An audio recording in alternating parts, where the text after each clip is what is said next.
Okay, good morning, everyone. Welcome, committee and those in the audience. Welcome today. I'd like to call this meeting to order. It is 9:01 a.m. I would like to confirm that we do have quorum and that we have our CAO, clerk, members of our senior management team and staff here and present today. I'd like to advise that public input is always welcome on any items on our agenda, and please send them to the following email address, tmlpubliccomment@muskokalakes.ca. And we did receive 2 comments.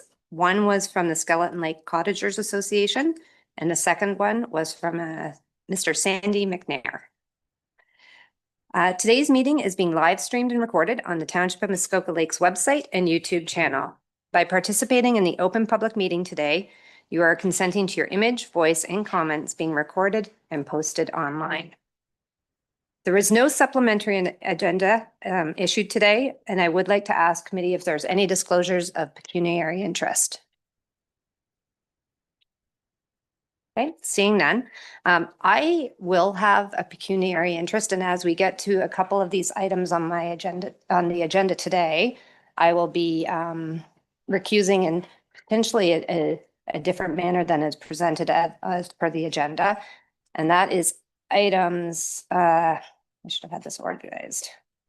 What is it? 10B. 10B, thank you. No, it's not. Yeah, 10B and possibly 10C. And at this point, committee, I'd also like to suggest that we are going to just reorganize the order of the agenda to put 10C first, and then 10B will follow. So with that, just a quick motion that motions have been pre-populated with random movers and seconders to expedite the meeting. Voting, members shall physically raise their hand until the chair has confirmed the vote. If the vote is unclear, a verbal vote will be recorded by the clerk, but this is not considered a recorded vote. At this point, I would like to move to item 4A, which is our invited presentation, and I'd like to invite Mr. Brad Sisson and Mr. Jamie Cameron to talk to us about our public works yard location study. And I believe that they are online. Is that correct? Thank you. Yes. Good morning, everyone. Can you hear us? Good morning. Okay. Yes. Good morning and welcome. Thanks. Thank you for having us. Yeah. So I will turn the floor over to you. Great. I do have a presentation. I was going to share it. I'm going to send the request here. See if that works. If not, I believe members of the committee have. Our staff will share it for you. Great. Can you see that now? Yes, we have it there. Okay, fantastic. Okay. So you just let us know when you want us to advance the slides. Perfect. All right, thank you all for having us here this morning. My name is Jamie Cameron. I'm a director in KPMG's infrastructure practice, and I'm the director leading this work today. So I'm going to give a quick introduction, and then I'm going to hand it over to Brad to talk a little bit more on our status update. If you could go to the next slide. I can actually go to the project overview slide. The next one after that. So, we've been brought in to work with the township to look at a public works yard location study, something we've done for a number of other municipalities and districts across Southern Ontario. And the goal here is obviously to look at the most efficient and effective way to deliver your public works services both now and taking into account what your needs are going to be in the future. Changing needs or growth in needs. So our main objectives for this work, first off, is to optimize operations. So that's streamlining of the asset and resource allocation, both from the time it takes to get those pieces of equipment to where they're needed and how they're housed, to optimize your operations and minimize any waste time that's in there. Second one, obviously, is to improve the service quality. So again, thinking about how that can improve the reliability of services to residents throughout your service delivery model of all the different services that are provided. Make sure that it's responsive to the anticipated growth, evolving needs, whether, for example, and the impact that might have on your services going forward. look at the best way to manage your resources from a human financial technology perspective and how that can be supported. And then look at the facility requirements. We're basically building up what are the services you provide, what equipment's needed to deliver those services, and what's the most efficient and effective way to store that. And Brad will go through our optimization model a little bit later. And again, we're talking about services here that cover roads, sidewalks, bridges, drainage, parks, cemeteries, buildings, street lights, all of those different activities. So we're looking at how each of those are delivered. The real basis for us coming in is that there's 3 yards that are all aging, with a 4th yard that's obviously leased out. Each of these yards was inherited by the township. And from the reports that we've read and understand, some of them are in a poor state of repair. So the question is, moving forward, what's the best optimal path to take care of those sites or deliver services in a different way? If you go to the next slide. So we started our work earlier in the spring. We've gone up and seen all of your sites, and we've been going through the current state analysis, analyzing all of the data that you have on the services you deliver, how you're storing that equipment. And right now we're in the midst of the preferred deployment model for going forward. And then next month, in the beginning of the fall, we'll be in a position to bring you the final report and presentation. So I'm going to hand it over to Brad now. He'll give a little bit of a status update, talk a little bit about our optimization model. Awesome. Thanks, Jamie. So if you can flip to the next slide there, I'll run the committee through a quick status report on progress to date for the project. So overall, we're about 65% through, wrapping up phase 2, which was the current state analysis, which is typically the heaviest lift on these types of engagements. So as part of the current state analysis, we worked with the project team to collect a number of different data inputs, which I'll talk a little bit more detail in the next slide in just a few minutes. But that includes things like your equipment inventory, facility space requirements, and condition reports, and most importantly, the service delivery portfolio and the level of effort required within that service delivery portfolio. So we spent a lot of time with staff to kind of walk through what are the services you're delivering today and how you're delivering it, how many crews are delivering those services, and the staff that are delivering those services, as well as the equipment used to deliver each of those activities. So that was a big lift as part of the current state analysis. And the reason we do that is now we cleanse all this data and we input it into our public works optimization model. And ultimately what that does is it identifies, first, in the current state, are there gaps in your facility space and equipment or staff to deliver on that activity portfolio. And then as we get into the preferred delivery model in phase 3, we'll be applying growth drivers to that model to determine, okay, if there are gaps today, how do those growth drivers impact any existing gaps?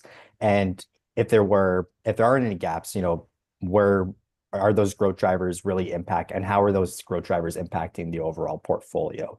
Is there going to be a need for additional space or additional equipment as we see growth over the next 25 years?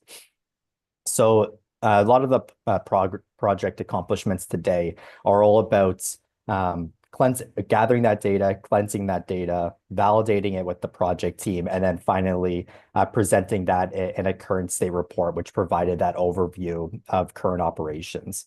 So our next steps are going to be to really dive into the different options for service delivery, and also apply the drivers of growth to our optimization model, and identify those recommendations for your facility space, equipment, and staffing over the next 25-year period.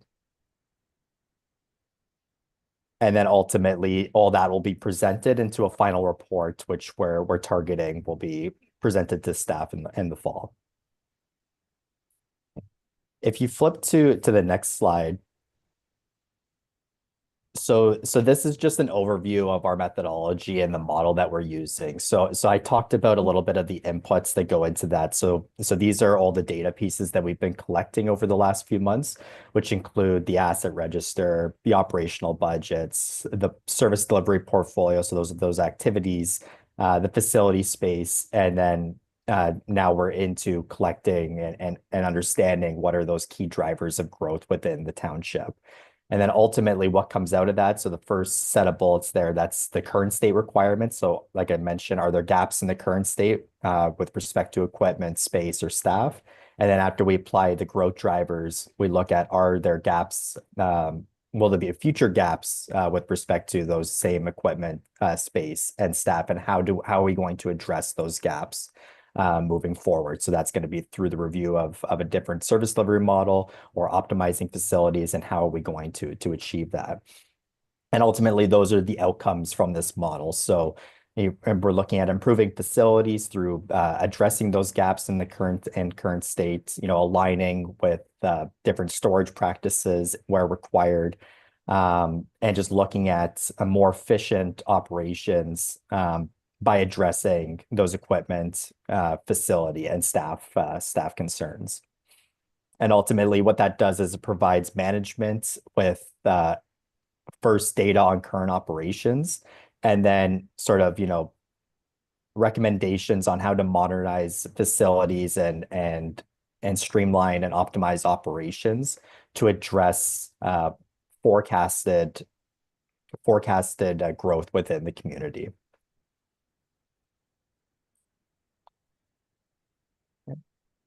So ultimately, that's really been the methodology that we've been using, and what we've been working through with staff to gather all these inputs and then develop our model and provide that output back to staff.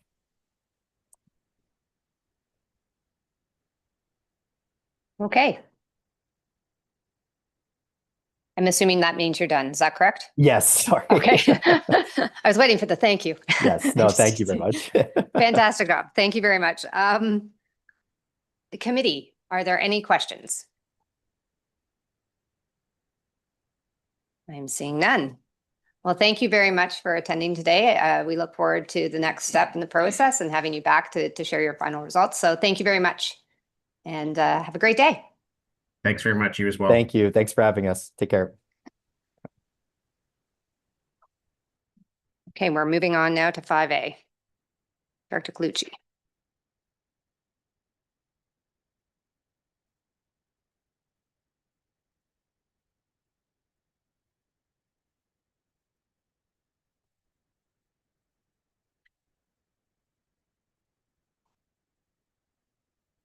Well, good morning.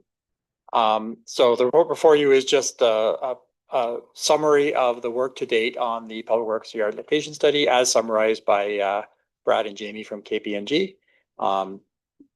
We started this project in December of 24, and staff have been working very diligently with a consultant to provide information and come up with scenarios. So I think we're well on the way, as the consultant mentioned, about 65% to completion. So later this fall, we'll be having the final report. So I'm happy to answer any questions. Okay, committee, there's no resolution. This is just for information. Do we have any questions, comments? Councilor Bosemarth? We have properties in certain places. Are we considering, closing some and moving to a more effective location?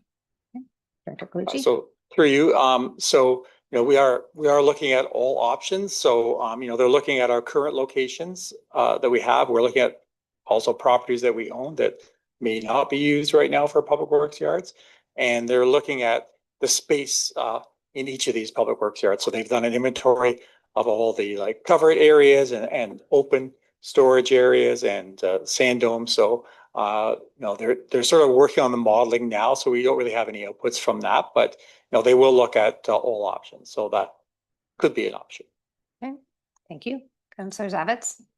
Thank you. Through you. I'm just wondering how time sensitive it is for a yard, one of our yards or the yard, if that's the way one would go based on your words. Is there a time sensitivity to locational, locational aspect if you're sending trucks to, Hecla from Glen Orchard, let's say, versus a yard closer? So how does that play into it, I wonder? So through you, Suchi? so, they are looking at the existing levels of service and if there are any gaps in there. So, if the travel time from one of our yards to part of our township is longer and we don't meet the minimum maintenance standard in, dealing with, say, a ice event or a snow event, then that will be a gap in service. So that's something they would look at. I think mostly right now, we meet the minimum level of service for snow removal. And, we may, there may be gaps in service also for the summer maintenance, right, for grading and for brushing and for ditching. So, all those things are being looked at in the model, and they'll sort of analyze that and come up with a future model that will be best for us. Thank you. Any other questions or comments? Okay, seeing none, thank you very much. Thank you. Okay, the next item is Fishattree Road. Mr. Sopko, welcome. Good morning, committee. So the report before today is for proposed amendment to the traffic bylaw to designate a community safety zone along Fishattree Road in the area of Watt Public School. The District of Muskoka has recently designated that all district roads that are adjacent to a school as a community safety zone. And they have asked to provide consistency for OPP enforcement across the Muskoka area. That the lower tier municipalities do the same in all at all school zones within the Muskoka area. In addition to supporting the OPP by providing enhanced enforcement tools, taking this unified approach to the issue will also provide consistent guidance to motorists on Muskoka roads. And it is worth noting Fishattree Road is the only road under the township's jurisdiction that is adjacent to a school. And the recommendation is that this roadway is designated as a community safety zone. And with that, I'm available for any questions you may have. Okay, committee, there is a resolution, so I'll ask for questions at this point and then I'll read the resolution. Councillor Edwards. Will we be asking the district or the province to lower the speed limit safety zone on 141 going by there, the same as Glen Orchard? So through you, as part of this specific resolution, the issue is separate. I know in the past we have looked at requesting that of the province. My recollection at the time is that the province said it doesn't meet the warrants to lower the speed limit. Possibly there is a process to get a community safety zone designated on Highway 141. I have taken a look at that. It's a fairly involved process, but it requires resolutions from district and township councils, letters of support from OPP, MTO, the local community service groups, but it's definitely something that could be pursued. Okay, thank you. So it would start with this council asking the district and then going from there. So if the ask is through you, it is for Highway 141 at Watt Public School, that's the MTO. So we'd have to ask we'd have to go through that process. So my understanding of the process is that it can be initiated by a community group, it can be initiated by a local council, it can be initiated by an individual if they want. But that as part of the application, you go through and you get resolutions from upper tier and lower tier in our case, and then letters of support from the local MPP. There's a bunch of legwork to do, but it's definitely something that could be looked into. Okay, thank you. Thank you. Councillor Nishikawa. You, I'm going to put the mayor on the spot, but through you to him, I am fairly confident that we passed a resolution at district that they're moving forward with this throughout the whole district. And I don't I'm not going to talk about communication because I don't know, but I was sort of surprised to see this today because we already passed something at district. So, but that's not to say that we shouldn't, they may have been going to all the councils to say, just give us your approval because we're passing this. I'm not sure, but I just know that we. Just for my own clarification, I think that's the reason it's here is because the district did pass a new Yes. bylaw, correct? So that's why this is before us today, is that we are trying to be in compliance with the new direction by the district. Okay. Unless you wanted to add, I didn't, okay. So I can read the resolution and then if there's other further questions or comments. Moved by Councillor Burry, seconded by Councillor McIntyre. Be it resolved that committee approve the amendments to bylaw 2021-087 traffic bylaw as attached as appendix 2 to report OPS-2025-043 and that the amending bylaw be forwarded to council for final approval. So are there any other questions or comments? Okay, seeing none, I'll call, oh, I didn't say it, so that's okay. Councillor Nishikawa. Yes to this one, but I would suggest that an addendum or a new bylaw or something comes up that to ask district to confirm that they're doing 141. Like let them.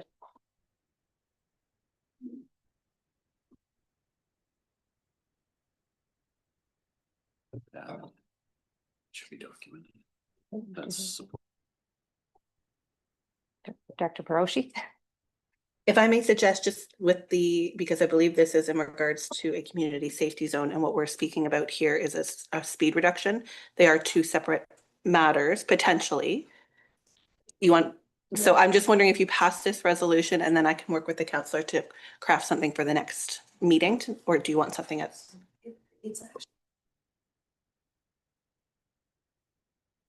Actually, it's both the same at district. So it's the speed reduction as well as community safety zone. So it's not, they're one of the same. So they've actually got the speed limit in that document. That's why I'm thinking it's the same, but. I would second Councillor Nishikawa's amendment. And that because Glen Orchard is a safety zone and it is 141 should be too. I know they say that everyone's bus there, but they're also bus to Glen Orchard, so there's no difference. Thank you. I can comment that at the district, staff, transportation staff, part of Public Works, has made the commitment that all school zones will be brought into the community safety zone. I think the issue with 141, it's not a district road. We are into multi-jurisdiction. 141 last time I looked was a provincial road. So I suggest we let staff get to the point, recognizing that the township has done it, the district has done it, and likely the province will follow suit. Okay, thank you. Good. Okay, so I think Director Peroshi would like to have some clarity from Councillor Nishikawa and Councillor Edwards exactly what it is that you would like to have added in the amendment. I think if I may, mostly that, and we request that district pursue the speed reduction on 141 in front of the community safety, in the community safety zone of 141 for public school.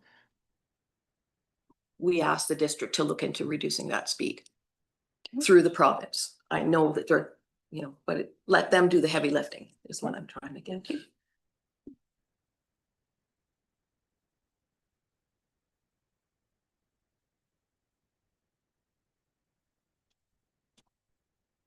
CAO Pink?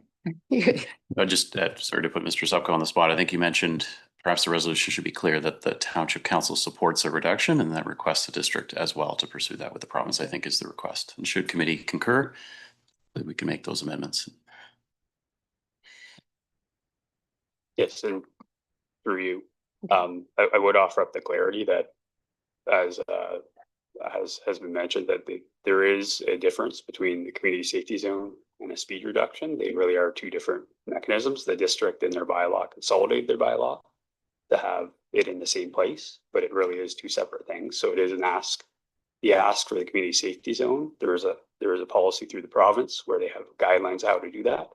And that's what I've outlined. The process to have a speed reduction is very different. It goes through MTO staff, and that has been reviewed. The response was that they would not consider reducing the speed, but we could definitely, if committee should desire, they could put that forward as well as a request. Okay, thank you, Councillor Nishikawa. I appreciate the recent things that we've done in the past, but things have changed. And I believe that we should, it's, again, I'm sort of hearing that we've tried at this municipality, but I believe the district has the tools and I believe their wording will be accepted. And quite honestly, the MPP will, I think, be available in the next few days for others to speak to, but I just really feel like that it is a district responsibility. And I'm not going after what our municipality can do. I'm really looking at district to reduce the speed limit within that community safety zone that they're establishing. Okay, Thanks. so because we've had two members bring forward this amendment, I think staff just needs a few minutes. So if we could just take 5 minutes to allow staff to work on an approach, that would be great.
Okay, so I now have an amendment that I'd like to read, right?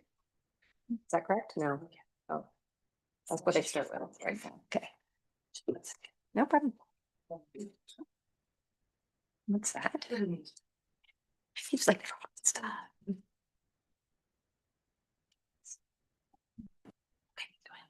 Okay, so I do have an amendment in front of me. I will read this and then we can vote on this. Moved by Councillor Nishikawa, seconded by Councillor Edwards.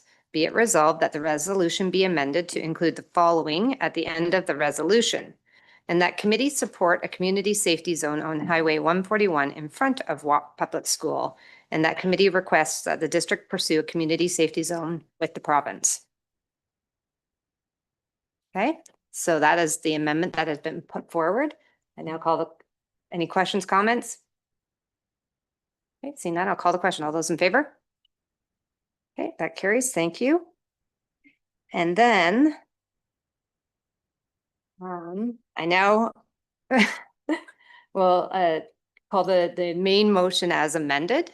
Do you want me to, that's all I say, right? Okay, thanks very much. I've already read that initial one, so I will call the question. All those in favor? Thank you. And this is why you have Director Peroshi sitting beside me to help me through these things. So thank you. We are now moving on to item 9A. I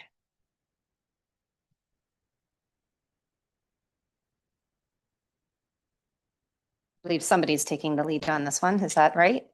There we go. Welcome. Hello and welcome.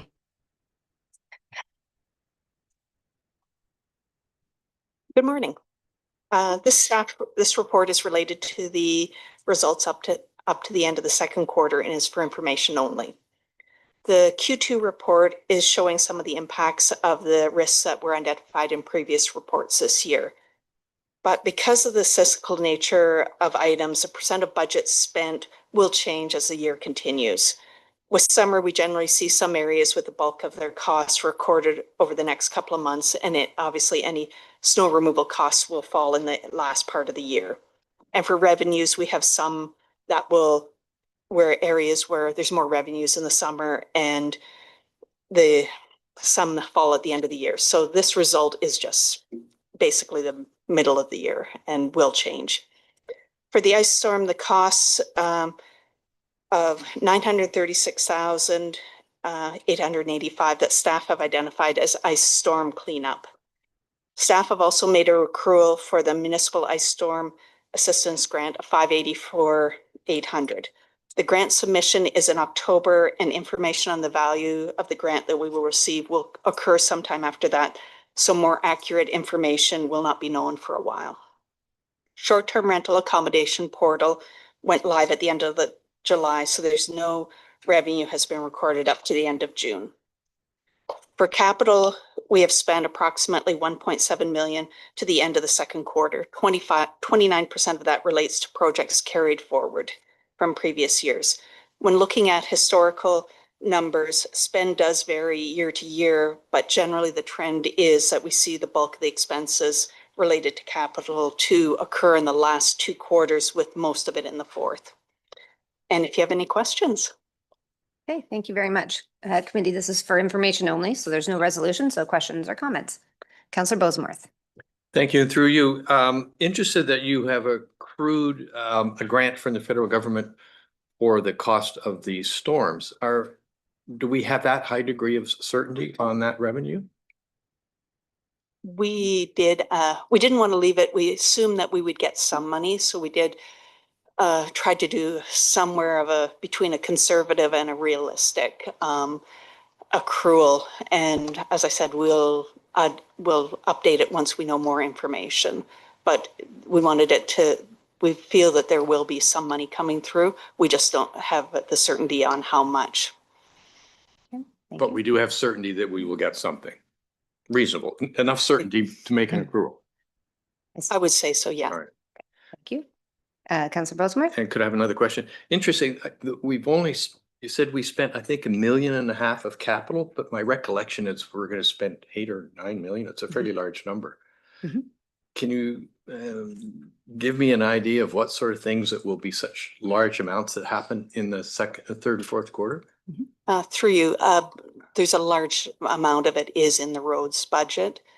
Off the top of my head, I can't remember what else. There's probably some equipment, but I did look back year over year, and it is pretty standard to have lower amounts in the first 2 quarters. And then as the invoicing comes in and projects are completed, we do see a lot more happening in the second and the third and fourth quarter. Interesting. Thank you. Any other questions or comments? Okay, I'm seeing none. Thank you very much. Okay, thanks. Okay, Director Donaldson, I believe you're up next. Item 9B.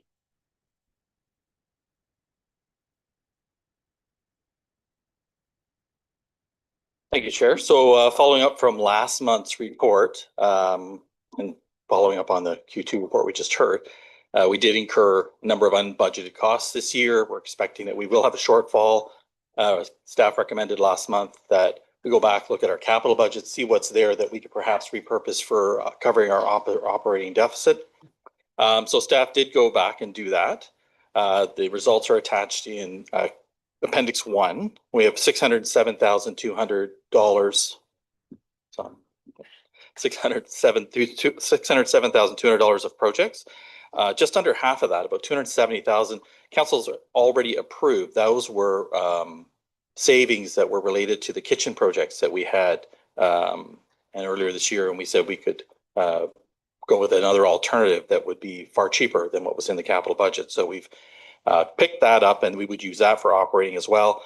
There were a number of contingency capital projects in the roads area, and these are projects that are kind of put in for in the event that there's additional work required related to perhaps an existing project or something that comes up. But our operations staff have gracefully offered those up as well in terms of savings.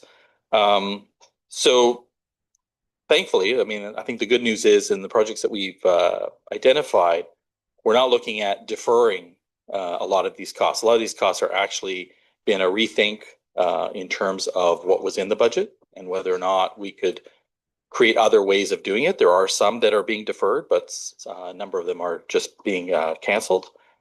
For the current year, the largest deferral relates to the Port Carling Fire Station, and we had a project there around some exhaust modifications. We're looking at that more on a broader scale, because that's something that I think we need to look at for all of our stations, not just Port Carling. So perhaps we can look at that more broadly across the municipality. And I think the report speaks to some of the other things that we did look at but did not include in those savings because we felt that it was probably a more prudent option to keep those in the budget for the purpose that they were stated. And with that, I'll open it up I'll ask if there's any questions. Thank you. Thank you. Committee, there's a fairly lengthy resolution, but I am going to ask at this point just for questions. Then I can lead the resolution if there's further conversation. So are there any questions? Councillor Roberts? Thank you, Madam Chair, and through you. In your table, there are 2 projects that we're going to cancel. I'm interested in the voice over IP phone system upgrade. In my experience with our phone system, it's really antiquated. I often use the option 9 to type in the first or last name, and you have to be very careful to wait for the attendant to announce before you press the number. And I often find that, or not, but regularly find that people are not listed, staff are not listed in the directory. So would the question be, with the voice over IP system that was proposed, improve that situation? And the second question is you say further investigations performed, not required. So could you elaborate on that point for those 2 questions? Thank you. Okay, Director Donaldson? And through you, Chair. So I think with respect to the concerns you're raising, I think those are functional things that we could probably look at. I don't know the phone system that much detail, but I mean, in terms of people missing from the phone list, I'm sure we could correct some of those issues. The functionality that we were, or the purpose we were looking at it was around more of the response and connectivity and those types of things. With the addition of the fiber cable into the municipal building a couple of years ago. And then what we've recently done is we've updated some of our switches and access points, which is intended to help with ensuring that we have a clear voice connection. We can hear the person calling in. We've had some issues with that in the past, but we've looked at some other hardware updates that will hopefully help to mitigate some of those concerns. In speaking with some of our, suppliers, vendors, the product that we use is considered to be fairly reliable and well regarded. So I don't know that it's the system. I think it may be more around our hardware and our wiring within the building. So we're looking at ways we can update that was already in our budget. And hopefully that will resolve some of the phone system listening and talking issues that we were having. But in terms of some of the things you've identified, I can certainly take that back, and we can work with the vendor and with our IT coordinator to see if we can't remedy some of those issues. Thank you. Okay, are there any other questions? Seeing none, I will read the resolution. Moved by Councillor Zavitz, seconded by Councillor Roberts. Whereas committee directed staff to prepare and return with a list of capital projects that could be scoped, cancelled, or deferred in 2025, creating cost savings that may be redirected to address a projected operating deficit. And whereas Council Policy CFS01 requires the approval of Council to amend any capital project previously approved through the annual budget process, and whereas Bylaw 2021-123 states Council must give approval before any money can be spent, promised, or used from any reserve or reserve fund. Now therefore be it resolved that the capital projects listed in Appendix 1 to report FIN 2025-015 be cancelled and removed from the 2025 capital budget, and that an amount of $607,200 be reallocated from the reserve funds noted in Appendix 1, attached to report FIN 2025-015 to the tax stabilization reserve to offset any operating deficit for the 2025 fiscal year. And that the treasurer report back to committee with the final budget variance details for the short-term rental licensing program and winter control activities, including the ice storm for the 2025 fiscal year. Are there any questions or comments? Councillor Zavitz. Well, thank you, and through you, I guess, to our treasurer.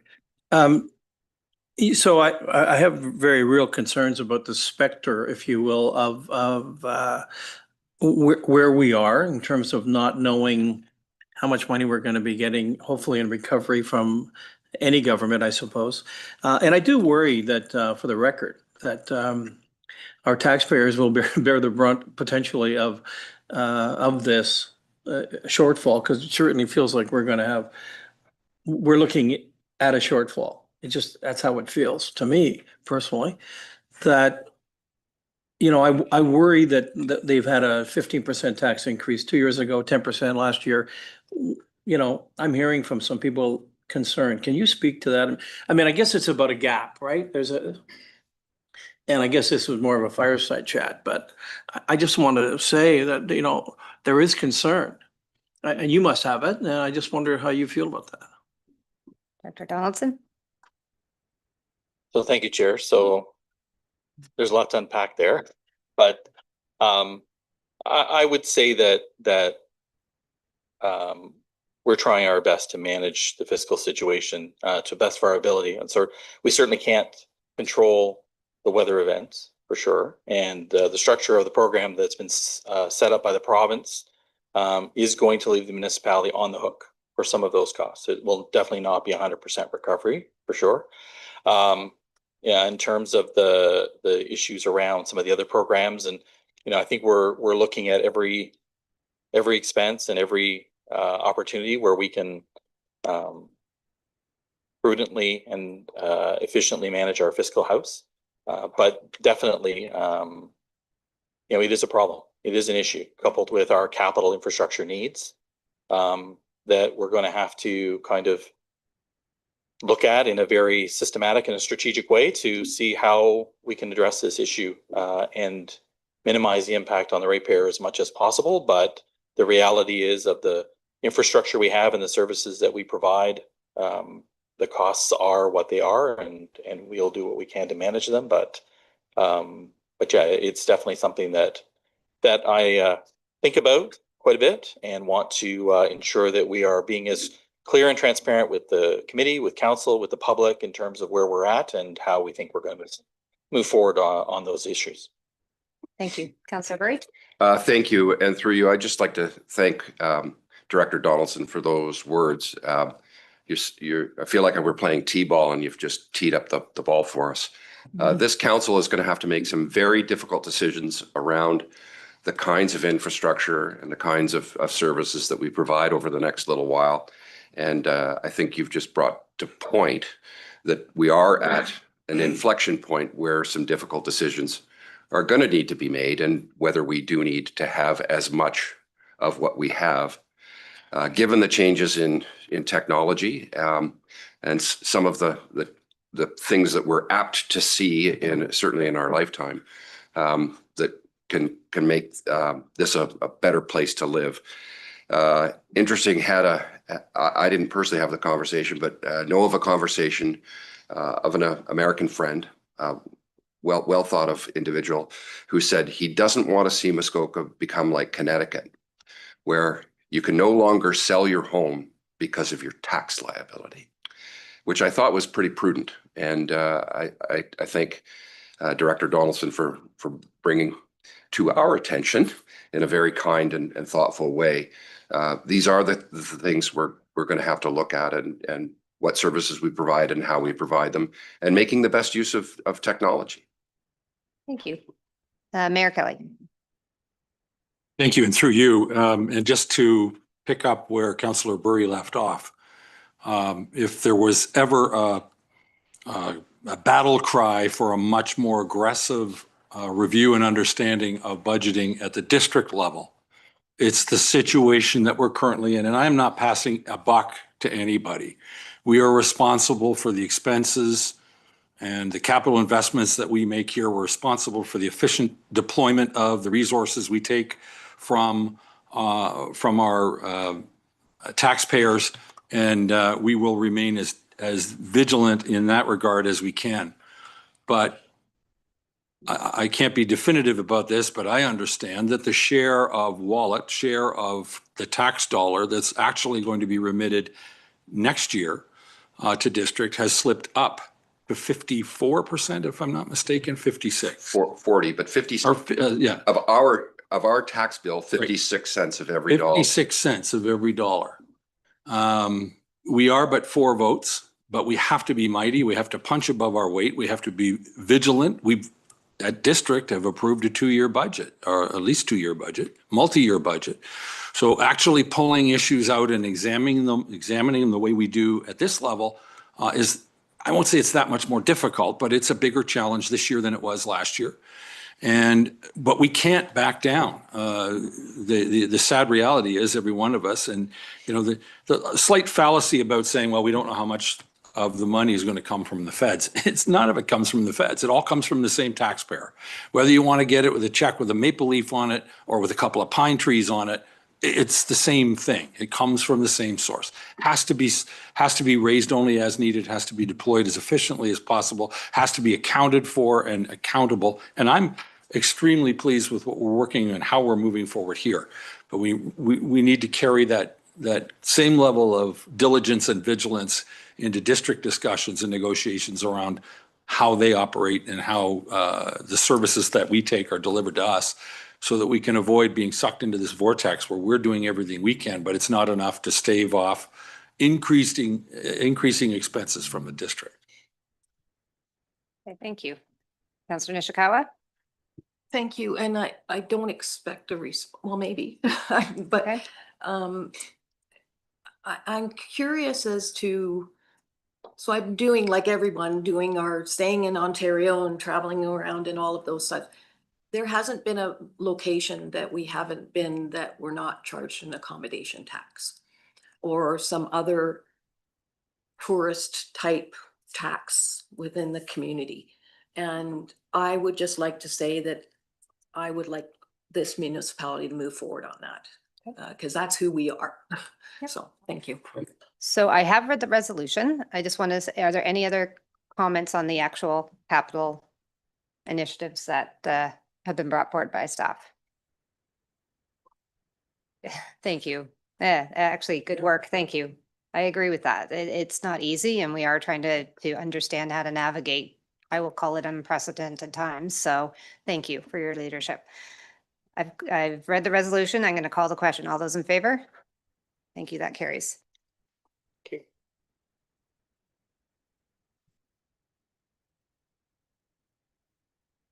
Who do we have coming up now? Good morning. How are you? Good morning, committee and Chair Mazan. Before you today are proposed updates to the records management policy, as well as the records retention bylaw 2016-005. These amendments are required to remove reference to the township's auditor's approval to make changes to the yearly records retention schedule. While we're doing this process, the records management policy, some defined terms and definitions were also identified as being redundant or required updating to be in line with current township naming conventions and practices. You can see these minor edits in Appendix 2, which is the track changes version. And that's it, hopefully. Okay, thank you. I do have a resolution, but I will at this point ask, are there any questions? Okay, seeing none. Moved by Councillor Edwards, seconded by Councillor Kent. Be it resolved that the revisions to Record Management Program Policy C-LS-04 as attached at Appendix 1 to Staff Report LS-2025-31 be adopted, and that the bylaw amending bylaw 2016-005 establishing a records retention schedule for the Corporation of the Township of Muskoka Lakes, attached as Appendix 3 to Report LS-2025-031, be forwarded to Council for final adoption. Are there any other questions or comments? Seeing none, all those in favor? That carries. Thank you very much, Ms. Cochran.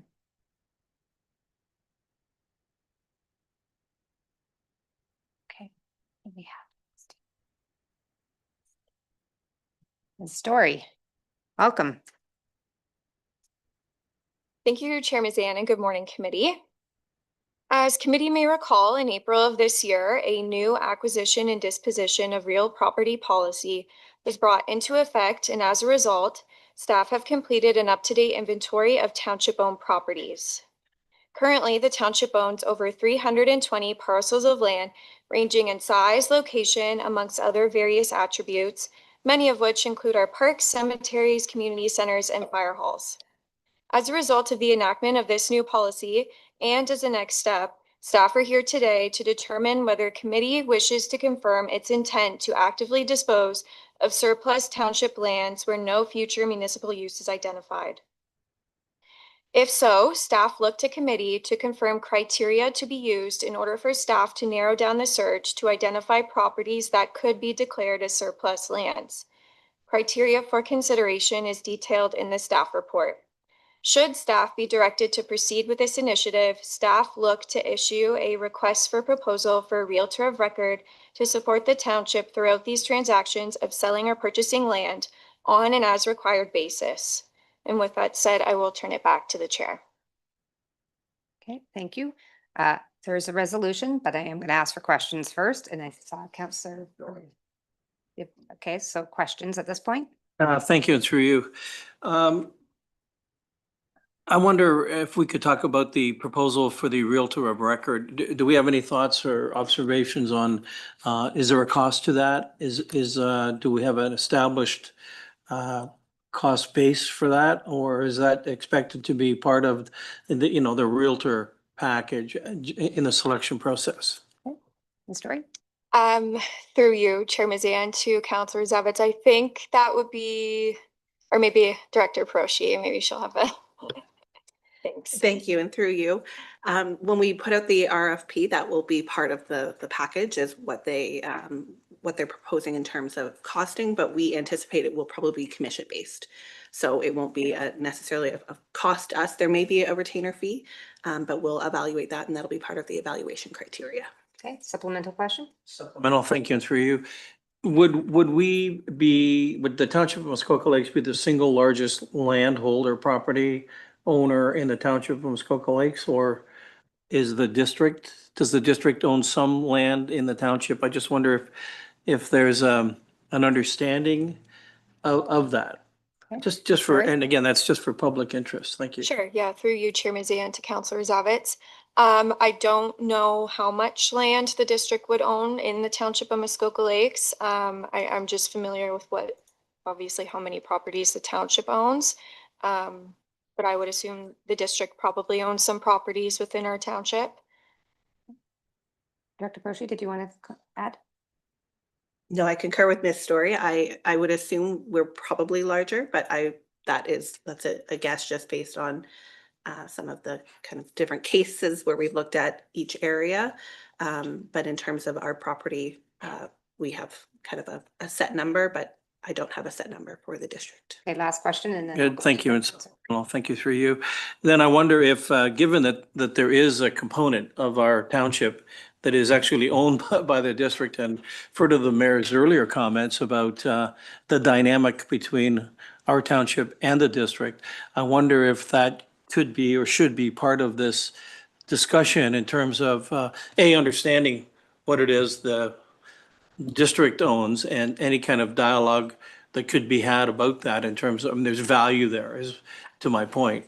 And I think we should understand that as part of this equation. Okay. Perhaps that's not a question. That wasn't really a question, so I'll take the heat off of you to try and respond. Councillor Burry? Thank you, and through you. My question is, what will happen with the proceeds? So I have asked a question. Okay. So now we're going to get into, I would be really, really reluctant to see the proceeds just go into our regular Okay. operating Let's go with the budget. question, just because you did ask the question. Is there a direction included in this where money realized where it would go? Through you, Chair Mazan.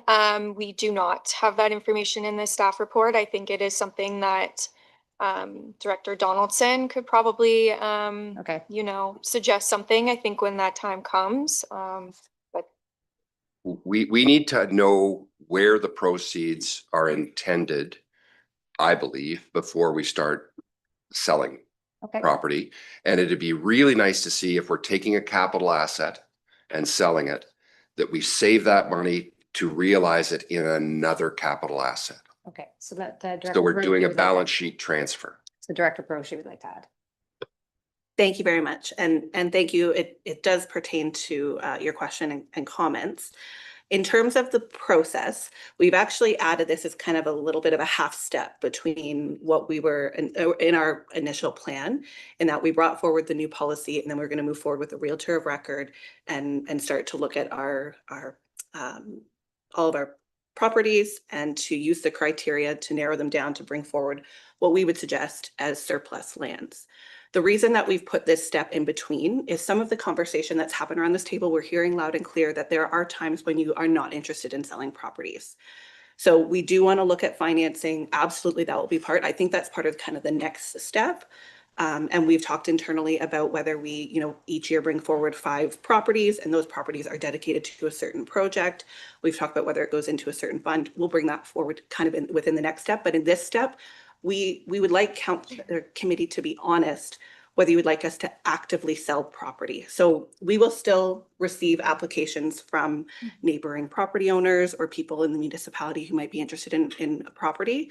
We just didn't want to start along the next process and bring forward 5 properties and committee look at us and say, well, we don't want to actively sell our properties. We're not interested in selling properties. So we just want committee to be honest with us and tell us, are you interested in selling properties? And if so, here's the criteria. So this is kind of that half step. And then in terms of financing and what we're going to do, I think that'll come kind of as the next piece. But I do agree that it needs to be clear. Right now, we kind of deal with it as a case-by-case basis. So we add in the line where the funding is going to go. But if committee would like to see a policy that it always goes to a dedicated project, always goes to a dedicated reserve, we'll work with the director of finance. Just for clarity, and then I see Mayor Kelly has his Well, hand up as well. Hold on for a second. I think this is the start of a strategic approach on how to manage our total asset base on lands. And I think what I'm hearing from staff is they just want to know that this is an approach that we're interested in, which is if there's a thoughtful set of criteria to at least identify items that would come up. That doesn't mean we have to sell them, or this body needs to sell them. but they would at least be able to trigger that process. So hold on to it, because I will read the resolution and I will come back to you. Mayor Kelly, I think you had a question? And then. Thank you. And through you, I do have a question and it's predicated on the fact predicated on the fact that I've never really understood the language around real estate. I don't know the difference between brokers of record, listing agents, sales reps, and so on. My only question is, since I believe we'll be working through a real mixed bag of real estate, some of it commercial, institutional, some of it, I suspect, residential, vacant land, all of the different types of things, is one agent of record, is that what we're calling it? Broker of record? Whatever it is one person or one title appropriately versed in all of those different types of real estate to actually serve our needs? Okay. Through you, Chair Mazan. So we're looking at probably doing an RFP for a brokerage, so a realtor of record, but with a brokerage, and then that way we kind of have an umbrella underneath of who we could use. And those details will be sort of fine-lined in the RFP as well. Okay, thank you. I feel that it's these two, and so I'll come back because I'd like to hear from a few others first. Councillor Zavitz, Councillor Edwards, Councillor Nishikawa, Councillor Kent. No? I'm still on questions. So questions for Councillor Edwards. Yes, it would be nice to know of the 320 parcels, what the acreage is. Like, we should know what the total acreage that we have. Is this taking up shore road allowances as well? Okay. Through you, Chair Mazan, to Councillor Edwards. There's 324 properties. These do not include original road allowances, and these do not include original shore road allowances. So these are just standalone lots, properties. That's the 320 only. We are working with the district as well as MPAC to hopefully create some sort of mapping system where people can go online and view where township properties are. We have sort of hit a few snags, but we're hoping that we're able to work something out. And yeah, like I said, they range in all different shapes and sizes, acreages, waterfront, non-waterfront. It's honestly a mixed bag, and that's why I'm here today, because if committee council wants to potentially start selling a few properties, it's a lot for me to, go through, and I could pick some, but you committee might not agree with what we come up with. So we're just looking to see if you wish to proceed with that, and then clarity around what type of property you may want to sell or not want to sell. Okay, so Councillor Nishikawa, did you have a question? Okay, Councillor Kent, do you have a question? Comment? Is it a question, or do you want me to read the resolution? It is a question. Okay, Councillor Zavitz, and then I'll read the resolution. Thank you. So I had the privilege of talking with the clerk the other day about this. And it occurs to me that this first statement, be it resolved, the committee confirms its intent to actively dispose of surplus municipal lands. I would certainly add the word select surplus municipal lands, because as I understand it, just ad hoc over a period of time, were we to approve this, cottagers may come forward and say, I'd like to buy this piece of property or that piece of property, abutting my own. If there ever was a working group requirement, this could well be it, where if we do have 324 pieces of property, would we not be best served to have a group looking at it as opposed to this ad hoc sort of, as they come forward over the next so many years, and then that council or our council or planning debates the merits of selling it or not each time? Wouldn't it be better to, in aggregate, look at this once and come up with that policy, is my question. And I do worry that if 5 come up, we look at these 5, but there's still 319 that are out there. I mean, this is a real asset base for here we are talking about shortfalls and everything else. I mean, this could be the riches that we're looking for to get us out of kind of where we could be and look to the future. So I guess my question is, would we consider either changing the first reco to select surplus municipal lands and establishing a working group on this rather enormous task? So I guess the first question, I'll leave the first question to adding the word select. Does that? Through you, yeah, Director Peroshi, I don't know if you have any concerns with that. Thank you, through you. I have no concerns with adding it. The surplus municipal lands kind of would be anything that doesn't have a purpose. So we wouldn't declare something surplus or identify it as surplus if it had some type of purpose. But if we want further clarification, I'm fine with adding that word. And then could you ask your second portion again? Or thank you, through you, Chair, just that is essentially some sort of a eyes-on working group, working committee to put their arms around the 324 properties and really analyze. Otherwise, we're going to be ending up here over years with 2 pieces of property coming through, or 3, or 1, or none, with no real organized approach, no real strategic plan, if you will. Thank you. So through you, I think we did contemplate that approach. Our recommendation and staff's recommendation was to do it internally because of exactly what you said. This is going to be a long process, and our recommendation is for it to be a long, ongoing process. I don't think our intent is to, we're not looking at the 320 properties because there's already going to be hundreds that are ruled out because they already have the township office on it and parks on it and everything. So there's already quite a few that are ruled out. So we're looking at a smaller number than that. But we're also, our intent is not to bring forward 100 properties all at once. We'd like to space this out for just because of resources, 1, and number 2, for the income.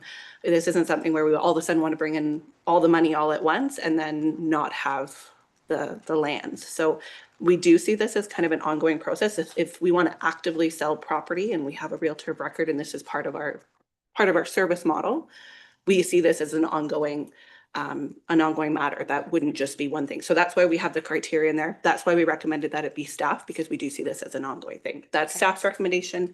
Committee's welcome to direct us otherwise. I want to get, Councillor Burry's been a hold. Can I read the resolution in that way if it shifts into the, okay.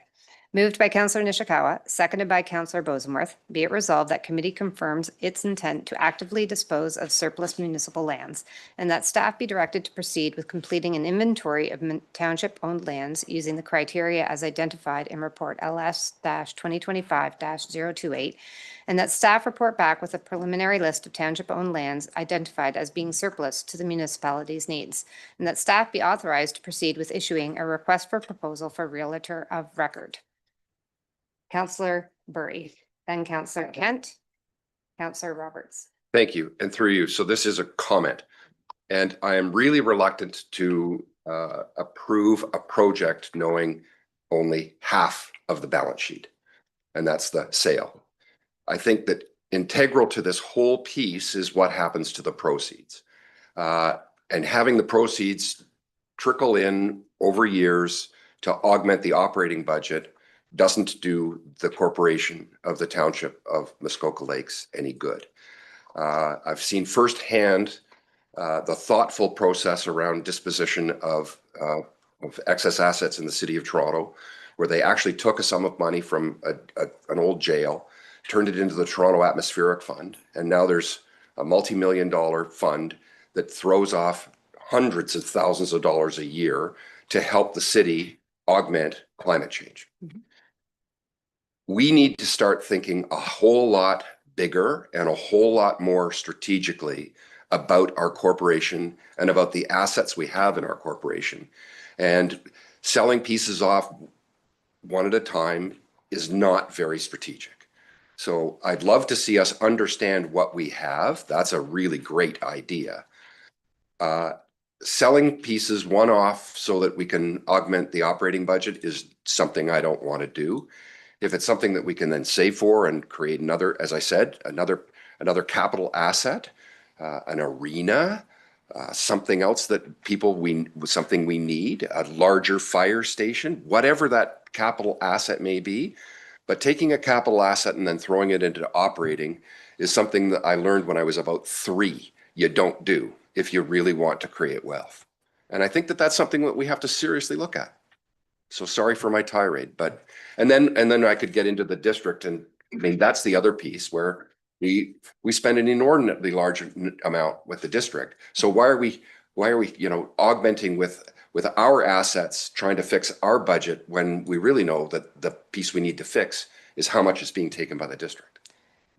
So There's a lot to unpack there. There is, and I think I probably shouldn't, but I will just No, like we add, can I think just what leave it. staff is trying to say is what we have within our control here is before us today, and what they're introducing is is there an interest in us actually understanding the assets and lands that we have available? So personally, Hold I on. strongly support. Councilor Bree, thank you.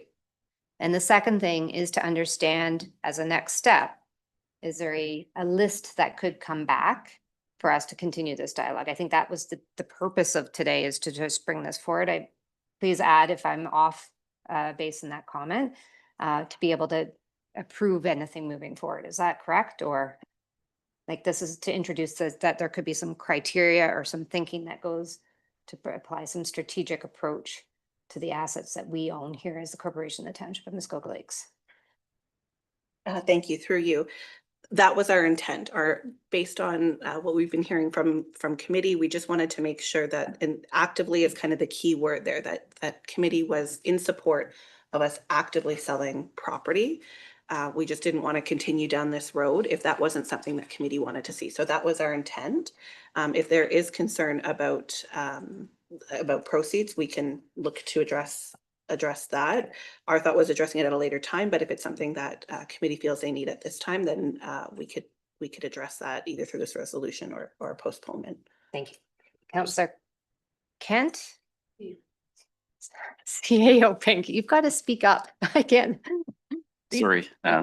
Thank you. Through you, just very briefly to comment on Councillor Bree's comments. As Director Proshi pointed out, staff certainly happy to prepare a more detailed report on where the financial proceeds would occur before, as Director Proshi indicated that we thought that would be the next step.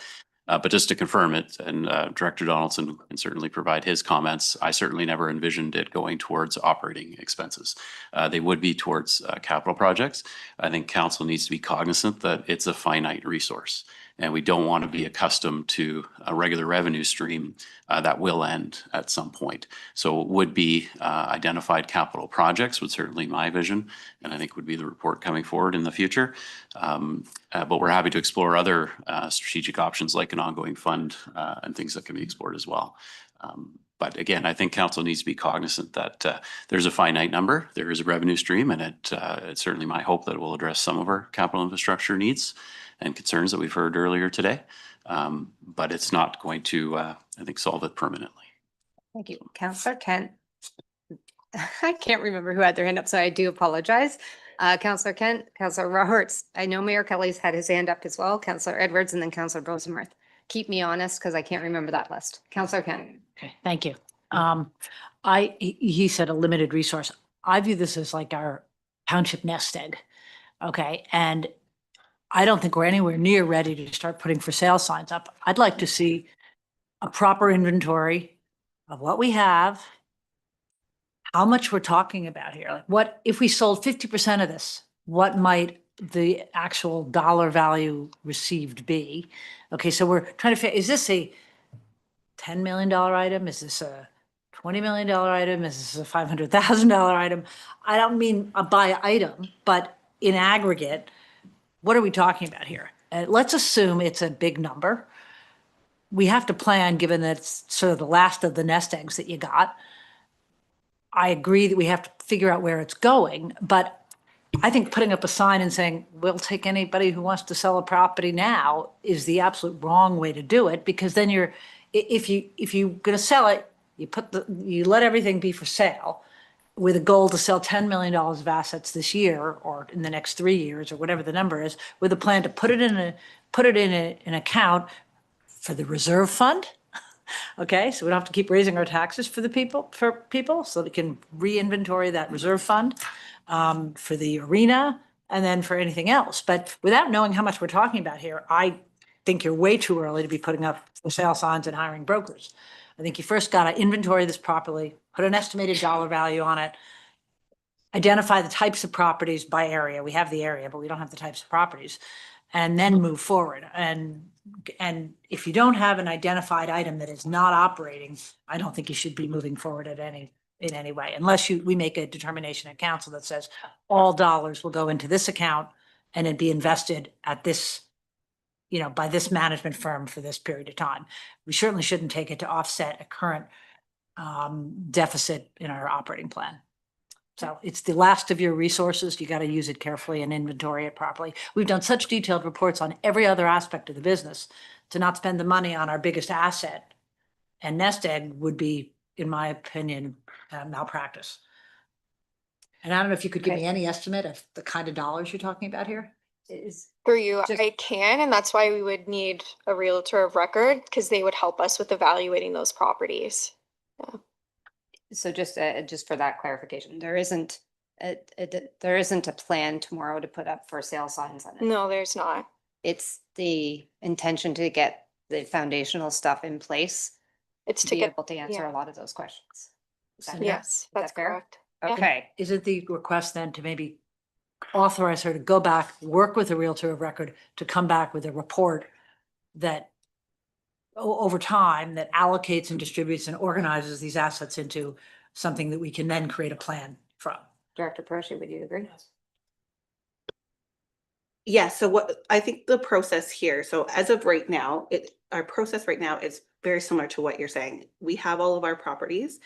Anyone can approach us right now based on our policy, if they follow the policy, and submit an application to purchase lands. Nothing is declared surplus, which is a requirement. So it would have to come to this table. What we're looking at this point is, do you want to actively sell it? So do you want to put a couple of for sale signs up, because we don't have that right now? Or do you want to leave it as is and just let people come in with their applications? We need to know what The other piece that you have as well is to give you a number is very difficult, because we don't actually know what your criteria is to give you that number. So do you want to sell waterfront property? If you want to sell waterfront property or don't, that's a very big change in what that number would be. So this was kind of like that kind of in-between step of, are you interested in actively selling property? And if so, are you okay with this criteria, so that we can go away, get the information that you want, go ahead with a realtor of record to bring back all of that information. And again, working with MPAC and the district to have a map so that everybody can go on. Like Chriselle said, we have some snags with some contracts with MPAC, so we're working on that. But this was just an in-between of, are you interested at all in selling property, or do you want to leave it as is and just let people approach us as we've been doing? So that is why this report isn't, there's still lots of work to go forward, but we didn't want to start on that work and then get so far down the road and have committee look at us and say, well, we don't want to sell property. So we felt it was important to bring the board at this time to gain clarification on if you want to sell property actively. My only Do you have a supplemental? And then I have a supplemental. Okay. Just my only request would be that if you're going to get all that information from a realtor, first of all, you might want to get two opinions on some of these properties, but they've got to give you a range so we know what the bottom and the top is, so we have an idea. The market is so bad right now that it's very hard to tell where things are going to end up, so that we have an idea by grouping of where the asset value is. Yep. Okay, so I can't remember who was next. Was it Councillor Roberts?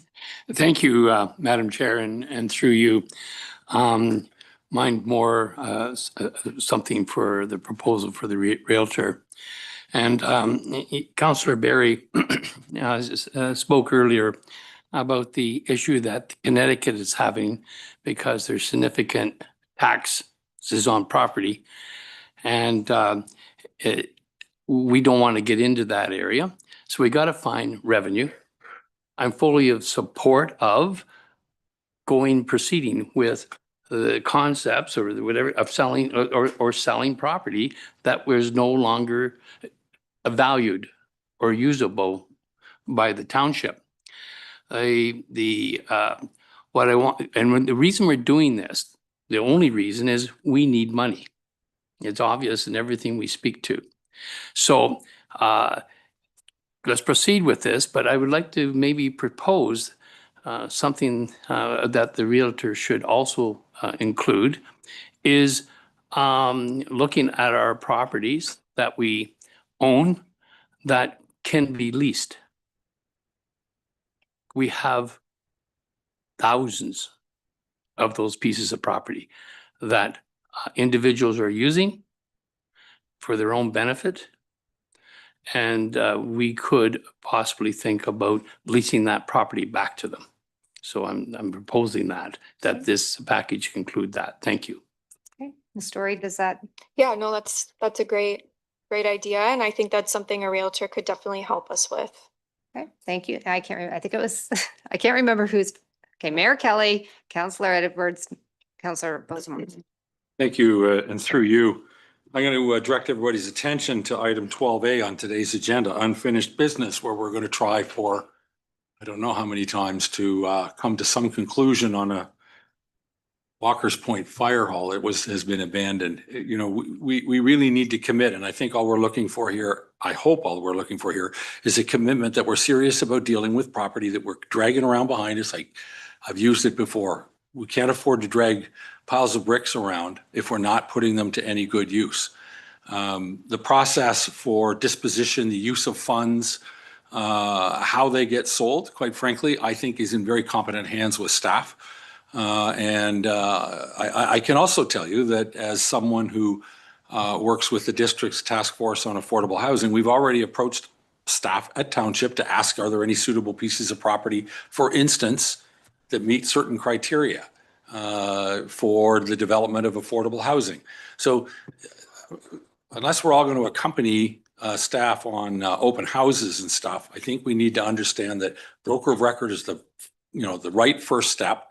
If we can come up with some valuations, if you can clump or group, if we hear back later on that there's a certain group of land that might have a particular interest from a particular party or potential user, that's a great way to dispose of it. But we can't deal with it. We can't deal with one that's, I think, back for the third or fourth time, if I'm not mistaken.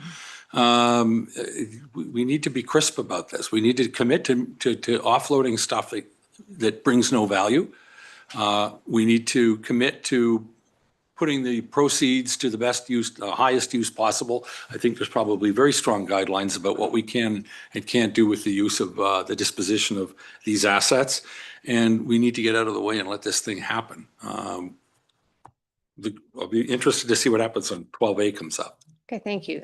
Councillor Edwards. I think it was Councillor Edwards and then Councillor Bosemarth and then now Councillor Zavitz. Thank you very much. I have a few questions, if you don't mind, to the chair. What is the value of our vacant land? In other words, do we show it as an asset on our books? I don't know who wants to take that. That'd probably be an accounting question, Chair. I'll Okay. take that one. Not me. Not the presenter.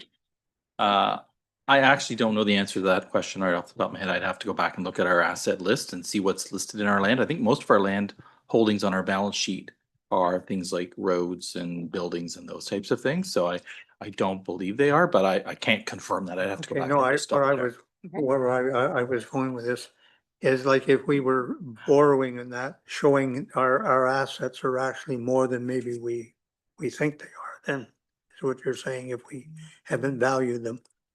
That's one thing. I wouldn't sell anything to the shore, like any of the lakes.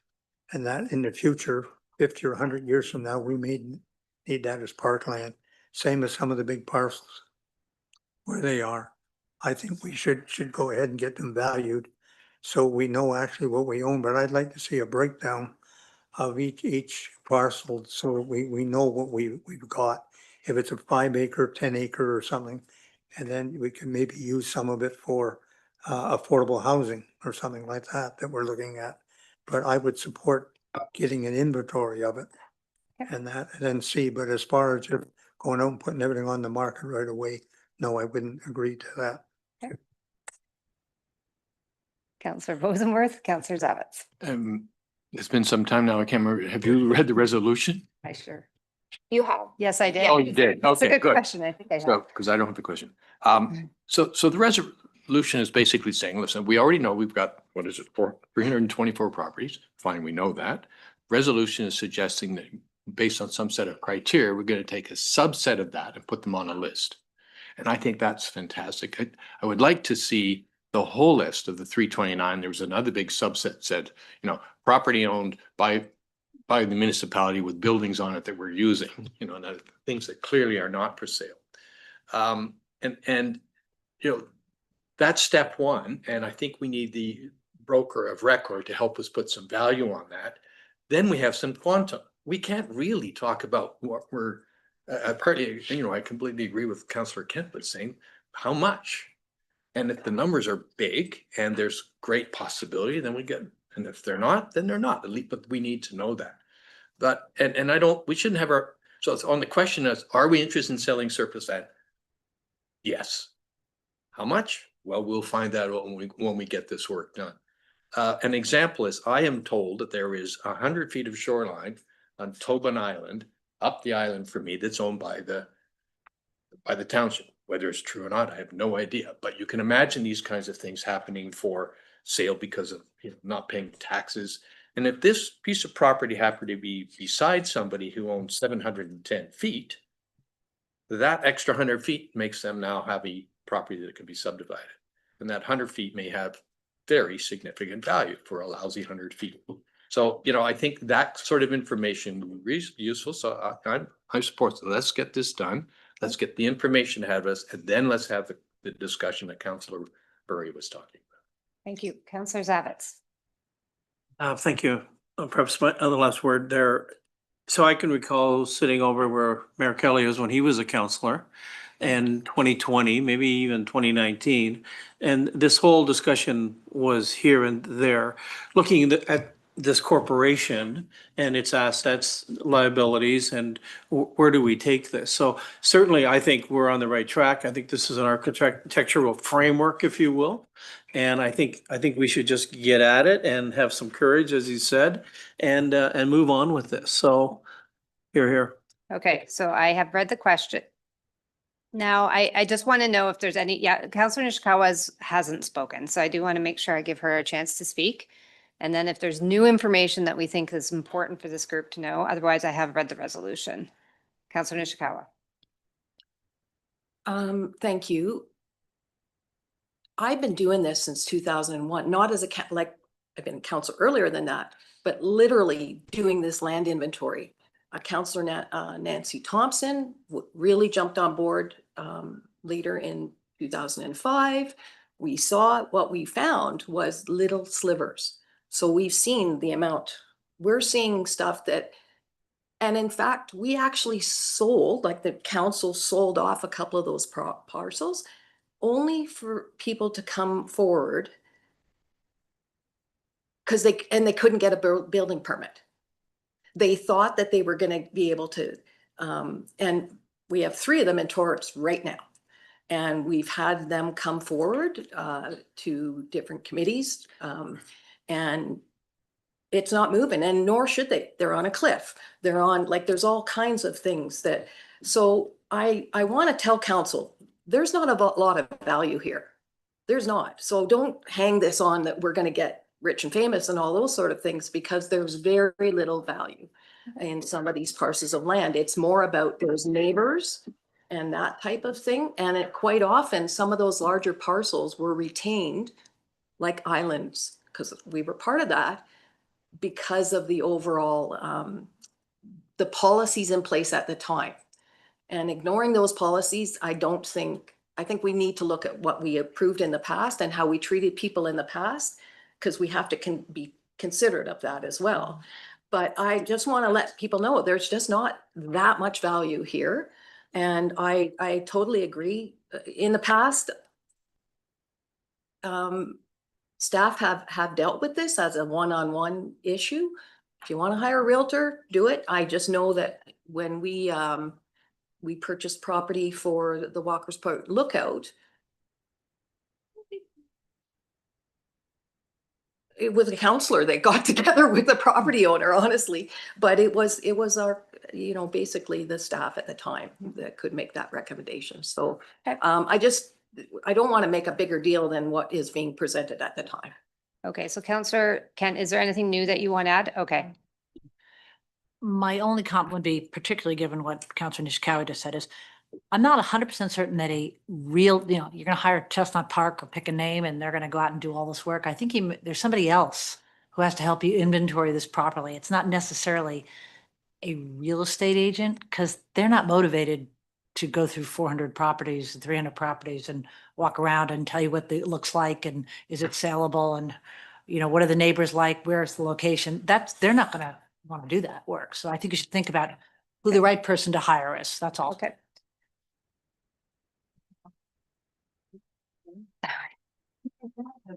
Okay, Mayor Kelly is going to have the final word, and then I am calling this question. Mayor Kelly. I thank you, and through you, I must admit, I have no idea what this body would do with a list of legal descriptions is what we're going to get, describing plots of land that we have no idea what's there, what they look like. We're not going to get a brochure for each one. We're not going to get, you know, anything. We're just simply going to get legal descriptions. Maybe the last assessed value for a tax purpose. I have no idea, but to think that I can't imagine that we're going to be able to find anybody to go to how many 400 some odd slivers of land and come back with a sense of value. We'll never be able to afford. We'll pay more than the value, accrued value of the land to get the work done if it's done competently and well. I think pulling the information from the tax roll is about the best we could expect. It is. Exactly. Yeah. And so Thank you. Sorry. You went through. It is, yeah. And quite frankly, my point back to the beginning is if we don't have the collective willpower to deal with this stuff, even in what I consider to be a fairly obvious situation that just needs to get gone, we're wasting all this time and discussion and resources with a pretty list of things that we'll never be able to get rid of if we can't come together on it. It isn't going to be free. Nobody's going to plot that stuff back with a description, anything more than sitting at that angled desk in the front hall, pulling information out of the tax assessment roll. Okay. I have read the resolution and I'm now going to call this question. All those in favor? Okay, thank you. That carries. Anybody opposed? Okay, thank you. The reason I was opposed is the mayor said, and that we could probably do some of this ourselves. Yeah. Okay. So, thank you. I am going to take a break. It's 10:35. I would ask everybody to be back here at 10 to 11 and we will start on, I think Chriselle's again, so.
All right, thank you, Chair Mazan. So the second report before you is regarding the sale of an original road allowance application and land exchange proposal received from abutting property owners located at 1043 Sycamore Boulevard.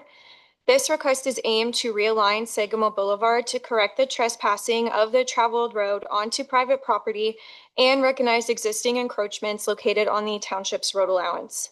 Staff have reviewed the application and are recommending approval subject to the conditions noted in the staff report. And with that said, I will turn it back to the chair. Okay, thank you. Committee, there is a fairly long resolution, so why don't I read it and then I can have questions and comments at the same time. Moved by Councillor McIntyre, seconded by Councillor Zavitz. Be it resolved that original road allowance and land exchange application ORA 0325 Newell Coffee be approved, subject to the following conditions. One, that a corresponding draft numbered reference plan of survey be prepared and provided to the clerk for review within 1 year of the date of the conditional approval. 2, that the township be in receipt of the following from the acting solicitor. Confirmation that the public notice of the proposed disposition was published pursuant to Township Policy CLS-06. Confirmation from applicable agencies that they have no concerns with the proposed disposition. And 3, a road closing bylaw, a declaration of surplus resolution, and any related necessary documentation to effect the disposition.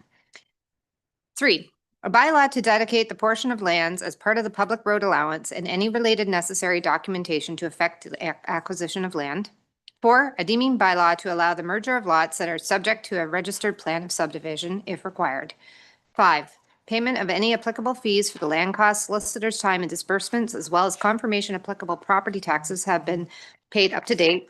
And 6, that staff be delegated authority to approve the configuration and location of the lands to be acquired in exchange for the portion of the township road allowance lying between Lot 59, Plan 332, and Concession 12, Part Lot 35, Medora. And 7, that the transfers be completed simultaneously and that the portion of lands to be conveyed to the township be completed first, followed by the disposal of township road allowance land to the applicants. Are there any questions or comments? Councillor Edwards. Yes, through the chair, just for clarification, on page 75, does that create a choke point there and that going up in there? Are you looking at, through your chair, are you looking at the sketch? I'm looking at the sketch on Okay. page 75. Okay. At the left-hand side, it looks like it narrows our roadway down going through that section. Is that? So the road allowance will remain 66 feet wide.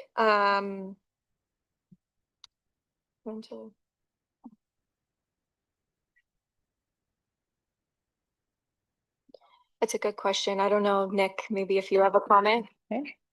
Director Colucci. Through you. So the revised road allowance will not affect the travel portion of the road, so it's going to remain the same width, and the road allowance will still remain 66 feet wide, just in the new location. And because this is a trespass road, it already is not within the road allowance, so it goes out of current. Thank you.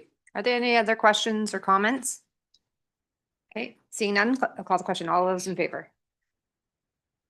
That carries. Thank you, Ms. Story.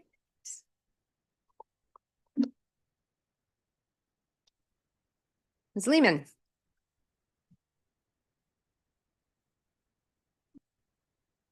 Thanks. Good morning, Chairman and members of committee. Before you is a resolution to approve the process to build the Human Resources Strategic Plan in-house. Our overarching corporate strategic plan identified developing a human resources strategy as a priority to explore proactive ways to continue to attract, retain, recruit, develop, and succeed municipal staff. The suggested process is attached as Appendix 1 and speaks to 4 phases: engagement, internal and external lenses, and strategy development. Committee may have suggestions for inclusions or adjustments to the process at this time, and I'm happy to answer questions and assist. Okay, thank you very much. Committee, I will read the resolution and then we do questions and comments at the same time.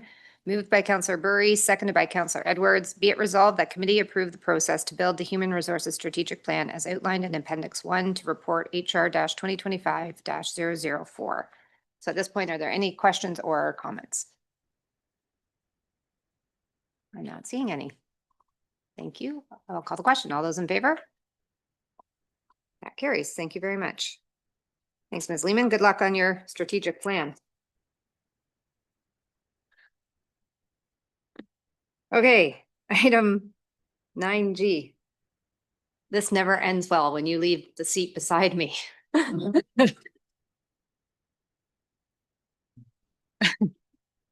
come back. Okay, over to you. Thank you. Good morning, committee. Before you are proposed changes to the election sign bylaw. These include administrative changes, which aim to provide greater clarity as well as greater consistency among all Muskoka municipalities, as the bylaw pertains not only to municipal elections, but also provincial and federal elections. The other change is a recommendation to restrict election signs on public property for the various reasons contained within the report. I'm available for any questions. Thank you. Okay, thank you. Committee, are there any questions? I'll do questions first. And so Councillor Edwards, Councillor Zavitz. Yes, you're saying public property on the road allowance. Say, in that 141, if somebody has a property, put a sign on their driveway for a candidate, is that on public land? Okay. Thank you through you. As long as they're not on our road allowance. So as long as they're not on the 66-foot road allowance, then, and it's on their property, then they can have the sign there. Okay, thank you. Okay, thank you. Councillor Zavitz. Thank you, through you.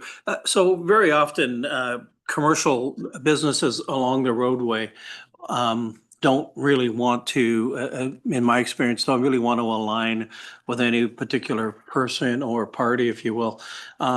Is there any opportunity to add that commercial aspect, or can we can't, I'm imagining we can't limit or place restrictions on a privately owned commercial establishment?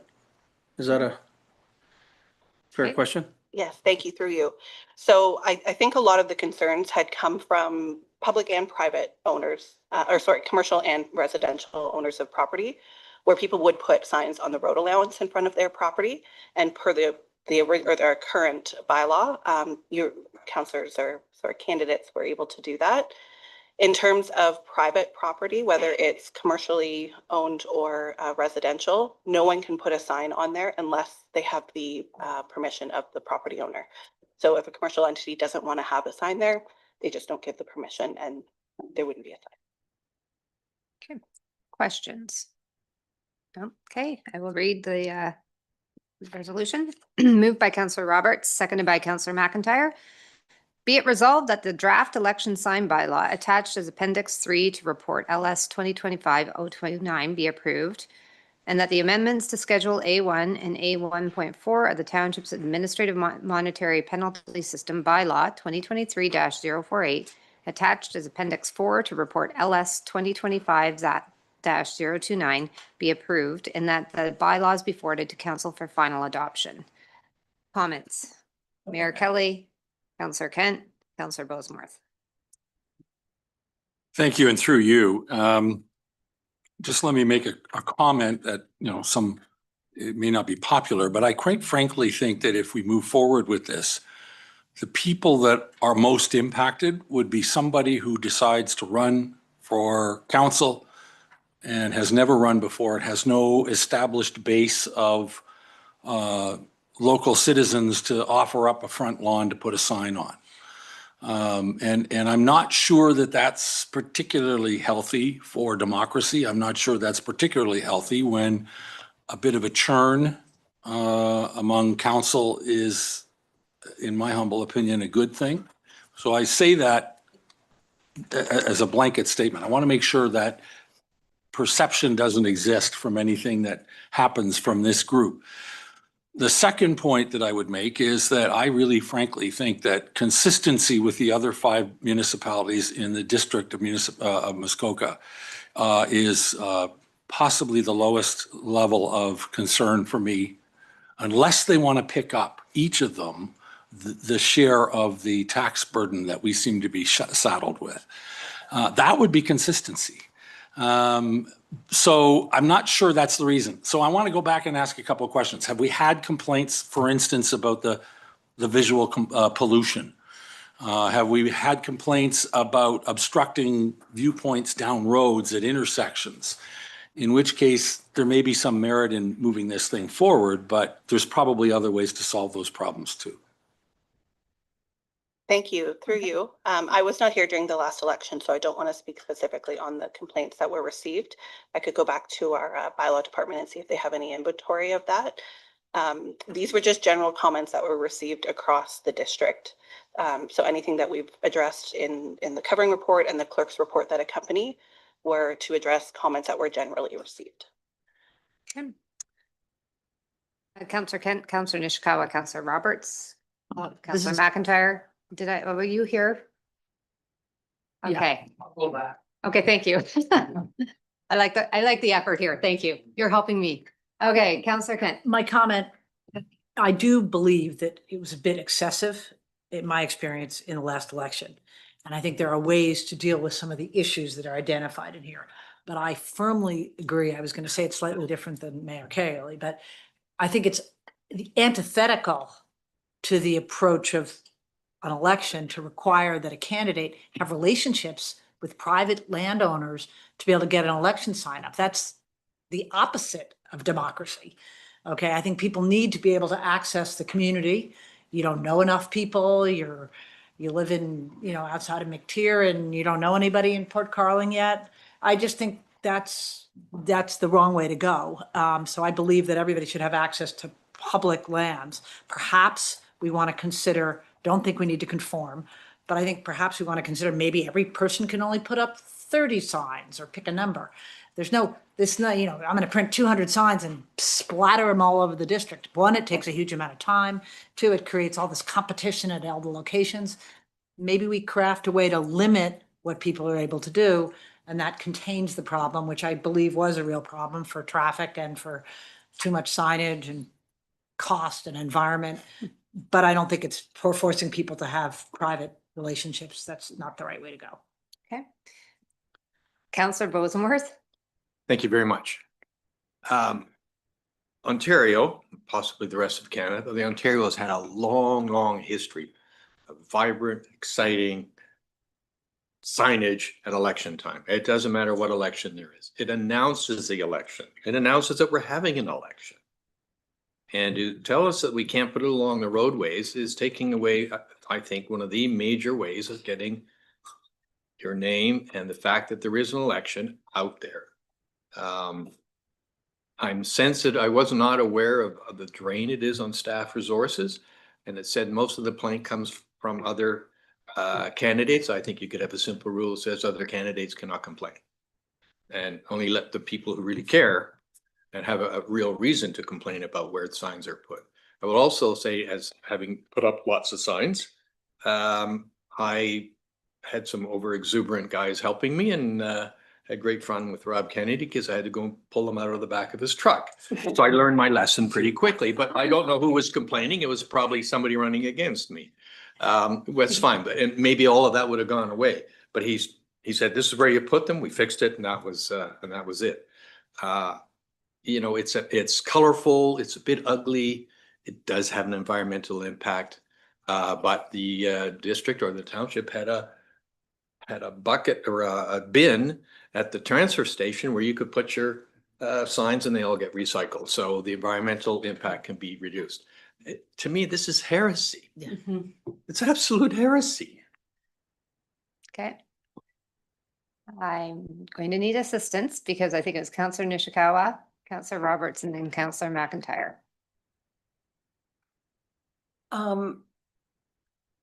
One a few elections ago, we had horrendous amounts of signs. And I thought we put a bylaw in place so they would start January 1st. So we would see these signs. It got really bad. And so we put a limit on the timeline, and I'm not sure what that timeline is now. I would be in favor of shortening that timeline. So for instance, if now we're allowing 3 months of signs, I would limit that amount to 6 weeks sort of thing, like pretend we're in a provincial election that only happens, you only get notification earlier or something. But as far as I don't see, and I also don't have a concern at all, because I was that person that knocked on all of those doors and got to know everybody in my community. I think that's an important part of is learning people. And it's not just about learning who lives here, but also what their property looks like, as in what is the norm, like all of those types of things. I think it's an important thing as a realtor that you get known. But I think I'm more interested in shortening the timeline for signs, if that's a possibility. Thank you. Director Proshi. Thank you. I just want to provide some clarification on that. I do believe there was an amendment in the 2018 election to shorten it, because you are correct, it used to be quite early. And currently the bylaw reads that they can't be put out until the close of nominations, which is in August. So they can be put up late August through to the election, and then need to be cleaned up 72 hours after. That's what the current bylaw reads. And just for some clarification, or just to kind of speak to some of the other comments, if I may, the current bylaw, there isn't great concern with our current bylaw. The reason that we're bringing this forward again was consistency with the other area municipalities. So if there's really no appetite to look at restricting it on public property, then staff don't have concerns with the current bylaw. So you're welcome to turn it down if that's not what you're looking to do. Okay. To provide. Councillor Roberts. Thank you, Madam Chair. And I never thought about the downside that his worship was commenting on, because I'm thinking if I was a newbie out there, how do I get the word out? How do I do this? Because newspapers have disappeared. There's so many things that have disappeared. I think the bylaw that we have is pretty good. I would not want to be shortening the length, because the 6 week, the middle of August gives us an opportunity to get to our biggest bulk of voters, which are our seasonals. And so we got to get them. We as a counselor know a lot of the permanents, and I can do that. But how would a newbie do that? So again, voter turnout is important, and our numbers are down. So we got to do everything we can do to get voter turnout. And I think that what would be helpful is that the township would actually, through your Madam Director, have an education Zoom with all candidates, just to go through a simple talk, because we get that big document to help everyone sort of line up the expectations, so we're not going to trunks and pulling about it bylaws. Thank you. Thank you. Did you want to comment? Thank you. If I could speak to that. So I, just to let you know what we're looking at doing and what has been done in the past, is anytime that somebody is looking to file their nomination, they do need to book an appointment with myself. I'm looking to book a full hour with everybody and go fully through some of the bylaws and documents. We could definitely look at doing some additional Zoom information, or potentially maybe do a bit of a recording that somebody could go and watch after. But I will be doing one-on-ones with any candidate who files their nominations, and they will sign off that they read and understand and will be compliant with the bylaw. So just as a quick reminder here, we're just talking about the election sign bylaw, and I just want, sensitive to today's timing, if there's any more questions or comments specific to the election sign discussion, I'm open. Councillor McIntyre. Hi. Most people have said basically what I was going to say, but I'm going to say it anyway. At this point in time, we have really limited access to news of any kind, especially in the township. We're also an area of transient populations. And if you look at the statistics on the township about how many people voted for councillors and for mayor in the last election, it's really pitiful. And I would say that by removing signs, as Councillor Bosenworth said, when we put up signs, it raises expectations, it gets the conversation going, it brings people up to date who are cottagers that yes, there's an election going on and this is important, and it gives us an opportunity to talk to everybody about that. I am very opposed to this sort of from a democratic point of view, because I think it's important. It brings awareness to who we are and what we do and what the township does. And in this day and age, there's not a lot of ways to get that message out there. The one thing I will say, if we want to get rid of signs, on township property, there's this enormous Muskoka recovery sign. And why don't we get rid of that sign? But let's not go there. I know that's not the discussion here. Okay. Okay. So, So, yeah, so yeah. thank you. Your comments have There been we go. noted. I just want to add, is there anything new to the discussion that we want to add? Okay, I'm seeing Councillor Kent and then Councillor Bosenworth, Councillor Edwards, and then I will, I think, call the question. Very short comment. One of the reasons why the last election, I believe, was a particular problem in Ward C was there were 8 candidates. So you're going to get 8 signs from 8 different people. That probably was an abnormality. It may not have been, but none of the other wards had that many. And the big problems with the signs and the violations was in Ward C. Okay. Not mayor. It was primarily the councillors who were, I know that. And that's where there were so many candidates. So just hopefully that's a non-recurring event. That's Councillor Bosenworth? Yeah, I'll just make another comment about our current bylaw. It requires you have to have it so many feet past or beyond the center of the road. It was frankly a little impractical, so Bob Kennedy said as long as you were off the gravel, so he allowed that, which was fine, and that worked fine. And it keeps it out of the line of sight. The second point was you can only put them they have to be so far apart.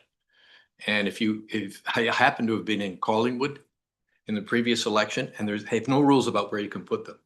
And so if you think ours was a little cluttered, it's not. Believe me, it's not.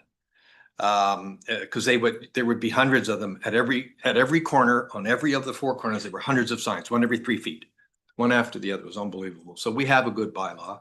And then I guess the third point is that we have a vast territory. Some of these, Ward B is gigantic. You can't drive around asking people to put property on there. That's a consideration. You can't. So it's highly restrictive. I would, my freest point though, if the candidates are all complaining about each other's sign, just tell them that the bylaw doesn't allow them to complain, and that'll solve a big problem. Okay. Director Proshi? Thank you. I'll let them know. Councillor Bosenworth told me. I would like it in a bylaw. I just wanted to, not to complicate things, but I just wanted to comment on Councillor Zavin's comment near the beginning of the discussion on concerns from property owners on having election signs perceived to be in front of their property.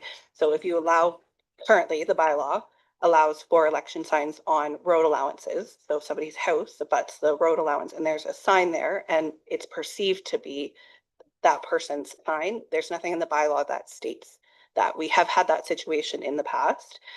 Usually candidates are very accommodating and will go and remove that sign, but there's nothing currently. So I just want everyone to be aware that there's sometimes that perception that that individual put that sign out and instead it's on the road allowance. So right now it's just been candidates being quite accommodating, which is lovely, but there's nothing in the bylaw to address that concern. Okay, so Councillor Edwards, and then I'm going to call the question. Although we don't have polling stations anymore, I don't believe. It's all mail-in or and that. But because the bylaw does say you can have it within so many feet of a polling station. But what if somebody has private property right beside the polling station and they want to support their candidate? Okay then. Okay. Thank you. So the bylaw does state a voting place. And so that was changed to acknowledge the township office because we operate as a help center. So if people want to come in and use the facilities here to vote. And so if they live within the boundary that, a sign cannot fit within the boundary of a voting place, which would be this. Okay. Mayor, Yeah, if it's private properties. all right, Mayor Kelly. Through you, that was not the ruling I got last time around when I have 3 properties near a polling place, like adjacent and across the street, and was allowed to put signs for the mayor, right, the guy running for mayor on those properties.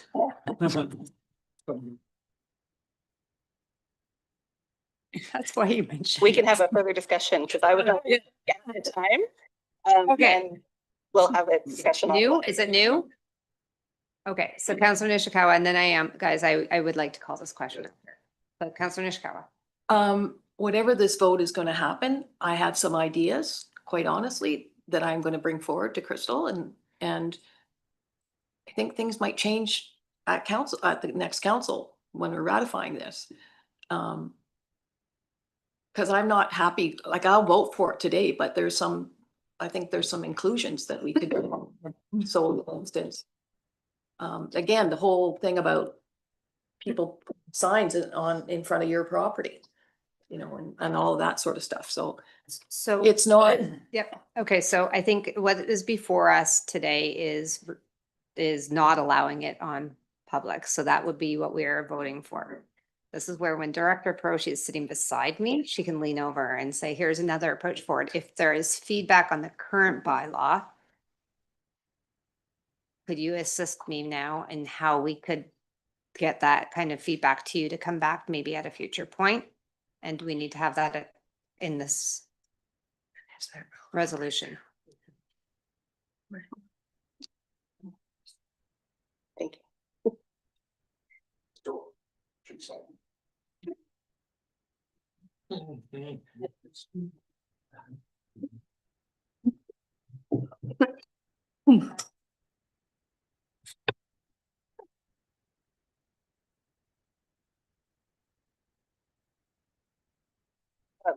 Sorry, just thinking top of my head. One of the options could be to amend the resolution to remove the second 2 paragraphs because they wouldn't apply anymore and say that the election sign bylaw attached as Appendix 3 be denied, and further that staff be directed to receive comments from members of council and review the bylaw for any further potential changes and bring back a revised bylaw at a later date. If there are things that committee would like addressed in the bylaw, if they're not happy with the current one and would like a few things changed, then I can receive comments over the next little while and come back with a potential revision at a later date. Okay, so I believe this is the time that we need to have 2 people bring that forward. Is that correct? Correct. Okay, so Councillor Nishikawa, I believe is 1. Councillor Kent, okay, so hold on for a second. There's a new approach that's being, and I need to have 2 people put forward the motion to change that. So currently, Councillor Nishikawa has put her hand up. Is there anybody else who wants that approach? Okay, Councillor Bosenworth. So I think then that means we probably need 5 minutes to draft a new resolution. And I need you back here. Thank you. We're gonna get rid of the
We are back. I now have a new, an amended motion. I am going to read it. Moved by Councillor Nishikawa, seconded by Councillor Bosenworth.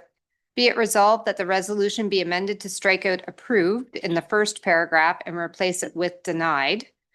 And that the second and third paragraph be struck out and replaced with, and that staff be directed to receive comments from members of committee over the next 30 days regarding potential changes to the current election sign bylaw, as well as conduct a review and make any necessary updates needed for clarification and report back to committee at a later date. Okay, so I will call the question. All those in favor? Okay, so that is carried. Thank you. And now I go back to the main motion and say, I have a question. Councillor Edwards. Well, I had my hand up before that. Why do we have to do it in 30 days? Election is not this year, is it? Okay. Director Brochi? Thank you. The reason we added 30 days was so that I could bring a report back in November, so hopefully be ratified in December. It would be staff's preference not to bring back an election sign bylaw in an election year. Okay, Yes. thank you. Thank you. Now I say, yeah, all in favor of the main motion as amended. All that carries. Thank you.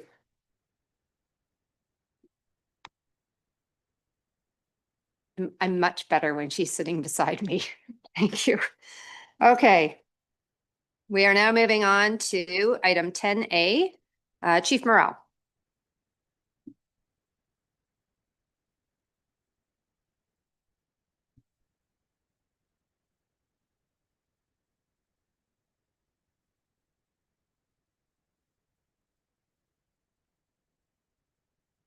Good morning, committee. Oh, that's really loud. Good morning, committee, and through you. The report before committee is a report that is the financial strategy and implementation plan following on from the fire station location study. This is not the final report that I'm sure the committee will receive on this issue, but this report does ask the committee receive this report and evaluate it and look at the recommendation yet again to recommend to council that the fire station location study 7-station model be received and adopted.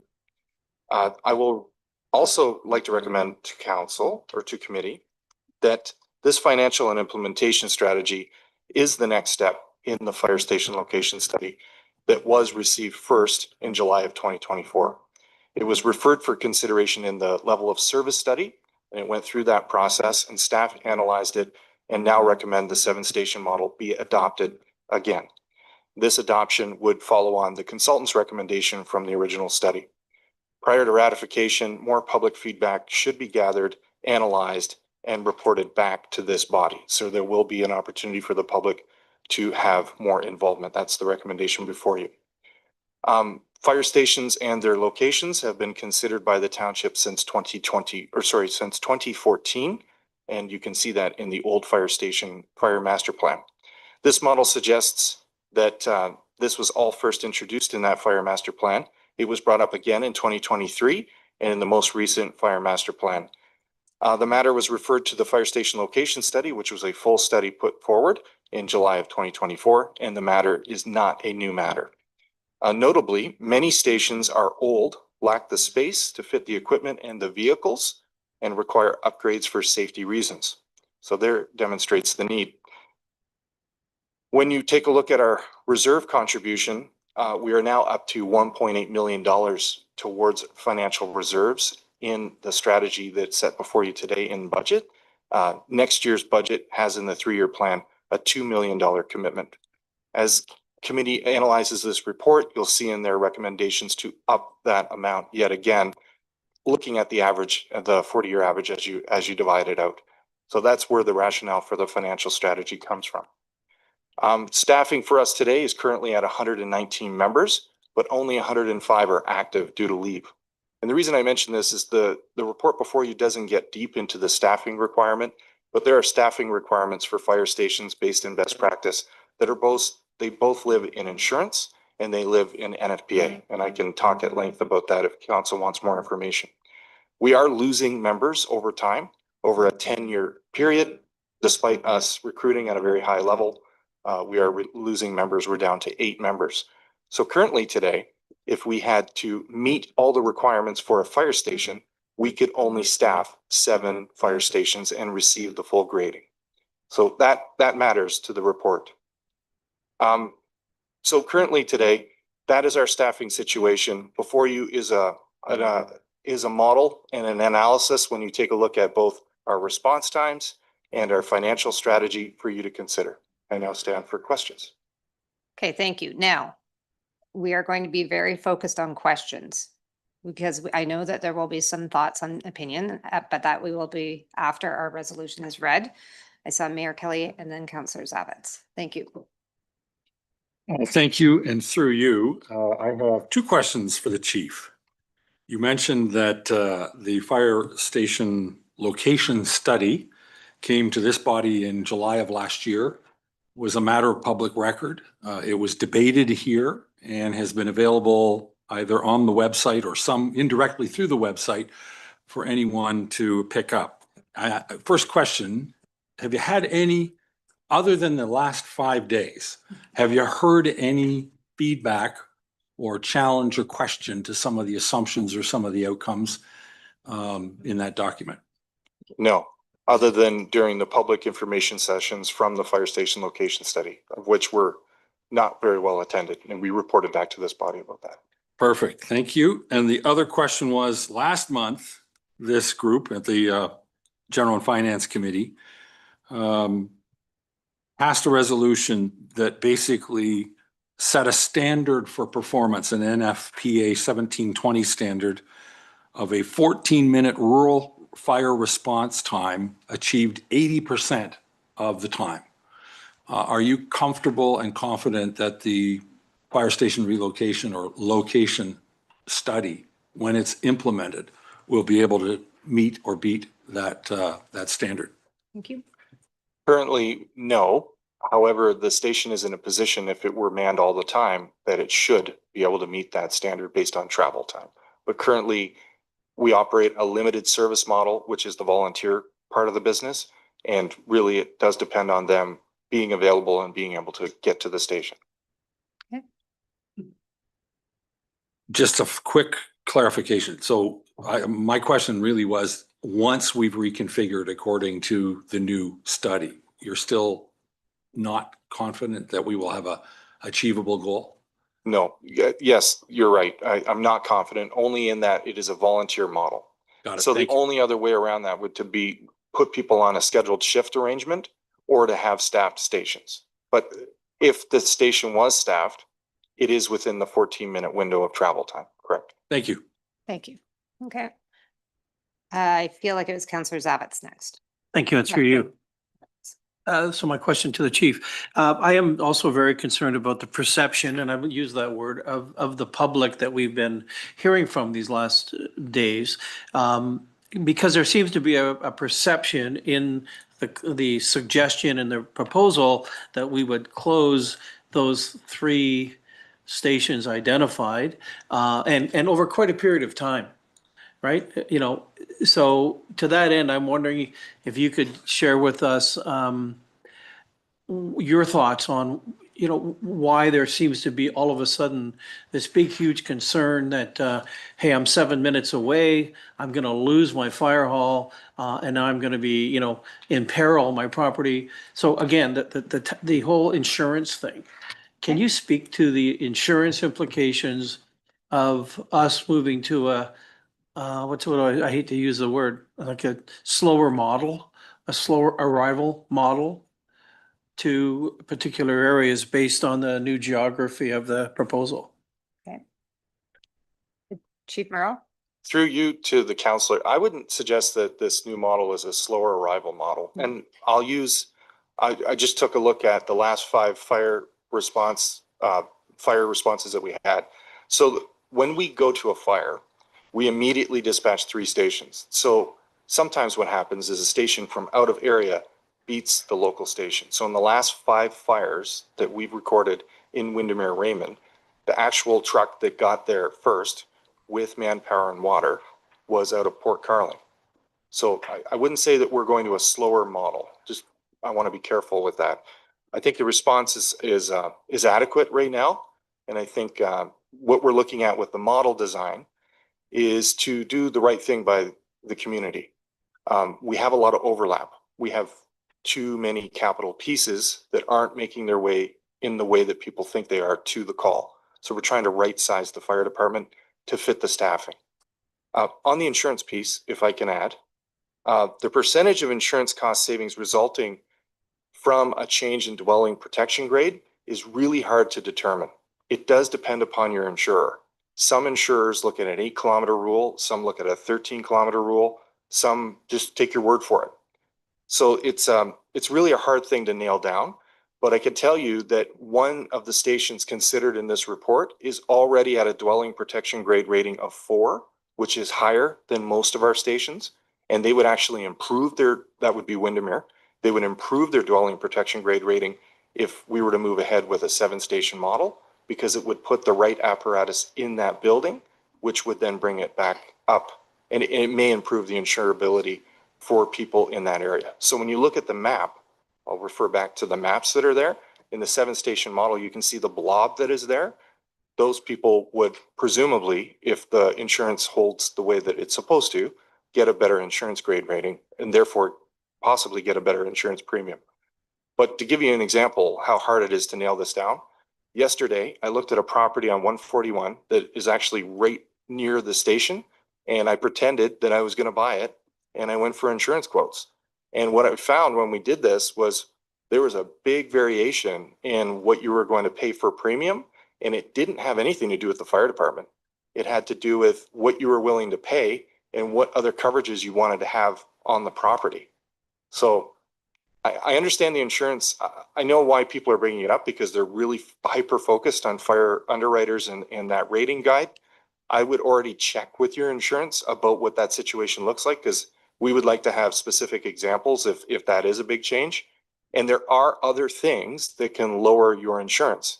And one of them is dry hydrants, having a water source close by that we can pick up water from.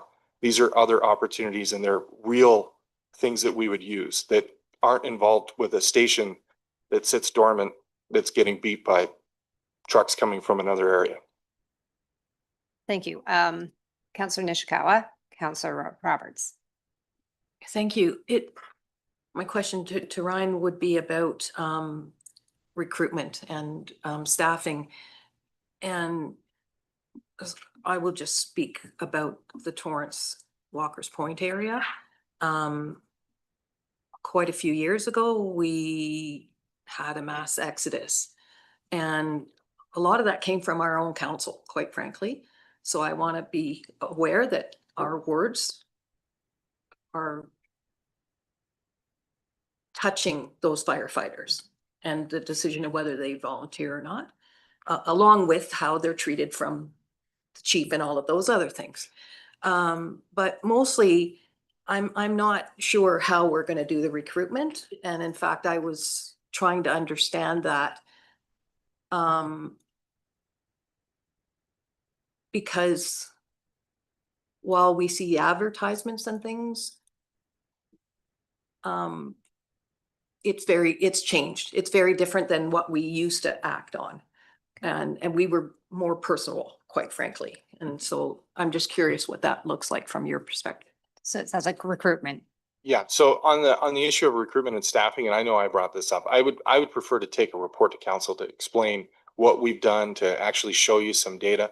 But Cole's notes of it are that we recruit heavily throughout. You'll see we're actually working with our new communication director to even hyper focus our ads in the right places. We will recruit about 21 individuals that will come in January. By the time June rolls around, we maybe get 18 of them that will graduate the classing. And that's to get them firefighter certified, firefighter 1 and 2. At that point in time, throughout the year, we may lose 15 to 16 people that move out of area or just naturally retire. So we're barely keeping ahead of the curve of just keeping the ranks filled. We are doing a good job. Since I got here, we've been plumping up the numbers, but we do notice over a 10-year time frame we've lost 8 people in total. And we are experiencing newer challenges that 10 years ago we did not have.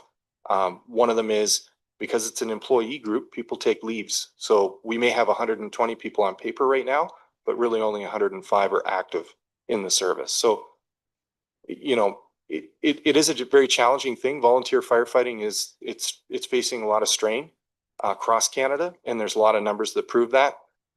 You can look at the Canadian Association of Fire Chiefs website, and there's lots of information in there. But as you know, and a couple of the reasons for that are dual incomes, a lot of time pressures on people. It's just really hard for people to do the things that they used to do. And again, I would like to take a report to council that kind of fully flushes that out to give you some insights about what we would like from council moving forward. Okay, thank you. I see that CAO Pink's making note of that, so Yeah. I appreciate that. Councillor Roberts and then Councillor Kent. Questions again, and then.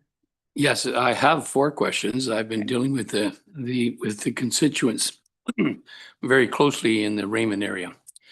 And so my questions are based on what I've heard. And I think one you answered. But first of all, the second part of the recommendation includes asking for feedback from the community. What will be the process used to solicit this feedback? Thank you for the question. Through you, I will probably follow what was mentioned to us by one of the associations that reached out to us in the last couple of days. I would love to do a virtual town hall and answer questions in that format, but that will depend upon this body making that decision today, if that's what they want us to move forward with, more public engagement. Okay, thank you. The second one is to Director Donaldson. We have 3 scenarios, and I think it's important that the constituents understand what the increase would be for option 1, 2, and 3. You have the insight on Director Donaldson. Through your chair. So I don't, because we haven't finalized how the funding and the financing of this plan would be implemented. Certainly if we were doing it thoroughly through tax levy, it would have a much different impact than if we were doing it through, say, debt financing for some of the reconstruction or renovation of existing fire stations. So it would all depend on how we do that. Of course, I think in the report, it talks about opportunities for grants and other sources of funding as well. So to know what the true impact would be for ratepayers at this time would be premature until we nail down exactly how we would pay for it and the timeline over which that would be paid for. Thank you. My fourth one, I'll jump to and go back to the third in a second. But will this, and I think you answered this, will the 7-station model meet the NFPA 14 minute response requirements for the constituents of Raymond, Glen Orchard, and Torrance? Yeah, as cited through you, sorry, as cited in the report, you'll see the mapping actually shows that. Yes. So the only areas that are outside the blobs that are shown in the 7-station cluster. So there's a couple reasons that you look at a fire station's location. One of them is the call volume, and you'll notice there's a lot of little dots on that map. That's the call clusters themselves. So the historical call clusters, that will be covered because that's where the blobs are. What we're currently experiencing today with 10 stations is that we have a lot of overlap. So this is designed to remove that overlap and right size the amount of stations and still meet those requirements. Okay, thank you. That's so You're done? Yeah. Okay. Councillor Kent, question? 2 quick questions. My recollection of the last meeting when we talked about the 14-minute was you had used the term aspirational a lot. And so I didn't really understand why you would set it if it was only aspirational. Are you intending, if you implement this with the 7-station model, to rejig the staffing as you suggested? Or is that not part of the plan? Okay. Through you to the councillor. So before we ever came to this body with any kind of operational changes, we first wanted to ensure that the capital was in the right place. There is a notion that with 10 stations and possibly not enough people to drive all the fire trucks, you've got too many things. You probably should right size that. before there's some other fire chief in here behind me going, what was that guy all about? That was primarily why we were focused on the capital piece first. Then you start to look at your operational needs. And obviously we would come back to council before any of those impacts would ever come down to this room. But that allows us that flexibility to say to council, due to some savings we've made over here, due to some equipment changes we have over here, we've even evolving our strategy. We have evolved our strategy in the last 3 years. To give you some examples, we now allow members to have gear in multiple halls. If they work in that area, then they can respond during the day to that other hall. Whereas at night, they'll respond to their local hall. That just makes 2 firefighters out of 1. So there's other strategies that we're incorporating to get that response time down. The more creative you get, more full-time, if that's what works, whatever, you're in charge. But obviously that would be the step that would go along with the plan. You have to get to the aspirational 14-minute level. Yeah. Thank you. Yeah. Thank you. Councillor Nishikawa. No. Okay. Councillor Zavitz, another question? Okay. So to the chief, and I guess I'm wondering more than anything, to the people that are watching, I think, again, the perception that we might be doing this to save money. I've seen that in some of the commentary, and certainly, I personally, I think it's a much bigger issue. And I wonder if you could speak to that in on that higher plane. Okay. Thank you. Through you to the counselor, a couple things. I've gone through one of these processes before, and one of the drivers in the background was not very transparent to the public. I can tell you this is completely transparent. If it is the will of this body to maintain 10 stations, we will maintain 10 stations. But this report outlines what the financial impact of that will be. And even to maintain the 10 model and then try to meet the insurance implications contained therein, there is a line in there that says that we will need to increase some of our truck amounts in those stations as we build new stations. So that's where that amount of $7.4 million, that would add to the 166 million for the 40-year life. So really what's before you is a good analysis of what you currently have. It is on this committee to make a choice. I'm saying I'll lead a great organization if you give me a 7-station model, if you want to go that way.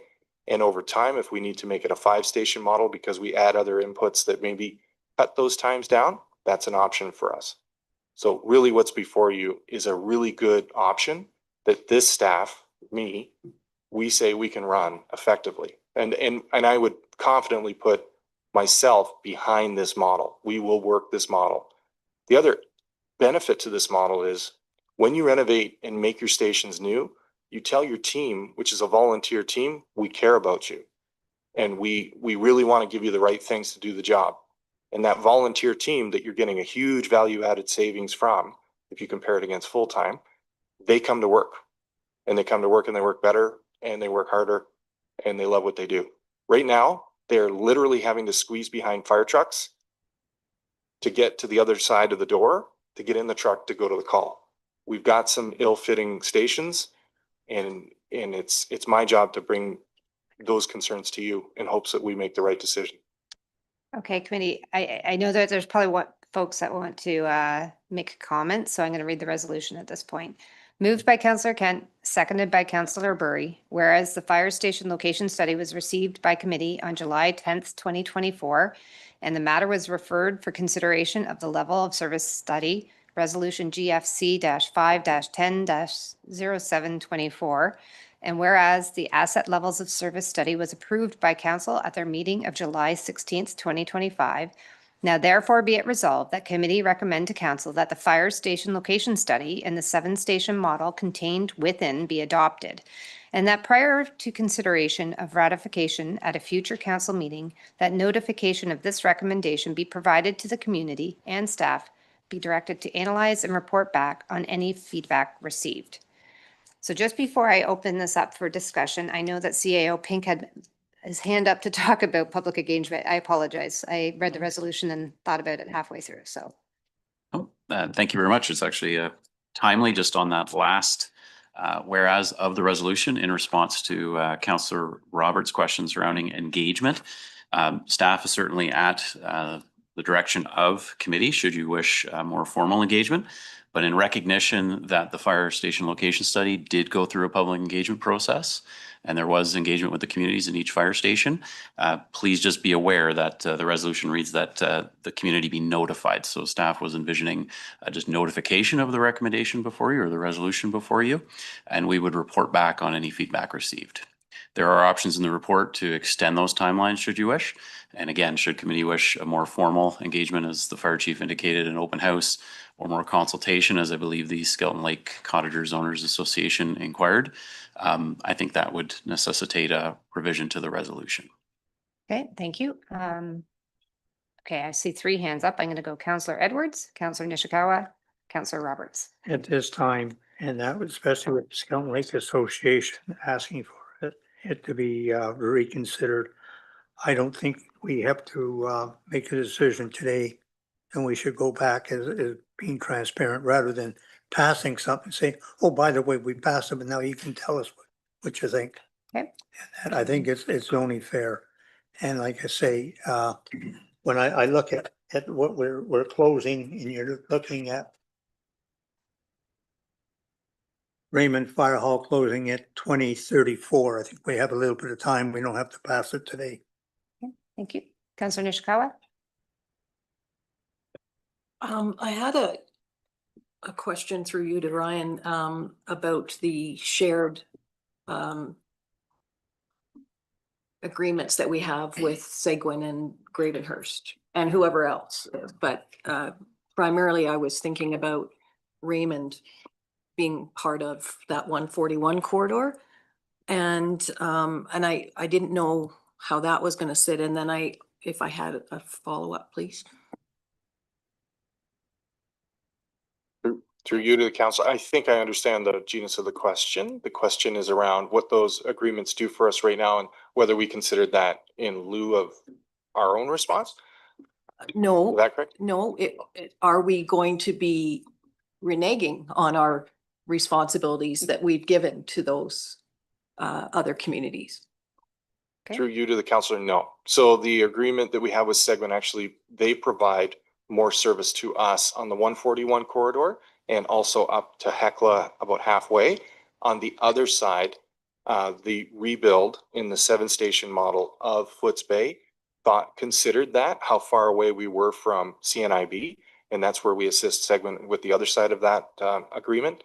And I believe the other question, part of your question, was the Gravenhurst portion. We will be fine because we still have Walker's Point in existence in the 7-station model. Hopefully that answers your question.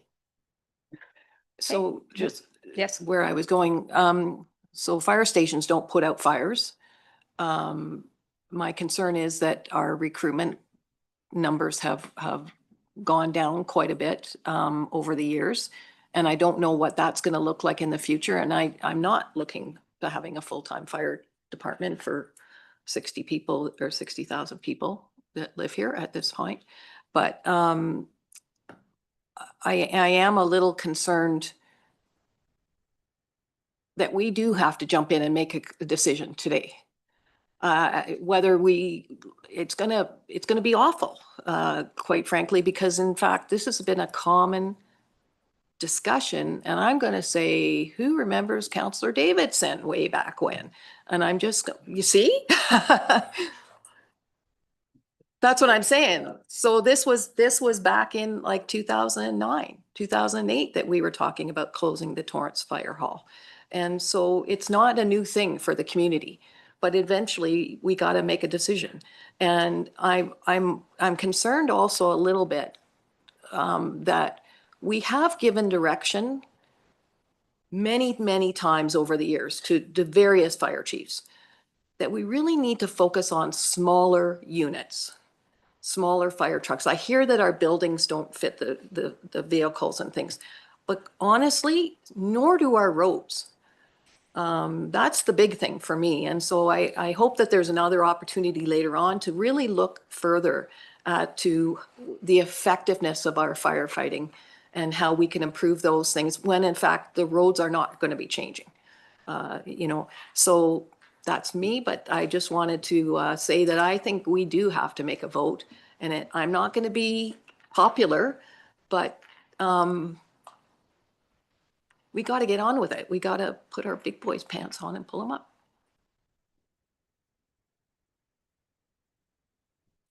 Thank you, Madam Chair. Late yesterday afternoon, we all received a letter from the co-chairs of the Skeleton Lake Cottagers Association.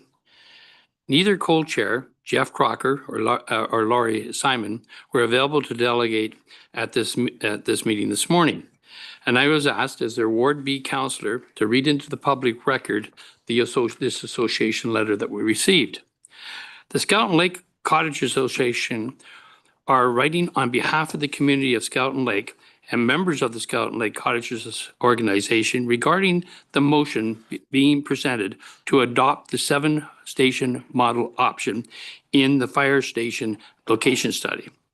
Our community has only just become aware of the proposal to close the Raymond Fire Hall over the past few days.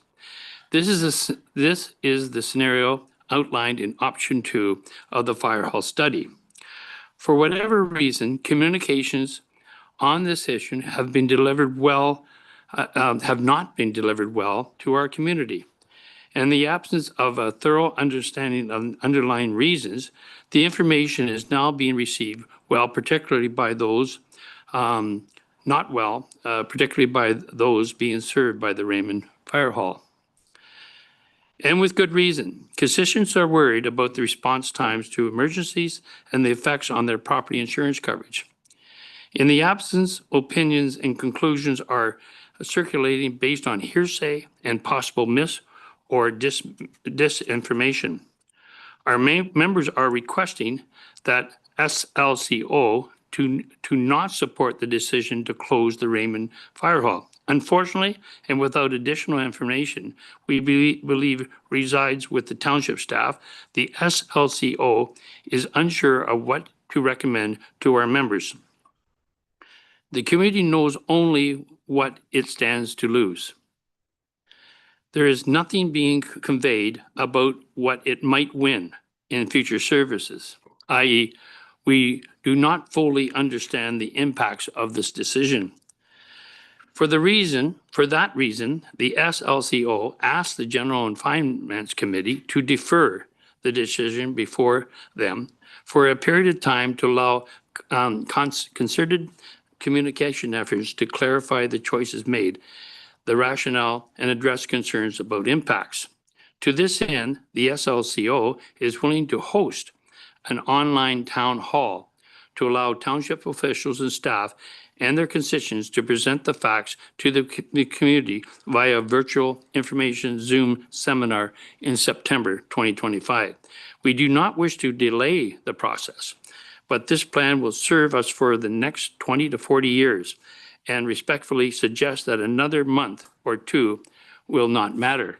So what I'm asking is that we, as CAO Pink brought up, we need a more formal engagement and to hear from our constituents.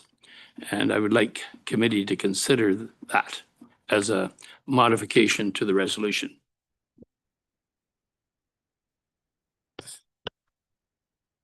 Thank you, and through you. All right, I'm going to key off a couple of things that I heard earlier. One from Councillor Zabit said that suddenly there's this big, huge concern. And I sort of picked it up when I was asking questions of Chief Morrell. There was a sudden, big, huge concern. And it was coming from only one location, one spot. There was other affected communities and villages from which I heard nothing. I heard 56 emails. I didn't hear them. I received 56 emails. So I figured on, what was yesterday? On Monday afternoon that I would do a little survey of my own. So I called 10% of the people that called me, that contacted me, not to try to change their mind, to understand better why they were concerned. One of the people that I called was at 9 o'clock last night. I called Jeff Crocker, co-chair of the SLCO, not to change his mind, just to better understand what's driving this. My concern, and the reason why I think we need to vote today, is because we need to hear from everybody around this table whether they have concerns. There's some phantom concerns out there. There's some information, Councillor Roberts, you just mentioned, and I think you were reading from Mr. Crocker's letter when you suggested there was misinformation in the field. There's misinformation in the field. And it's not my job and it's not my duty or I don't find great value in trying to seek it out, but it's become sort of obvious to me where it's coming from. I did speak, I left 6 messages. I did speak to 5 people after I got a hold of Mr. Crocker last night. And there's sort of a sense that there are some objections about this of undetermined nature, that it's an alarmist reaction. We've got to stop this. I think we need to move this thing forward. I have every confidence in the processes that has gotten us to this point. I have every confidence in the relocation study. I have every confidence in Chief Morrell and his team. I have every confidence. I did some homework last night on the outside consultants that did the work along with the chief to put the plan together. I'm confident that it's been up and available for public consultation for 13 months or at least 12 months, 13 months, I believe. But I do think we've let a lot of people down by letting the communication dribble out and drabble out from people who might have concerns that aren't based in the reality of the plan as it's proposed and based in fact. So I think we need to take the vote today, and assuming that there is no reason assuming that it passed, I would suggest we defer on recommending it to council for a minimum of 60 days, maybe 90 days. I don't know, the September date you mentioned is new to me. I would like to give every opportunity for our communications team, for each of us as councillors, for Chief Morrell as the head of our fire service, to take whatever steps are reasonably necessary to make people realize there's a much bigger story than one of loss. There is a very good story about right sizing. There's a very good story about taking 10 historical locations that might have been relevant. You know, some of these buildings, I think, are almost 100 years old, aren't they? When they were built, I'm sure they made sense. But today's reality is different technology, access to different pools of labor, different types of communication and response times, the speed with which we can get on site once we gather the resources together. Even this kind of co-sharing of individuals who might work in one location and live in another. All of this stuff is new. It's been considered, it's been baked into the plan. I believe the plan is the right thing for this township and all of its constituents going forward. And I think we need to express our support for the plan or real meaningful objections to why we don't believe the work that's gone into it stands up, and then defer it till, I don't know, what is this, October, or perhaps November at the latest, so that we can do whatever steps we need to do to make everyone who's impacted by this comfortable that we actually know what we're doing and we're doing the right thing.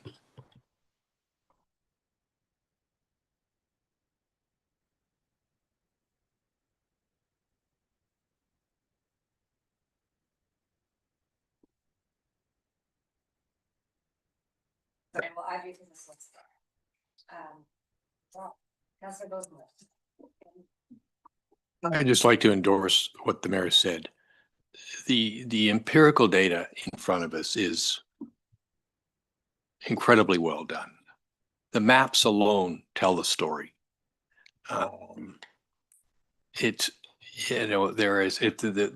voices of concern are coming from one. They're not coming from the other two. We need to get onto this. It's been around for the problem. The fact that we've been discussing this for a long time means we've obviously taken far too long.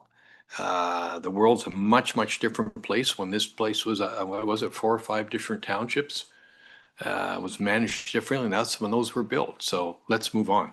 And I like the mayor's idea of allowing a couple of more months. We have a very capable chief who's very willing to engage with any community that wants to do so. Thank you. Councillor Edwards, Councillor Roberts, and then Councillor Nishikawa. Yes. the whole thing is wait 60 days or something like that. If we do not vote on it today and let the people have their say, it's like we passed it, but you can say what you want, but we're shoving it down your throat. And this is the attitude that people think. Just a second. All they're asking, and that was from the Lake Association, and I'll tell you how this started. I was at church the other day, and some people live in Raymond, and they just asked me what they usually do, what's going on at council. And I said, there is a motion coming forward that will probably close the Raymond Fire Station. And it went from there. They called somebody, and that. They did not know about it. Okay. There's no newspaper articles coming out anymore. People did not know about it. They don't follow everything that's going on in council. If we are going to vote on it today, I'd like a recorded vote, please. Okay, thank you.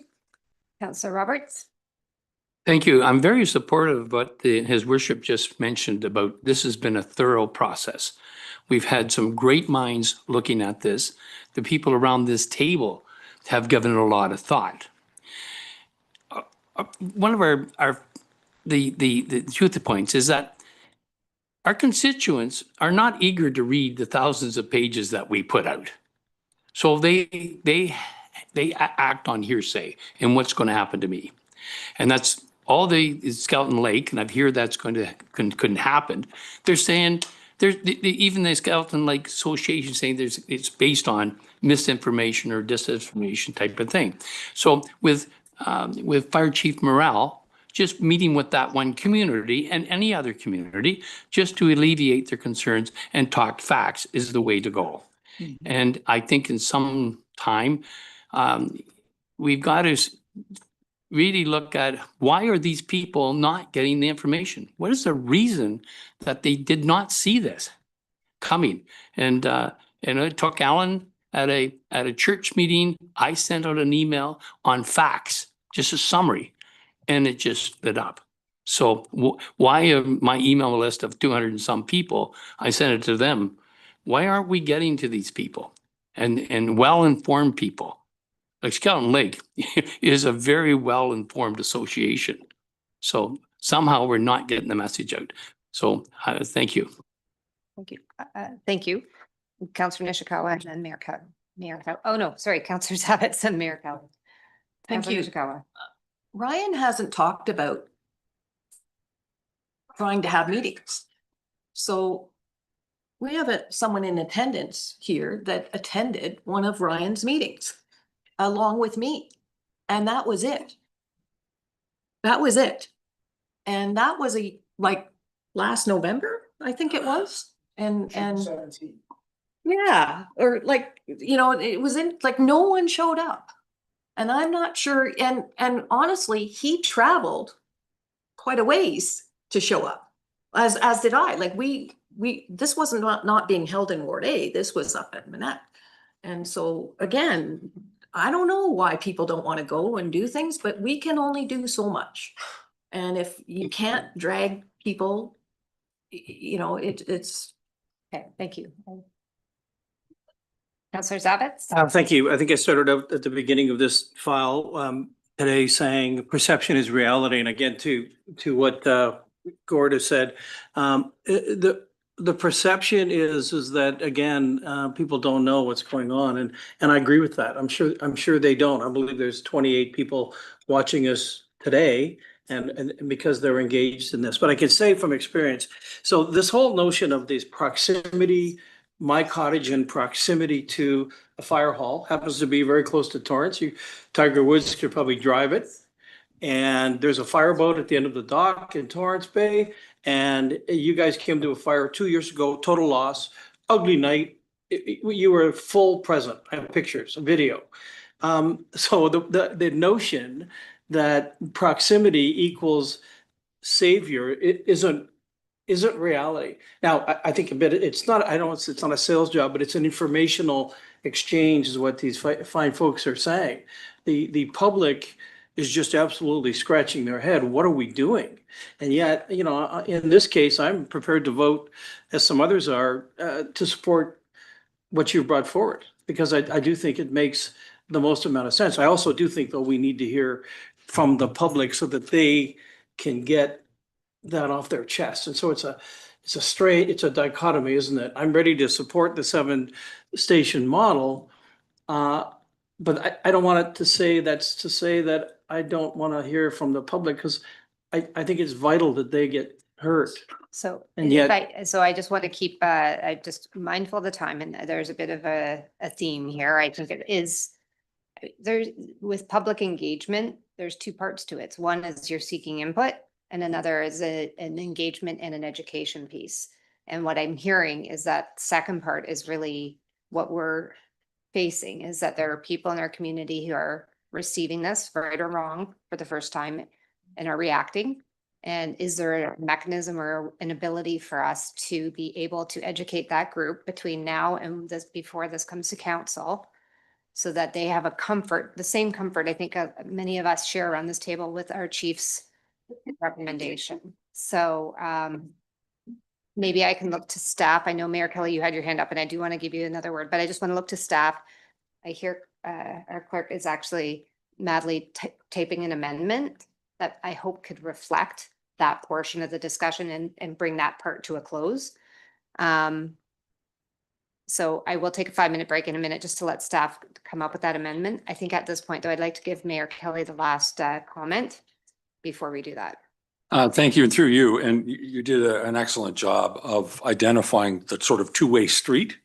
And quite frankly, as much as I love the public and I engage with the public at every opportunity, I didn't visit, along with the deputy mayor and a couple of other councilors, I think 22 or 24 cottage association and road association meetings in the last 8 weeks, you know, because there was free parking. I did it because it's important to me to go and visit with these people and listen. There are certain things that I absolutely want to hear from on how we can serve better, how we can deliver more, how we can create value and efficiency. But there are certain things where we have expertise, we have data, we have hired outside consultants. If we go and there's a takeaway that changes the approach to the fire station location study, I will be very disappointed that we have to learn from people who don't know how to set up fire halls, how to set up a fire hall. So I trust the system. What I really hope and what I really would like to do today is endorse the proposal, endorse Chief Morrell's work, and frankly, give everybody here an opportunity to express whatever concerns we're going to have to overcome between now and October when this thing comes back for final conclusion. And in the meantime, throw every resource we have, including a new communications team, including Chief Morrell and any one of us who wants to go along with, to help allay the fears. This thing did not strike out of the blue. It was considerate. I think the one thing we all probably need to do better at is change management. People don't like things being different. And when they start to get different, we need to anticipate the kinds of things and communicate comfort to them better than I think we do right now, faster, more often, more regularly, different ways, different places. But I don't think we're all that good at comforting those people who are afraid, including people around this table. And so I'd like to understand where we need to do that work, get it done over the next 60 or 90 days, bring it back here and move this thing forward. Okay, thank you. Now I do have, and I just want to make sure I can read. Nope. Okay, just give me one moment.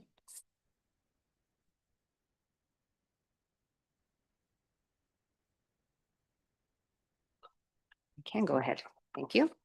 There is an amendment that I'd like to read. Moved by Mayor Kelly, seconded by Councillor Zavitz.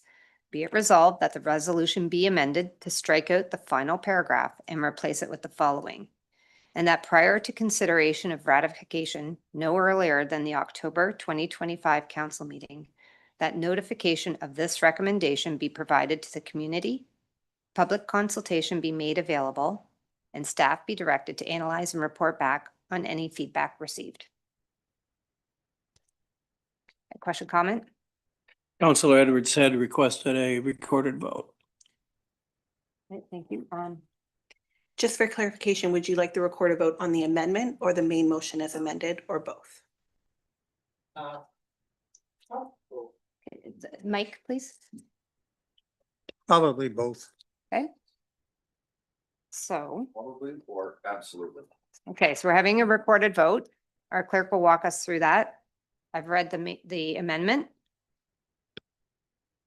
Okay, so for the recorded vote on the amendment, Councillor Bosenworth, Yay. Councillor Burry, Yay. Councillor Edwards, Please put on your mic. Nay. Thank you. Councillor Kent, Yay, yes. Councillor McIntyre, Yay. Councillor Nishikawa, Yay.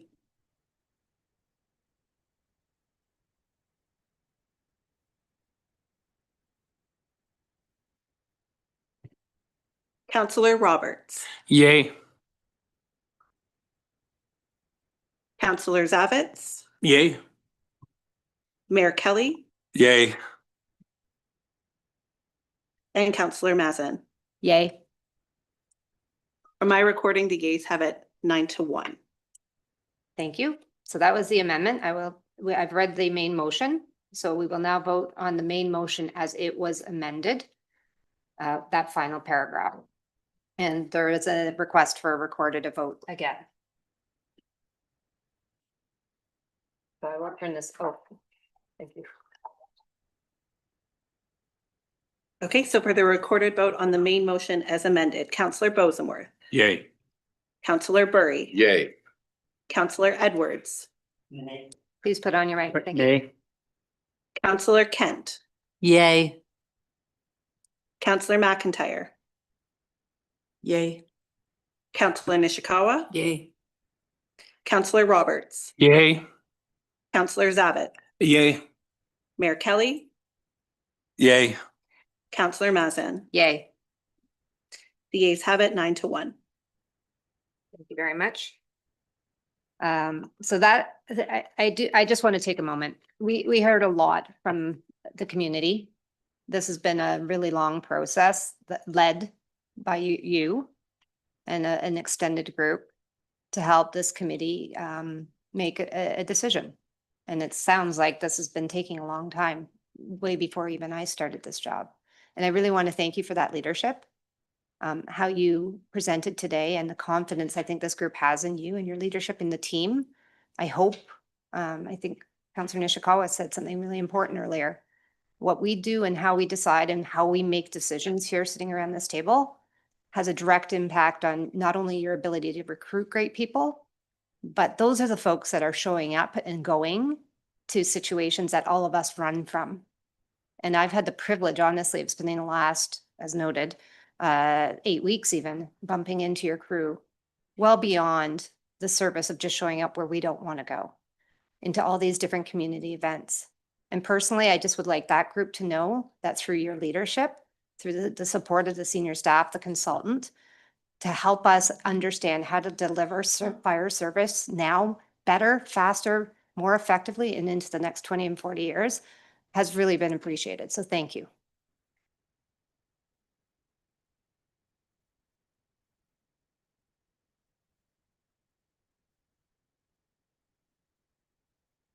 My apologies. I hope that mic was on because I really hope your team hears this from all of us. I will pass on your. Just say it again. I don't know that I could. Clearly, I'm passionate about it. This group is so, okay. I don't know what to do because I'm in uncharted lands. It's now 12:20 and we still have items on my agenda. So if you could just give me 1 minute to consult with the mayor and senior staff to understand about lunch timing and all that stuff, I would appreciate it.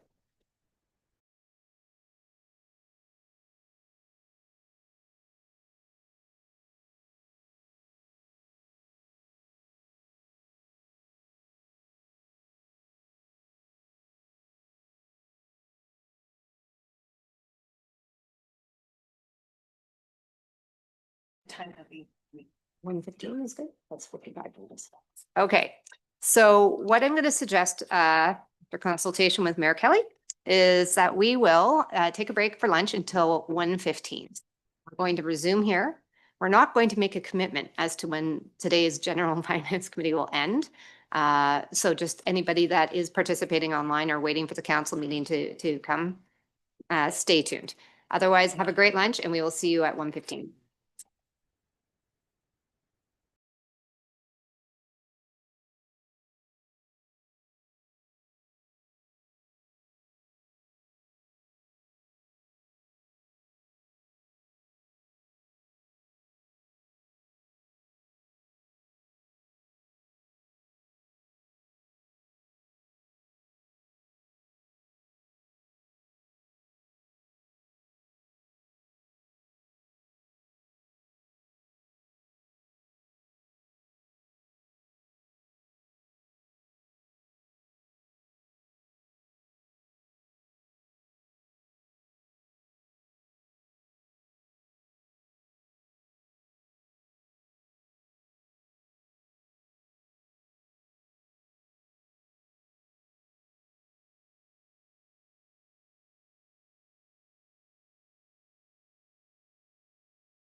Okay, everybody.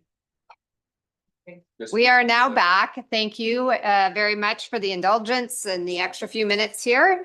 Committee, we are back now live. Are we live? Yes. Thank you very much. As noted earlier today, we are going to shift the order of the next two items on our agenda. And we are going to begin with item 10C. And that is the use of public docks bylaw amendments. And I will turn it over to you, Mr. Moore. Perfect. Thank you, Chair, and good afternoon, committee. Yes, the first report will be in regards to the public docks and ramps bylaw. As committee is aware, as part of the 2025 capital plan, some of the two larger projects for parks was the replacement of the Beaumaris and Windermere wooden docks at the respective wharves. Planned as part of those projects, staff brought a report in early spring outlining kind of a timeline and a phased approach as to how we would complete those replacements. As part of that project, we wanted to dive into the operations of those wharves as well, and not just the replacement of the docks themselves. And with that, an updated timeline can be found in the appendix of the report for committee. A first step was to obviously seek public engagement on not only the current layouts of the wharves and docks, but also seek feedback on the current operations of them. Staff also received feedback from the current wharf managers and held discussions with them as well, just to gain a better understanding of how the docks operate on a day-to-day basis, because they are the feet on the ground for us. Within the report is the data of how each of those wharfs operate and the usage amongst them. Overall, as committee's aware, we have a number of docks throughout the municipality, but we have three wharves in particular where we have parking by permit. And those are at Foots Bay, Beaumaris, and Windermere. As we dove through kind of the background information and feedback received, it certainly seems that each one is a little unique themselves in how they operate and the usage of them. Foots Bay in particular, although not scheduled for any replacement in 2025, it doesn't typically sell very many permits, actually none in the last couple of years. Is really just the concrete pier there and has a boat launch beside it. Certainly more of a kind of transient use, loading, unloading. Windermere does sell permits, which are parking for over 4 hours, as guests use the nearby amenities such as golf course, restaurants, etc.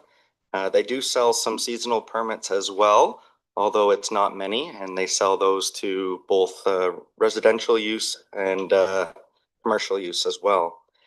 Beaumaris is certainly more utilized as a seasonal permit dock, offering more seasonal permits than the other two, and is not seen as much of a transient use dock, as there are not the same nearby amenities that Windermere offers.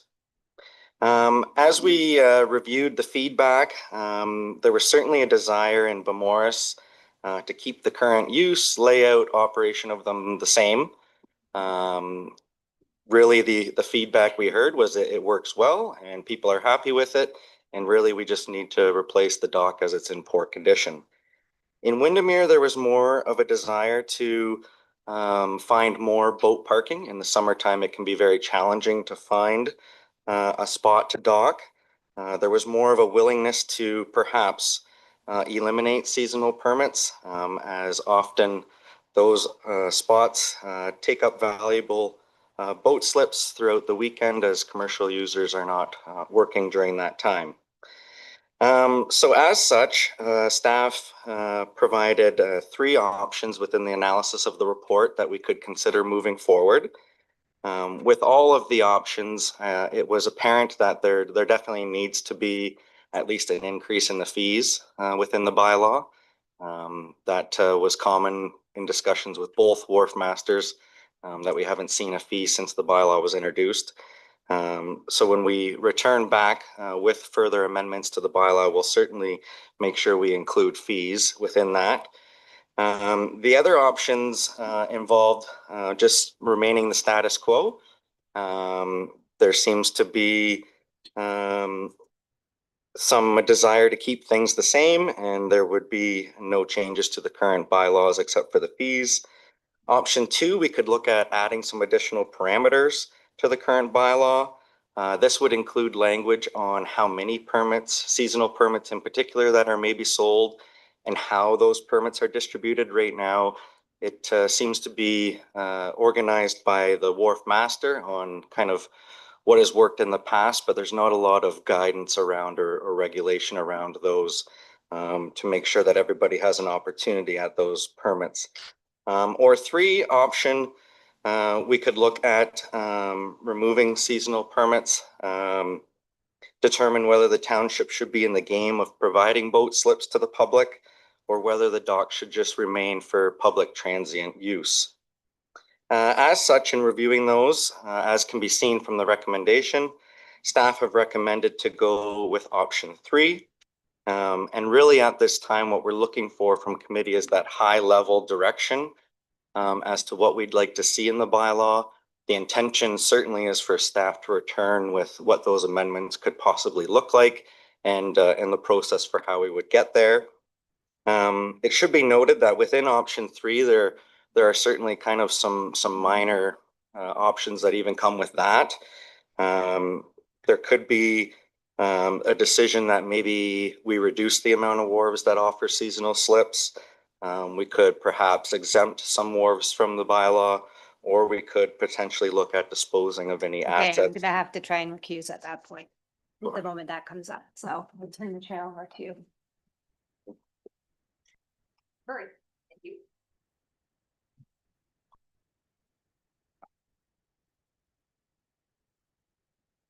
Carry on. Okay, thank you. Or we could look at dispose of any assets to allow for a certain service to be done by the private sector. So again, I guess just in quick summary, Chair, at this point, staff are just looking at that high level direction. As we reviewed all the feedback and the current bylaw, we feel it really comes down to whether we want to kind of be offering that seasonal slip opportunity to the public or whether we want to just be in the transient use game with our public docs. So I'll turn it over for any questions. Thank you, Mr. Moore. I see Councillor Zavitz first. Thank you, and through you to Corey. I guess I certainly have a couple of statements and a concern. So as I read the resolution, proceeding, direct staff to proceed with amendments. So very specifically, I think the Bo Morris input was very clear on status quo. And so I'm a little surprised that we're recommending option 3. If that were to proceed, we would in fact be removing that opportunity. And I believe that affects all 24 of the people that responded that are currently renters of that particular aspect. So I could never support that. I would though like to ask you, I suppose, given the amount of input that you received on the survey, it was overwhelming and Bill Morris, and yet here we are recommending that specific option. I'm surprised you weren't a little more general with giving this committee those options. This is very, I mean, I can't support this. And I know there are people watching just about passing out because they would lose that right in Bill Morris that they believe they've had for 100 years. So I guess I'm asking, how could we craft into this that notion? And I guess that would be the rest of this committee agreeing that we would exclude or could exclude one location or 2 or 3, in that regard. So how viable is that? Mr. Moore? Yes, through you, Chair. We certainly considered all that feedback that we received. There's certainly the opportunity within the bylaw, and staff are open to that direction, whether we want to maybe exempt a certain wharf or exempt a certain area from that bylaw. That's certainly an opportunity within option 3. We wanted to make that clear. I think overall, when staff looked at it, The public feedback, the survey, it's certainly important, but it's one piece of it. And I think at the end of the day, what we wanted to do was look at this at a high level scale for the township.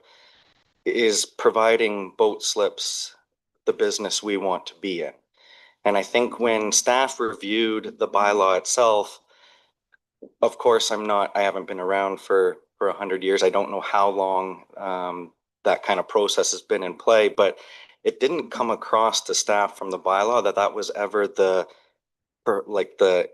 identified use. It within the bylaw itself, it just speaks to parking over 4 hours.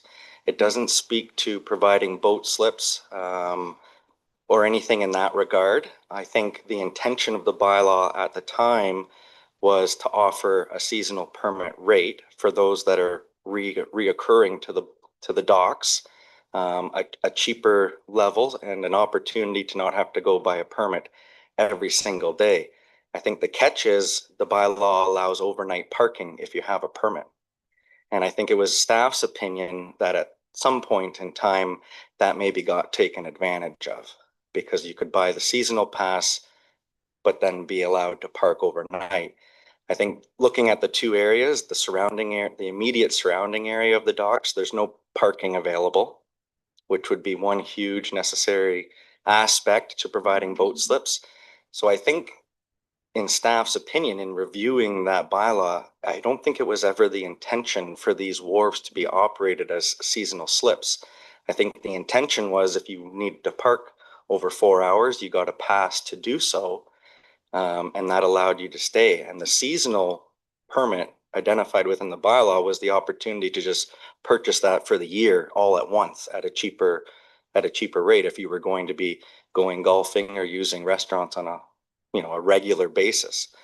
So staff's opinion is, if we returned with amendments to the bylaw, it could be as simple as some language regarding the removal of overnight parking, similar to our parking lots in the downtown. So that's kind of how we came to the conclusion of option 3. Yeah. Still a question? Yes, thank you. And through you to the clerk. Is it possible at this early juncture to even consider a recorded vote on this, only in that I don't even know how this is going to unfold, but there are going to be a whole lot of disappointed people. So I'm surprised, if you will, that we've gone to this extent in terms of literally considering right here and now that people are going to lose, there are people that are going to lose parking, like right here and now. And I'm concerned by that. So my question would be, is that an option, or do we not consider it this early on? We don't even have a motion in front of us, Councillor Zavitz. So I think not yet.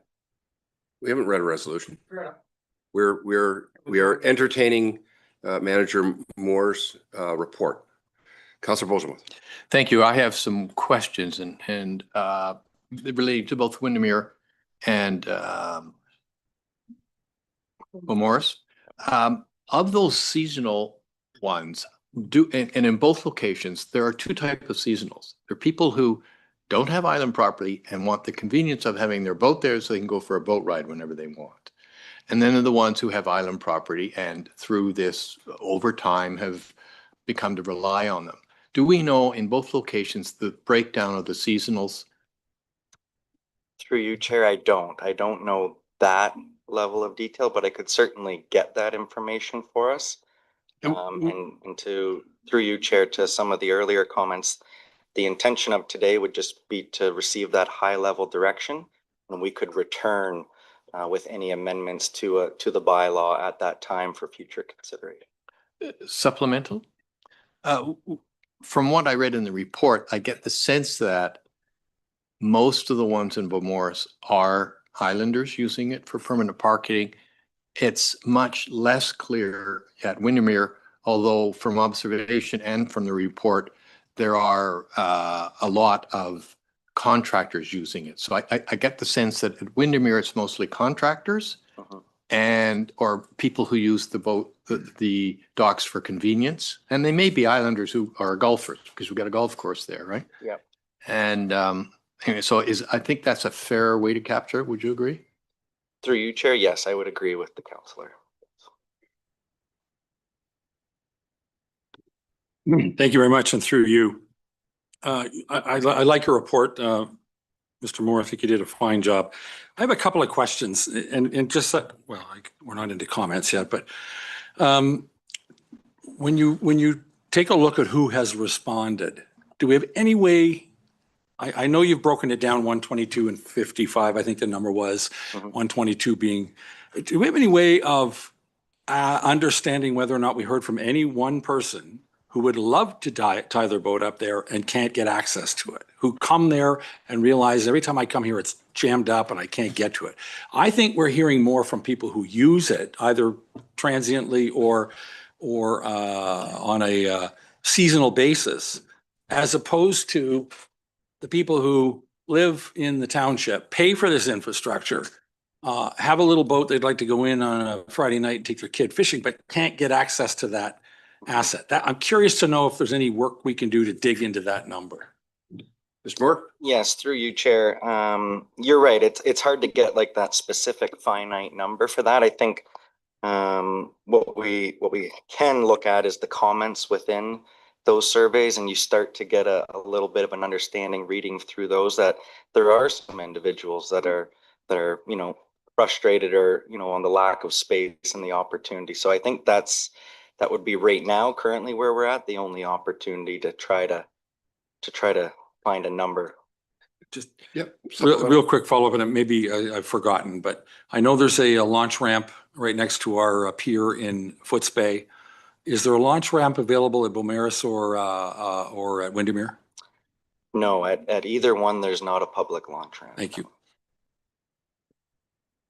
Councillor Kent? I would think you could easily get the data, who controls the data of who rents those seasonal spots at Beaumaris. And I mean, for what it's worth, I think we cannot be, this is a comment, we cannot be taking parking away from long-term tenants. It's not that I don't think that may be the right answer 10 years down the road if we were able to figure it out. You can't take it away with no solution. You're going to have chaos. There's no place for people to rent. There's no other marinas. There's no available space. I mean, if you remember what happened at, no, there isn't. Well, my question was, can we not get that data just by seeing the list of who rents? You're going to know who they are. Yes. So we should find it out.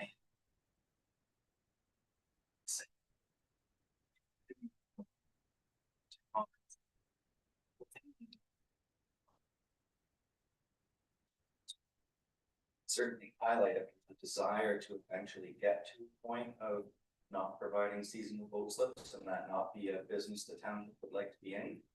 Staff could certainly look at maybe a phased approach or an opportunity to work towards a solution within a time frame. So there's some heads up or some awareness that it's not just going to happen.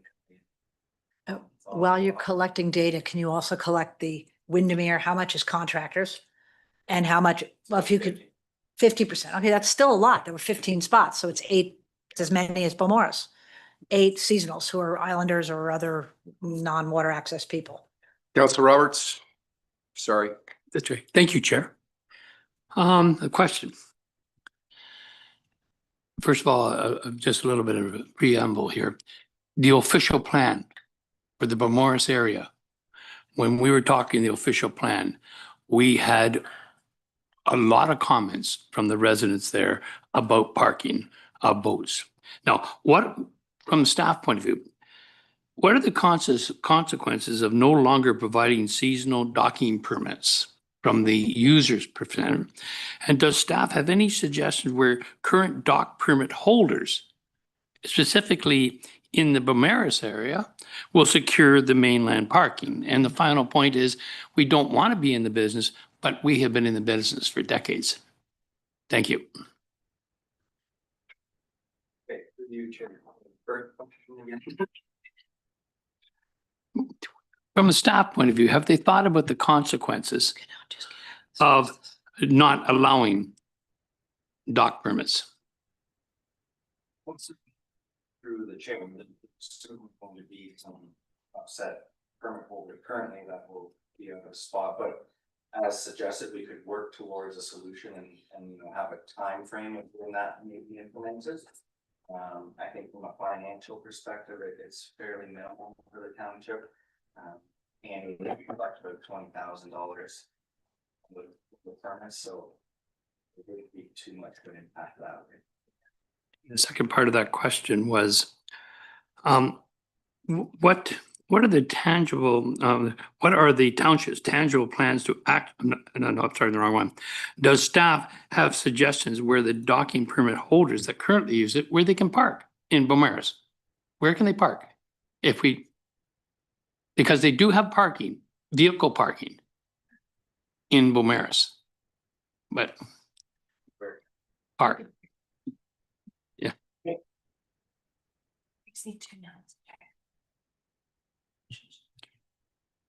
For those watching at home, we're just having a battery issue. We have a lack of energy on the microphone. No, the speaker has lots of energy.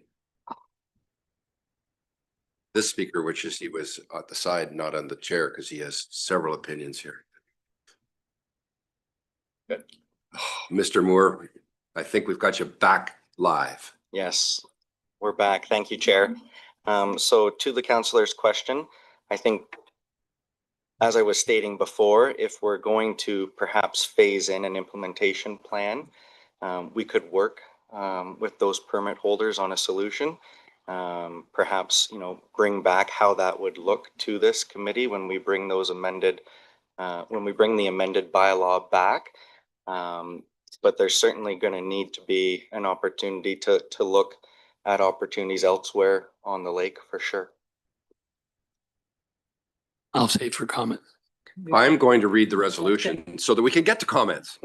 And this is now moved by Councillor Edwards and seconded by Councillor Kent. Be it resolved that committee directs staff to proceed with amendments to bylaw 2003-029, use of public docks and ramps bylaw, as outlined in option 3 of the report OPS-2025-040. Councillor Kent. I can make my comment now. Thank you. My comment is just, I don't think under any scenario can you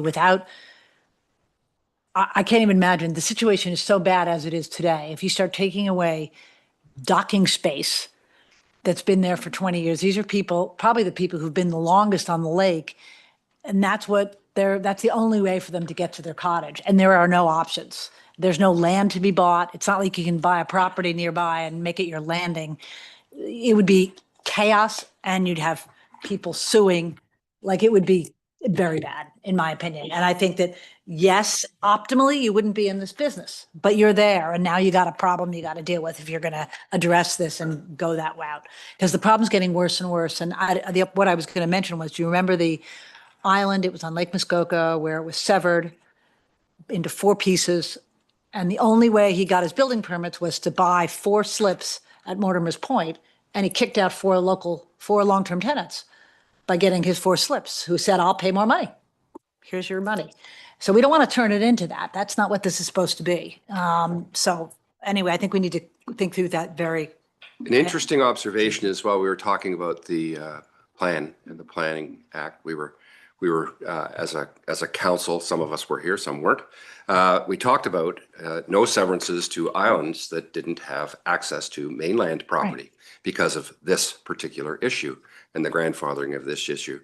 You know, my own personal comment is, why is the township subsidizing some people for their land access and not others?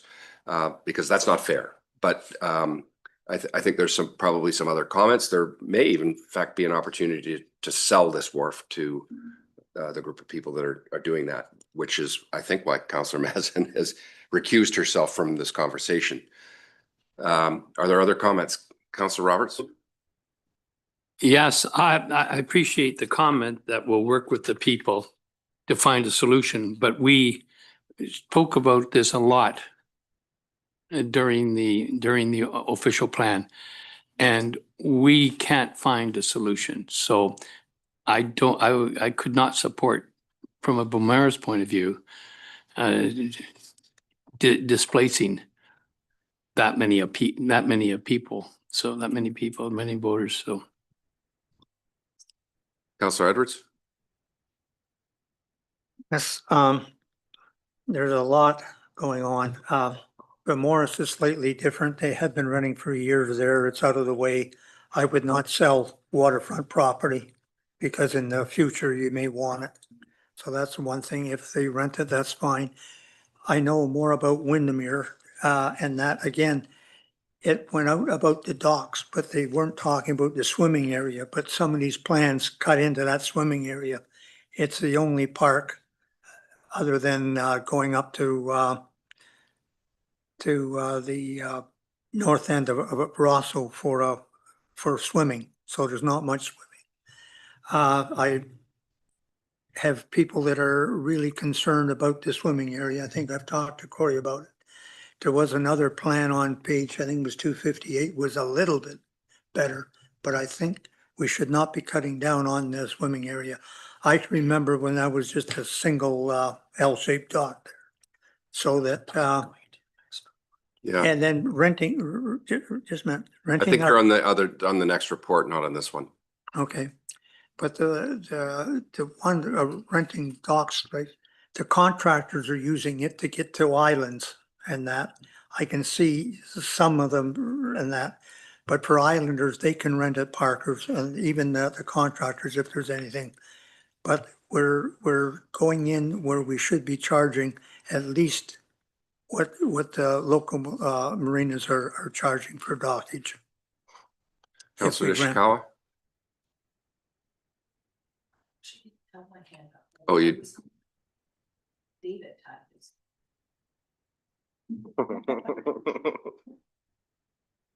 Over to you. Thank you. Through you, it's really, thank you for the opportunity. Just to respond to a lot of the comments and to supplement Mr. Moore's comments, I think staff certainly were cognizant of the implications and the concerns to those ratepayers that are using those docks. We want to make that clear. We realize that there's a significant challenge, and I apologize if the report was not clear. The intention was not to amend the bylaw and have them have another alternative immediately. We certainly would look to phase that in and look for other opportunities for them to gain access. But there's a couple of things really noted in the report, and I think the chair briefly highlighted on those, and I just wanted to reiterate them. The municipality owns about 40 docks in the municipality, and this really in Beaumaris is the only one that provides this service. And as we see on the next report, the cost of that infrastructure is significant. It's hundreds of thousands of dollars to replace this dock, and it is to the select benefit of just those users. Our understanding, what we understand, the process to obtain a seasonal permit is not a transparent public process. It is managed by a wharf manager who we understand provides those seasonal permits based on previous history of obtaining them. So it's the broader tax base is spending that amount of funds for this piece of infrastructure for the sole benefit of those handful of residents. And staff really struggles with the transparency of that process, the fairness of that process. And that's why hence we are bringing forward the suggestion that that needs to be looked at. Even option 2, should council not wish option 3 to remove that ability, staff are suggesting that the method by which those seasonal permits are granted should be looked at. Because again, the entire tax base is funding those infrastructure costs. That's the next report on the agenda. And it's to the select benefit of a very small portion of the community with no ability for the broader community to utilize or benefit that service. And that's the struggle and the concern why staff have recommended option 3. But we are cognizant of the implications. We're happy to work with those owners to come up with alternative solutions. As we noted in the report, thankfully, Lake Muskoka is much better served by marinas and waterfront landings than any of our other lakes. So we're hopeful there are other opportunities there. But as we noted, there's another several options in the report should council not wish to go down option 3. Your worship, do you wish to comment on that? I do. Thank you very much. And CAO Pink has gone along through you. CAO Pink has gone a long way towards sort of addressing the issue the way I had hoped to when we were, now that we're able to talk comments. I think option C is the right option, quite frankly. I think that I look at these assets, these very expensive, very desirable, very relatively rare assets that belong to the public generally as something that should be structured to have as high turnover as possible.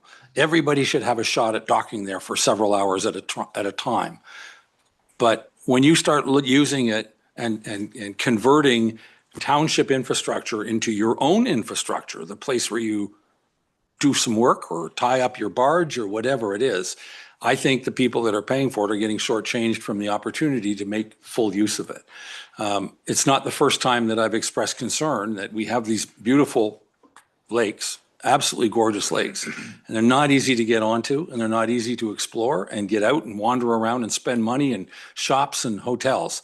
And I think I'll cut Beaumaris out, but certainly, Windermere is a huge opportunity. You go in there, if you had 4 hours free parking, you could go in and have a drink. You could go in and take in something from Chautauqua. You could just wander around the town. It's a beautiful little spot and get away and make good use of the asset that you as a taxpayer are paying for and otherwise don't have access to. And I think that should be ultimately the goal, to broaden that as quickly or as far as possible.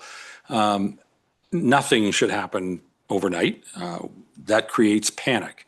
But at some point in time, we need to figure out where the options are. And I respect Councillor Roberts. We did look exhaustively, but we need help looking. If people realize they're on a short fuse for something like this, they can get creative and ingenious with it too. We just need to find a way to I think, give these beautiful assets back to the people who are helping to pay for it and don't have access to the water and who have nothing but economic opportunity all over them when they pull into a place and buy ice cream at the Foots Bay or spend money in the town of Windermere. Councillor Zawitz? Thank you. So I guess I would implore the committee to listen to the two ward councillors that are directly affected in Beaumaris, and our constituents at least are, and not converse or inverse to what the mayor has said, but I think at the very least, there would need to be a warming period, or call it what you want, but and I would see it being a number of years. This is a very delicate place in Beaumaris because you've got the yacht club and all of it, and it's obviously encroaching. It's here in files in front of us, so their reach is major. My concern here is that there's one dock left, and if we even think about selling it or whatever, we've affected literally hundreds of years of cottager use of something. So I think the Councillor Kent's, so the third ward, her comments hold water. That if we're going to make a full-scale change like this, and I think it's a huge change, then we should there should be at least a warm-up period of 3 years, 5 years, 2 years, whatever. And I would ask for a recorded vote on that. So that's it.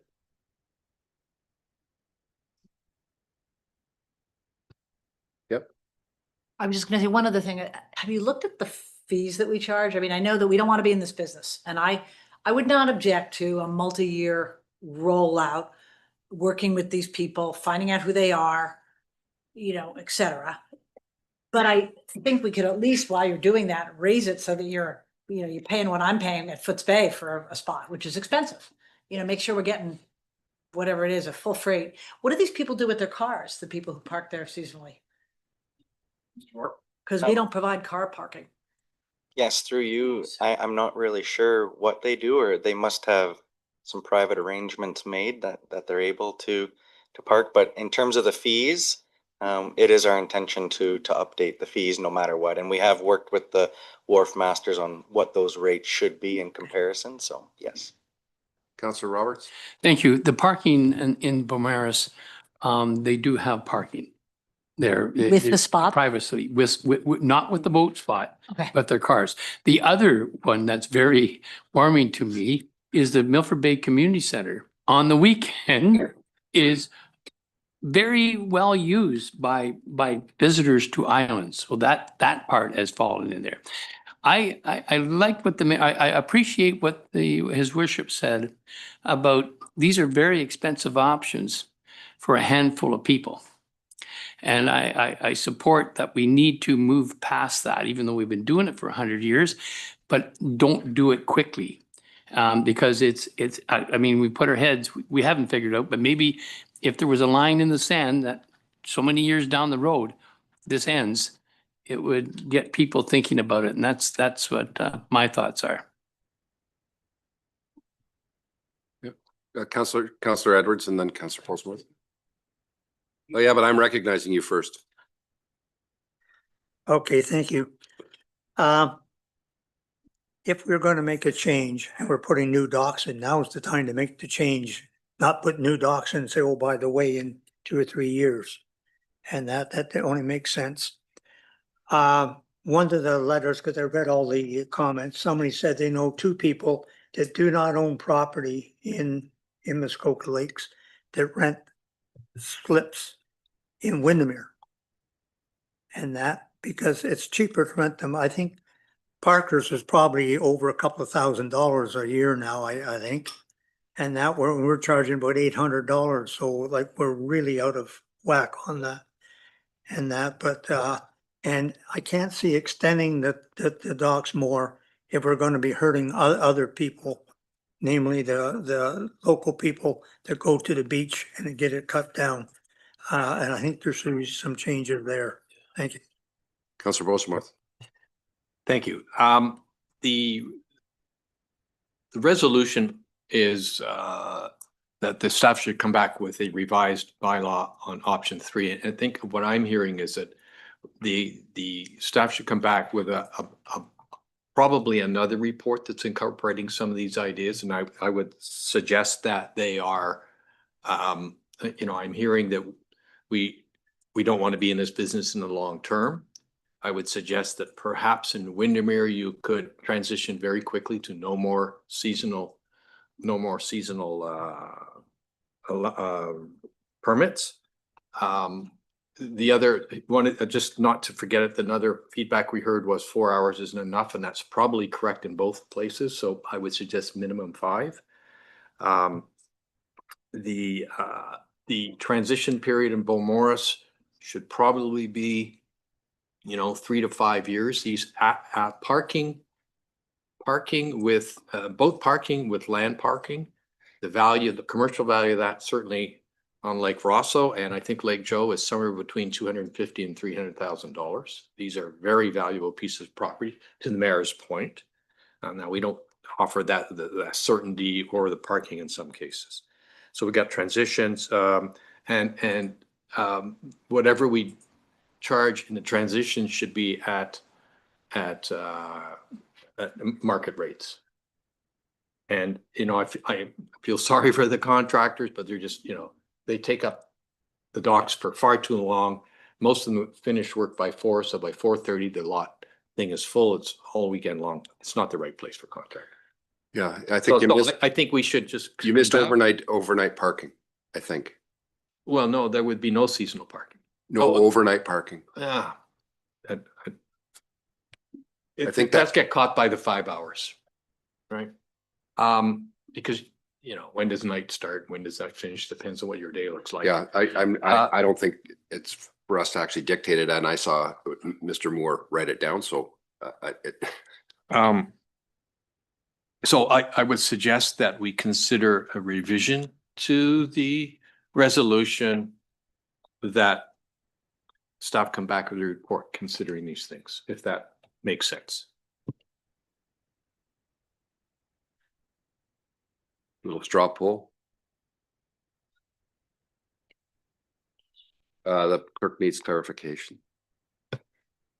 I'm just looking for clarification on whether you want to postpone the entire matter to have more information come back, or I'm hearing based on those comments that there's support for option 3, but with these added revisions. So if we don't go with option 3, I don't think then the phased approach in Beaumaris even is reflected. So I think some of those comments were based on option 3. So I'm just unclear on whether you're wanting to postpone the entire matter or whether you're wanting to proceed with option 3 with these additional amendments to a bylaw to come back, another report to come back. Rob? When I say, I think they should do the report based on number 3 with with the change that I was trying to summarize. And I guess it would probably have to come back to committee again before it goes to council. That what I would have thought would be the best. So we're going to defer this. And I think, David, are you comfortable that we've given staff enough direction on? So it's kind of a modified option 3. I mean, part of this is we need to be fair to all of our constituents, not just one ward. You know, we are counselors for the entire corporation, not for a ward.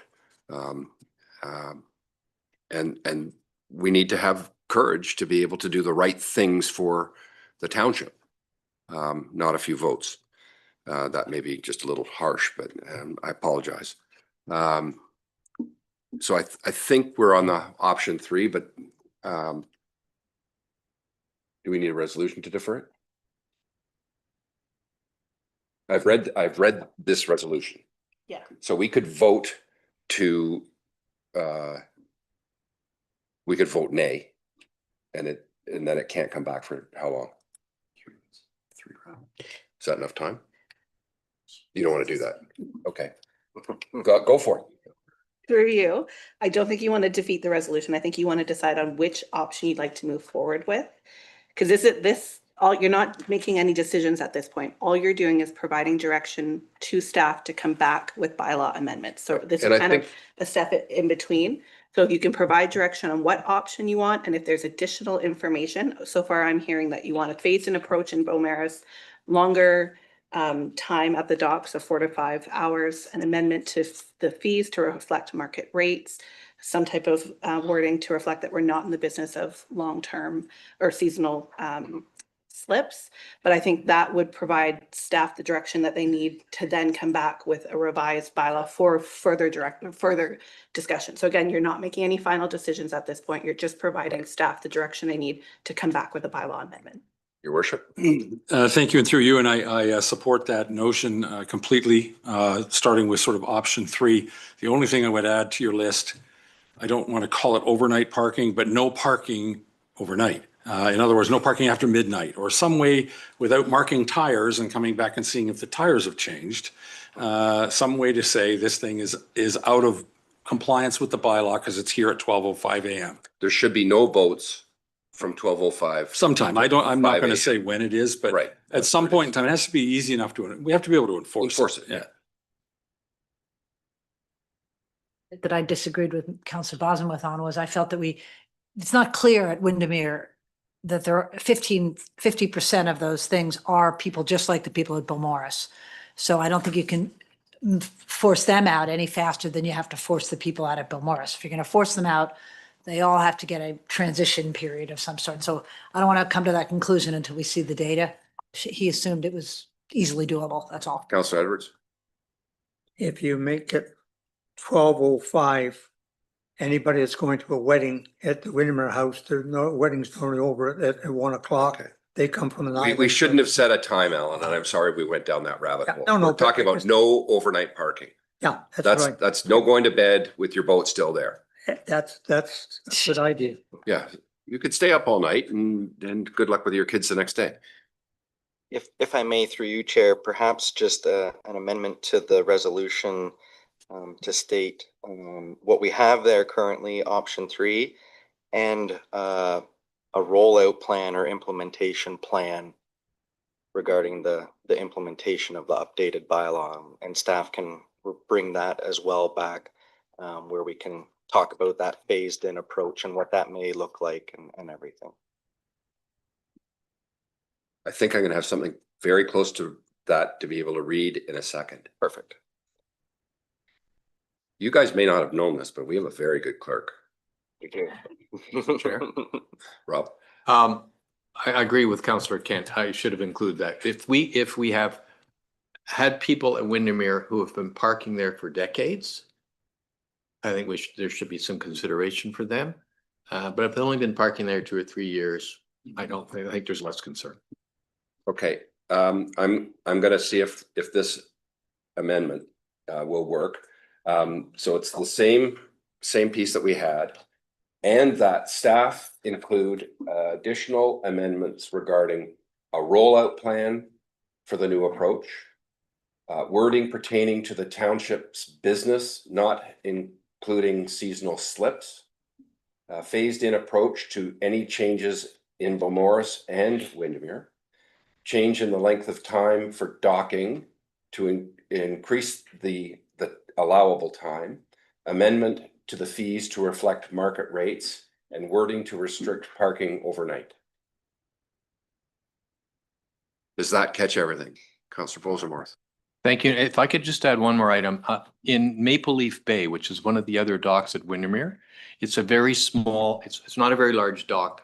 And I know, I think certainly last season, I haven't been there this season, but last season they had a seasonal permit holder there, and it was just annoying. It's got a fair amount of turnover at that dock because it's short access to the golf course. And I think we should stop that permit on that dock immediately as input. I don't think that needs to be in the resolution. Just a point But for that's a clarity. good catch for Gordon. Are we all comfortable?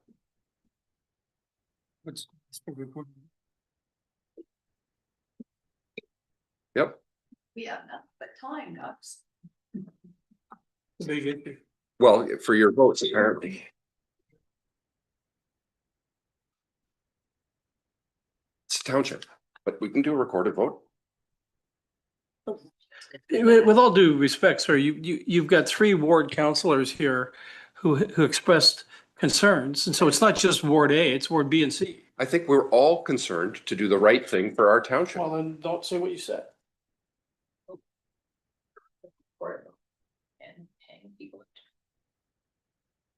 Okay.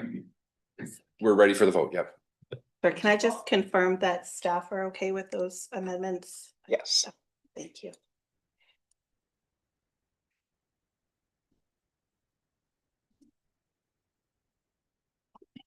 We're just gonna print.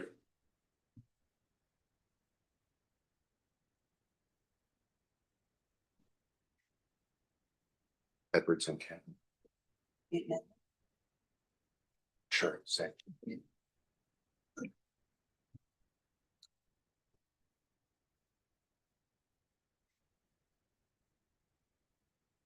Okay, so the recorded vote for the amendment. Councillor Bosemworth, Yay. Yay. Councillor Edwards, Yay. Councillor Kent, Yay. Councillor Mazan has declared a pecuniary interest. Councillor McIntyre, Yay. Councillor Nishikawa, Yay. Councillor Roberts, Yay. Councillor Zavitz, Nay. Councillor Kelly, Yay. and Councillor Bosemworth. No, Guy. Oh, sorry. Bury. Yay. Thank you. The yays have it 8-1. And do we need to vote on the, For clarification, do you want to record a vote on the main motion as amended? so all in favor of the main motion as amended? That is 1 negative, all carried.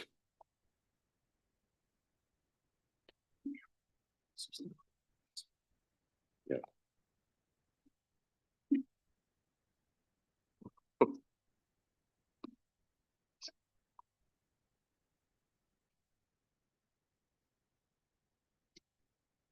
Mr. Moore, I think you're still on.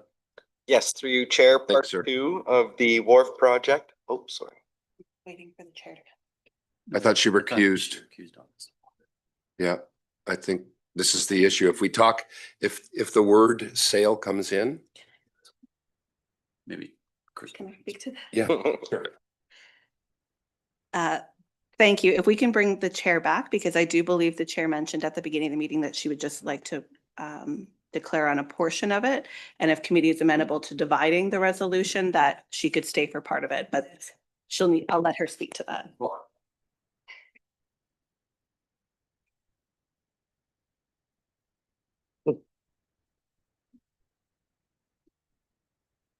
No.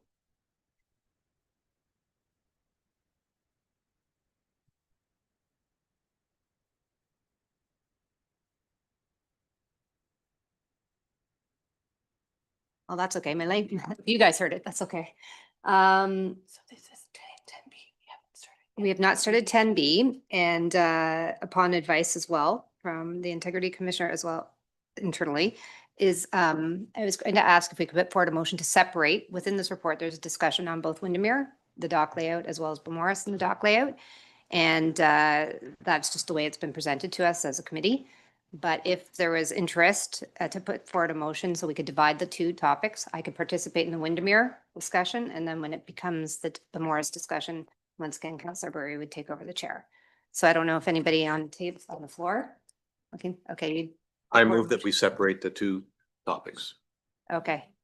So now what do I do? So much trouble. We're gonna need some rigging to separate. Okay, now I'm going to read this resolution. Thank you. Different people don't put their hand up, doesn't matter. It does matter. Just give me a moment. It was Councillor Bosenworth and then Mayor Kelly. It's Councillor Robert.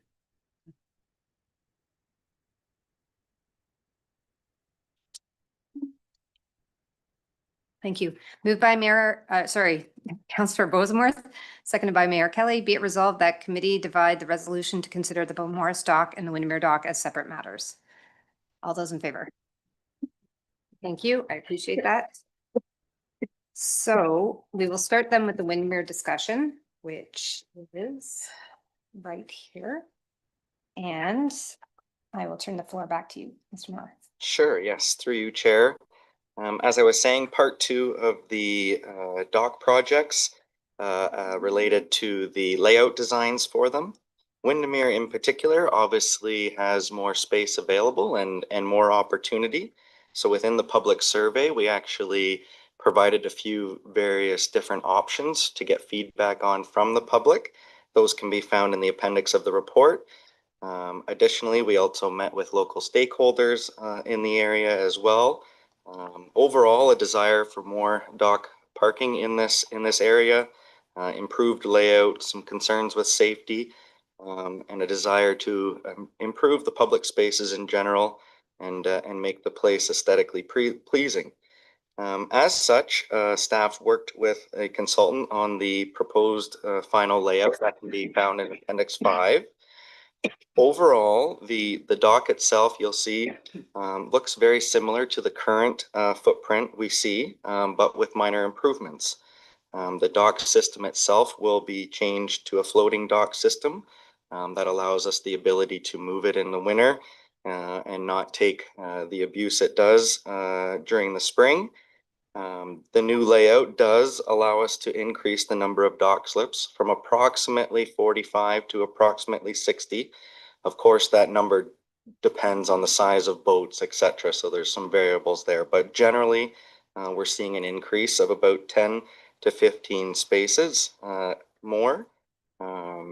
It provides the ability to have a few longer boat slips. As we heard, there's some larger boats that need to be accommodated nowadays. It properly identifies space for smaller vessels now to fit in areas that fit them more appropriately.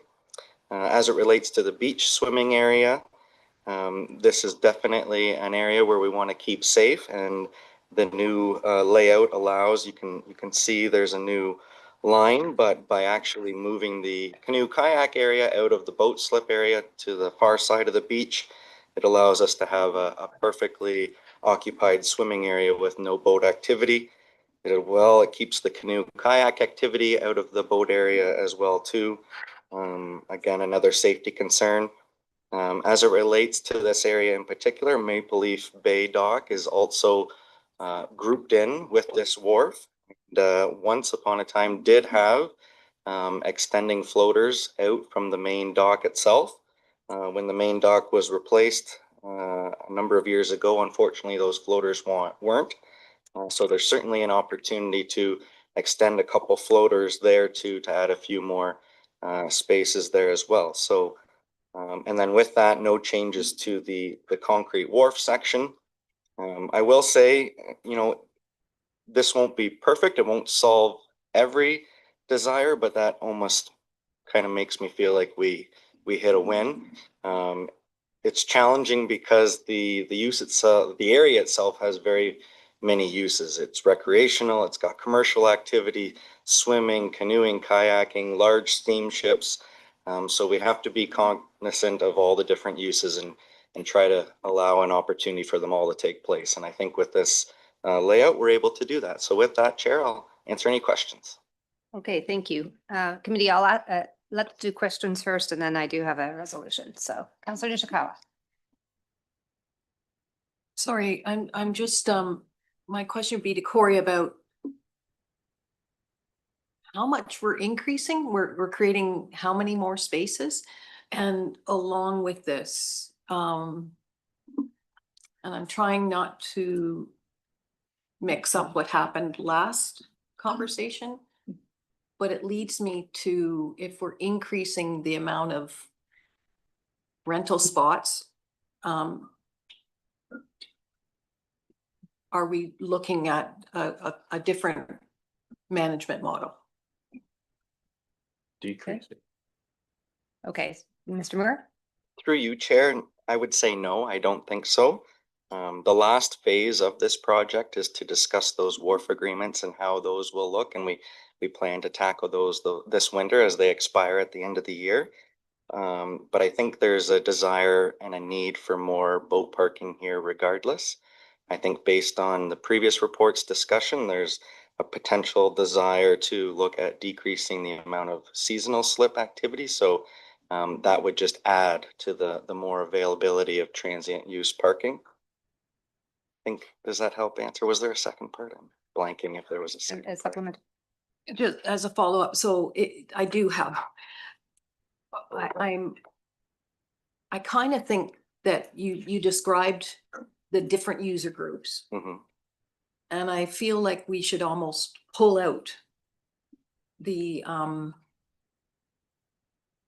construction group from this. And this goes off of past conversations that we've had about Adams Bay and some other of our heavily used dock and spaces for construction. I don't see the use that Corey is describing having anything to do with construction items. Okay, so I think let me ask this, if I'm asking questions at this point, was the construction use contemplated in the design of the dock? Because that's simply all that we're talking about right now is the design, right? Yes, through you. So the construction use pertains to the concrete wharf portion of the wharf area. So that we're not impacting with today's decision. We're looking at the wooden floating docks, which are predominantly for transient recreational use. If we wanted to look into whether we would like to change the commercial use in that area, it would be through that public docks and launches bylaw, which identifies the areas of commercial activity permitted. Okay, thank you. Councillor Bosenworth and then Councillor Edwards. Thank you. And if I may, I have, I think, 3 questions. The first question is on options 1 through 3. Are those fingers longer than the current docks? Or I should say, you know, how many are longer, how many aren't longer? What's happening to the length of the docks? Because that's clearly a concern and boats are definitely getting larger. Just for clarification, are you looking at the final rendering? I just want to make sure we're looking at the same one just for. Oh, I'm sorry. Did I miss something? There was one final drawing, I think, in the. Appendix 5, yeah. Oh, what page is that on? Would you like Liz to? Thank you. Yeah, please. Liz, Perhaps you could share that for us. Thank you. I can certainly speak to it.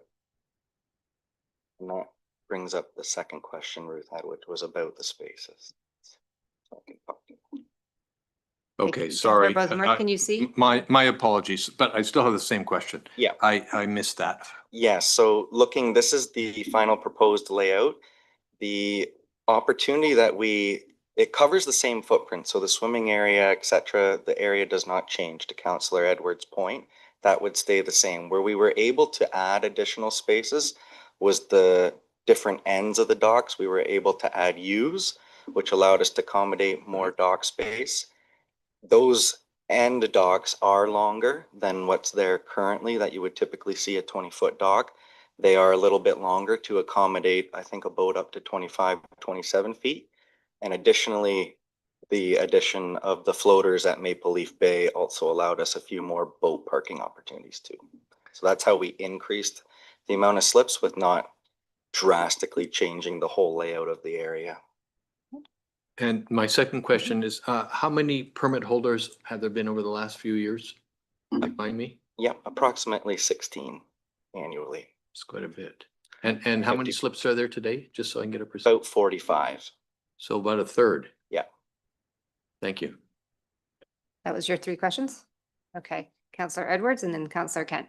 Questions? So you're now going in Windermere up to 57, and then in Maple Leaf Bay, you're adding more, so you'll have 12 there, Approximately. Approximately, yep, given the size of the boats, yep. and the swim area is staying the same. That's correct, yes. Okay. Sorry, that was the other way we were able to add a few more slips, was moving the current canoe kayak area to the far side of the beach, which freed up about 3 to 4 more spaces as well, because they're currently taking up slips.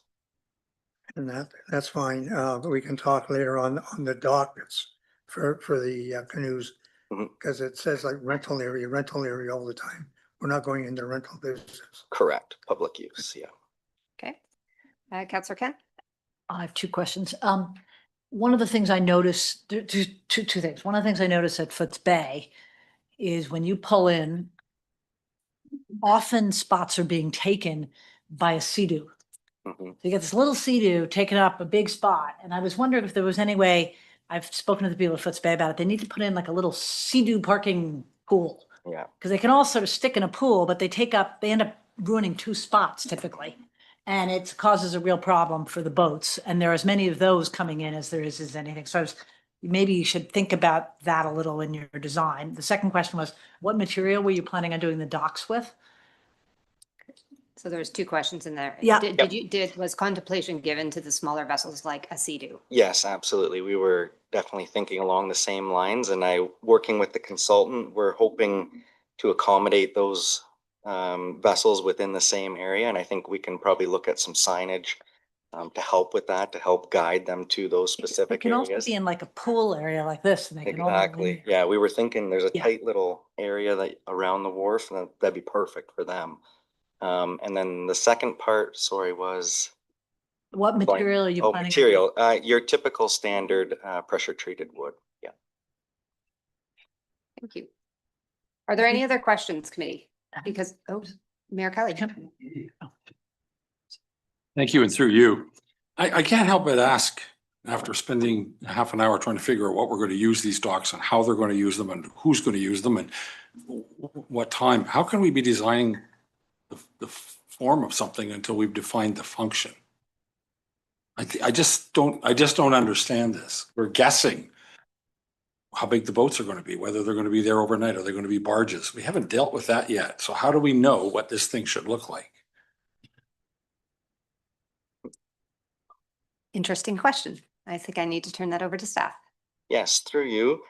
I think I would answer that by suggesting if we're going to make changes to the bylaw, which we discussed earlier, I don't think there would be significant impacts to how we lay out the docks in the area. I think regardless, we're still going to have that public transient use, and I don't think it would change kind of the layout of how we would construct those docks.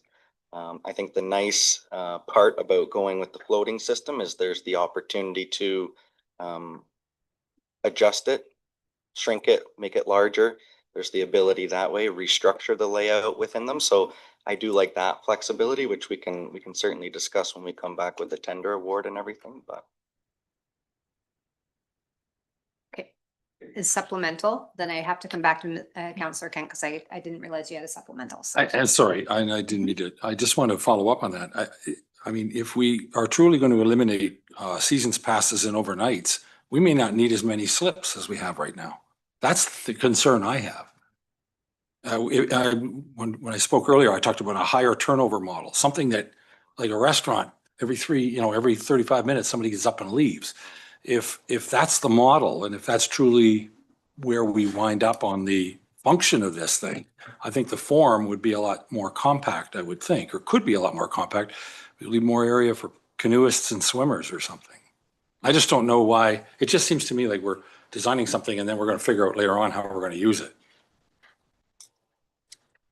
So that was a question and a comment, but I will, can you put the mic on, please? My only follow-up was, you should probably look at the cost efficiency of how often you have to replace docks when you do pressure treated wood versus doing something like what they did at Foots Bay, which lasts a lot longer but costs a little more. So I'm going to read the resolution because we are moving into questions and comments and versus me just, I'm sensitive to the time, and then I'll let you go.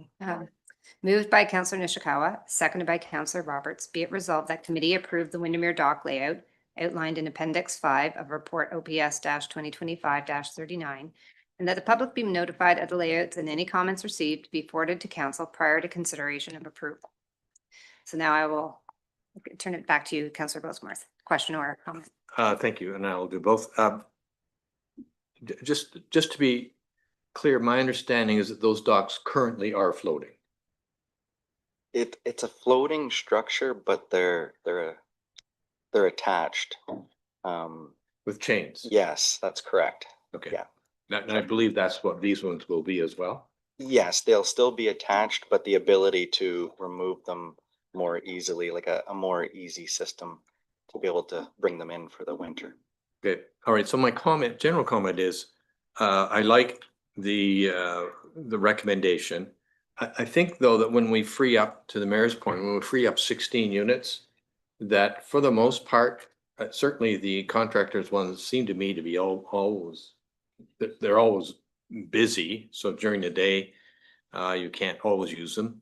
I'm a little concerned that configuration where you've added one more length in a group of fingers. You know, I think there'd be some thought that you might want to take that off because it's now projecting right in front of the beach. I'm very sensitive to the fact that people who don't have easy access to the water, and now you're sticking a dock out in front so they won't have the waves coming in. The waves are fun for kids. You know, the view from the beach is going to be impeded. I think bringing up the permit ones is a fairly big number. Maybe on average, there 5 or 6 are taken up at every time.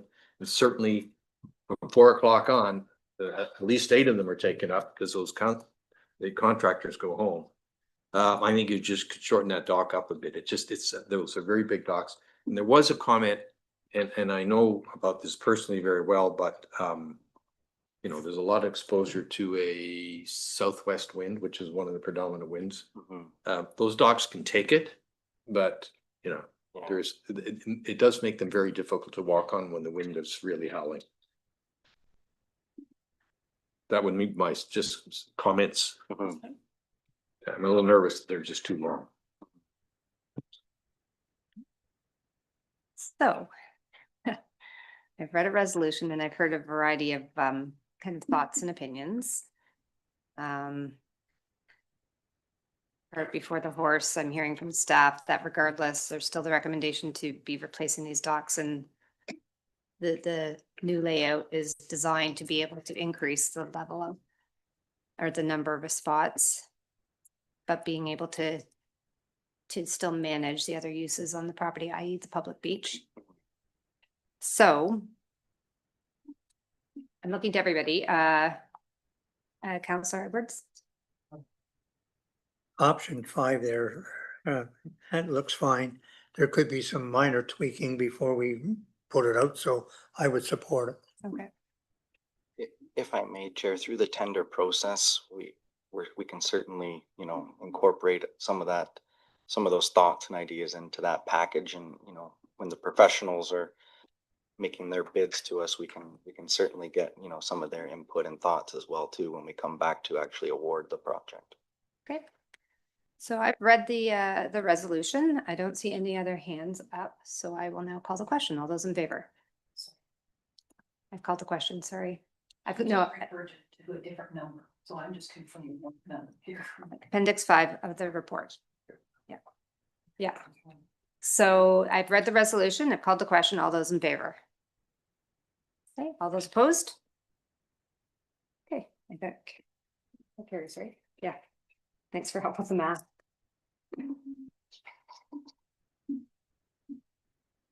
Okay, I will now turn the floor back to you.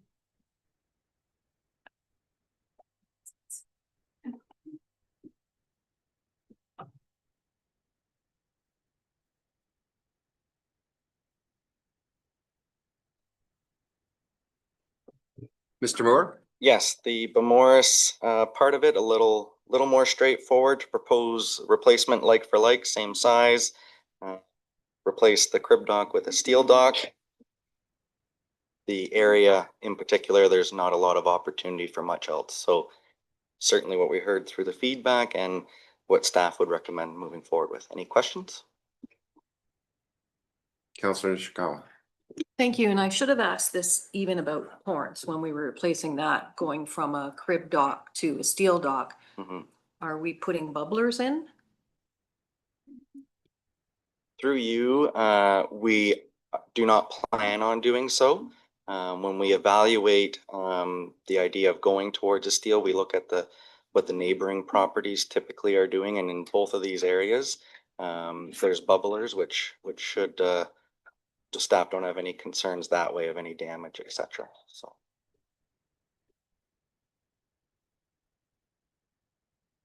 Councillor Bossman?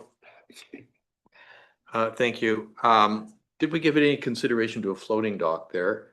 Question one, and do we know the life expectancy of floating docks versus steel docks? Like what are the economics of one versus the other? Because I think I would expect that floating docks are less money to install. But, if they only last half the life of the steel dock, they're probably not worth it. So that's really my question. Yeah, through you, Chair, the floating system, they're certainly cheaper costs up front. The steel, the pile portion would last much longer. I'm assuming at about the same lifespan, around 25 years, you'd have to replace the decking at least. But I think in the long run, the steel would be less money. Well, it depends where you get your steel from and how much the tariffs are. Councillor Zavitz? Well, thank you, and through you. So I think the experience in Torrance, which is not what we're really talking about, but that's very shallow. Very few people bubble there in the bay with where all the sand is. But I wouldn't know about the Beaumaris one. So is that opinion of the bubbler, no bubbler, or bubbling, is that from an expert? That's my question. That's from staff's experience and professional opinion. I think it can be something where we can certainly look into bubbling from those professionals in that field if desired, and we can incorporate into our operating budget if needed. Yeah. Councillor Edwards? Two things. If we bubble, there's a lot of scooters go out there, so they won't have access. It's bad enough if you look at page 258, there's a boathouse there. Their bubblers come across that and just about cut that off right now.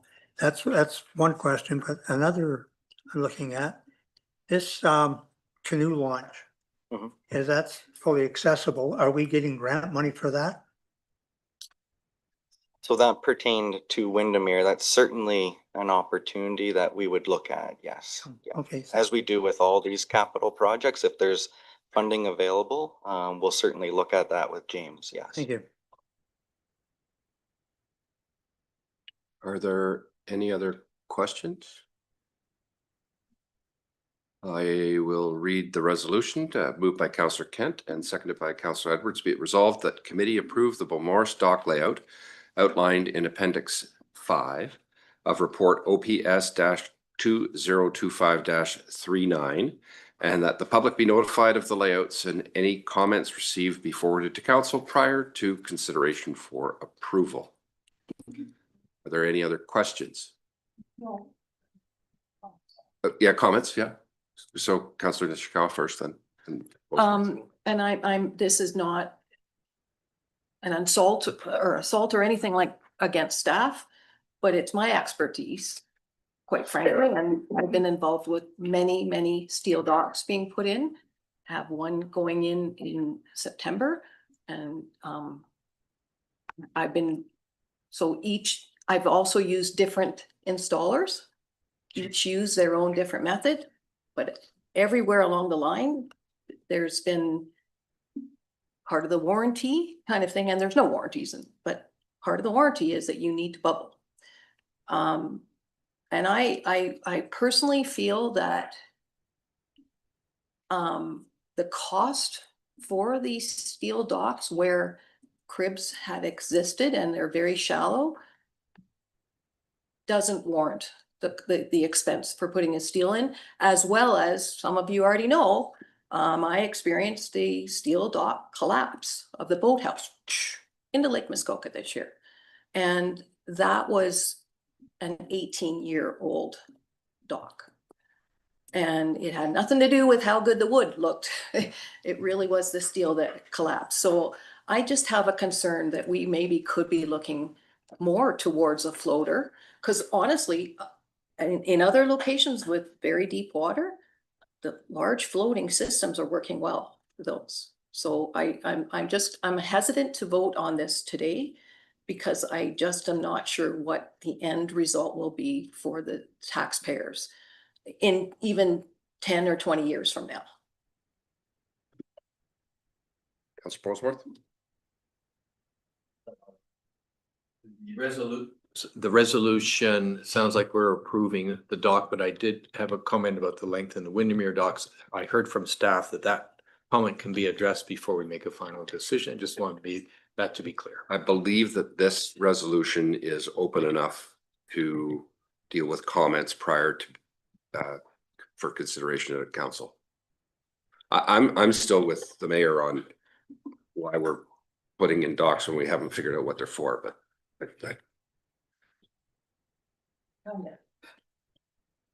I understand.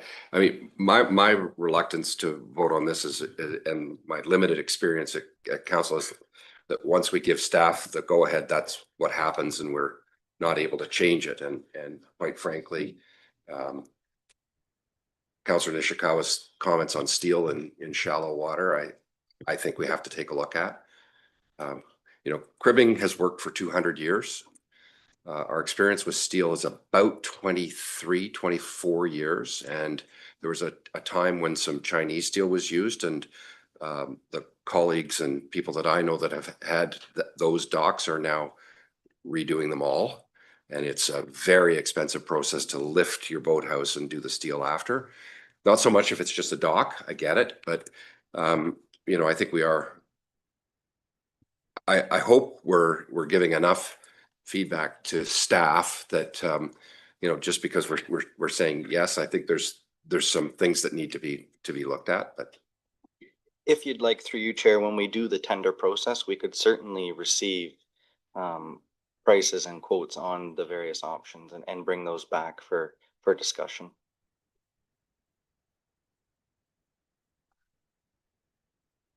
Councillor Nishikawa? My concern with that strategy is that, in fact, because we got caught, and I can't remember if it was this council or district, where in fact, when you put out the RFPs and you have done all of the things, got all the check marks, that council are not left with an ability to alter anything. And in fact, we don't end up with the model that we wanted to have at all. I do recall that.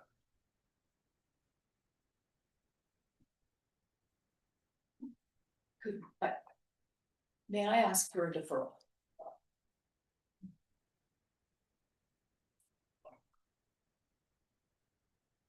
I mean, there's part of me that says we should figure out what we're using the docks for before we're deciding what kind of docks we put there.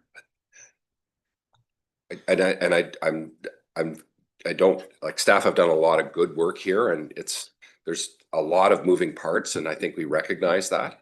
And so I mean, it's hard. You've got a deteriorating asset, you need to fix it, and we've at the same time got to figure out how we're bringing some form of standardization of usage to make things possibly a little fairer for the traveling public.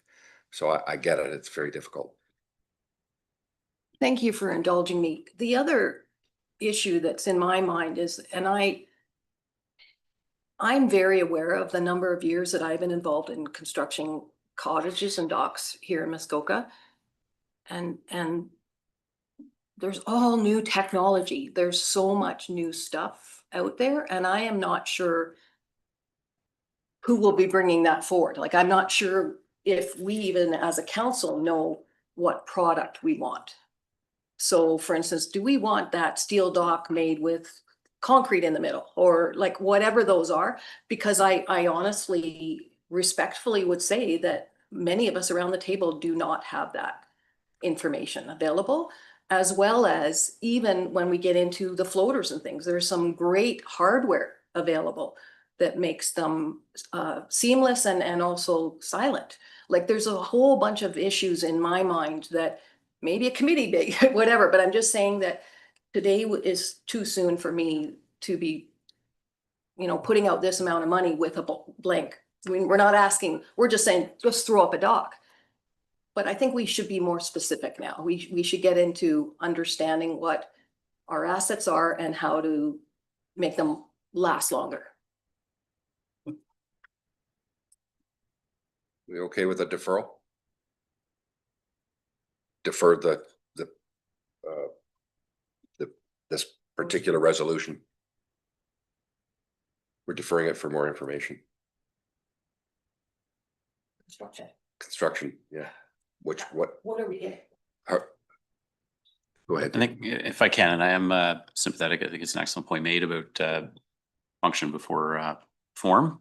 I think, as Mr. Moore pointed out, and those more familiar with the docks in the Windermere area, there's a sufficient transient use that likely it warrants the size, regardless of the decision that was made on that. I think with respect to Beaumaris, though, if due to the previous decision to proceed with option 3, that may change the look of Beaumaris. So I think that could be a reason for deferral, to look further into transient usage at that facility, to engage with that community as we were doing in the previous resolution, and perhaps come back with those amendments, as well as some further information on construction materials and perhaps a different layout for the Beaumaris area, given that other decision. But I do look to Mr. Moore, not to put you on the spot, just with respect to timing and the tendering process over the winter. But I think those would be valid reasons for deferral, to investigate that information further. And we can report back on the use and the layout at the same time later this year. I think that was really eloquently put. Thank you. We're okay with that? So do we need to vote? I did read the resolutions. I think we've got something going on over here. Do you need 5? Nope.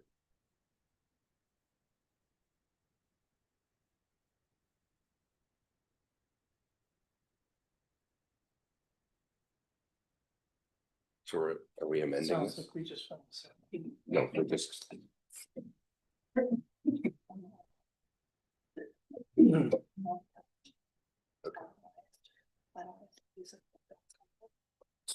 Okay, so be it resolved that the Beaumaris dock layout outlined in report OPS 2025-39 be postponed until such time as council has finalized the use of public docks bylaw and allow time for staff to report back with additional information on materials. Does that work for staff? Yeah, I'm just trying to think on timelines and installation for spring. Councillor Savitz, comment? Should be Thank you, okay. through you. So this speaks to a 2026 adventure in terms of budgeting, it would seem to me. As soon as we push this thing to August. So, you know, we had a previous discussion this morning about how to find $607,000 here. This is in excess of $700,000. I would ask, is this gonna happen this year? And what does that mean to our corporation?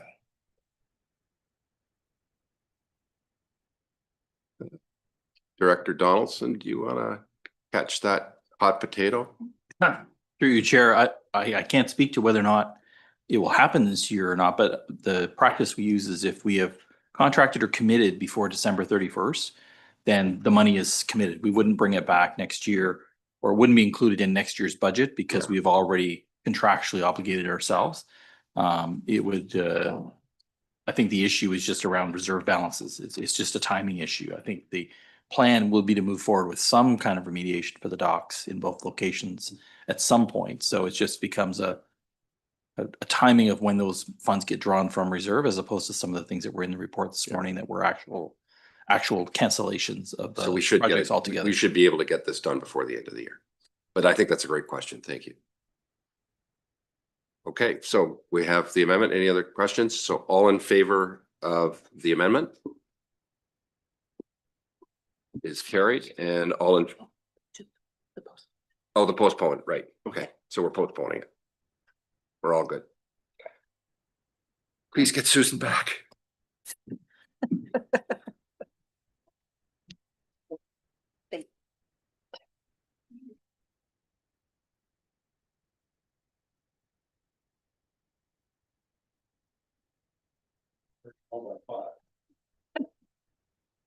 Wondering if I'm able to blame Councilor Murray for the late meeting today.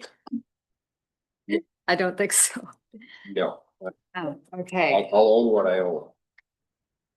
This is a good long meeting today. We have now moved along to.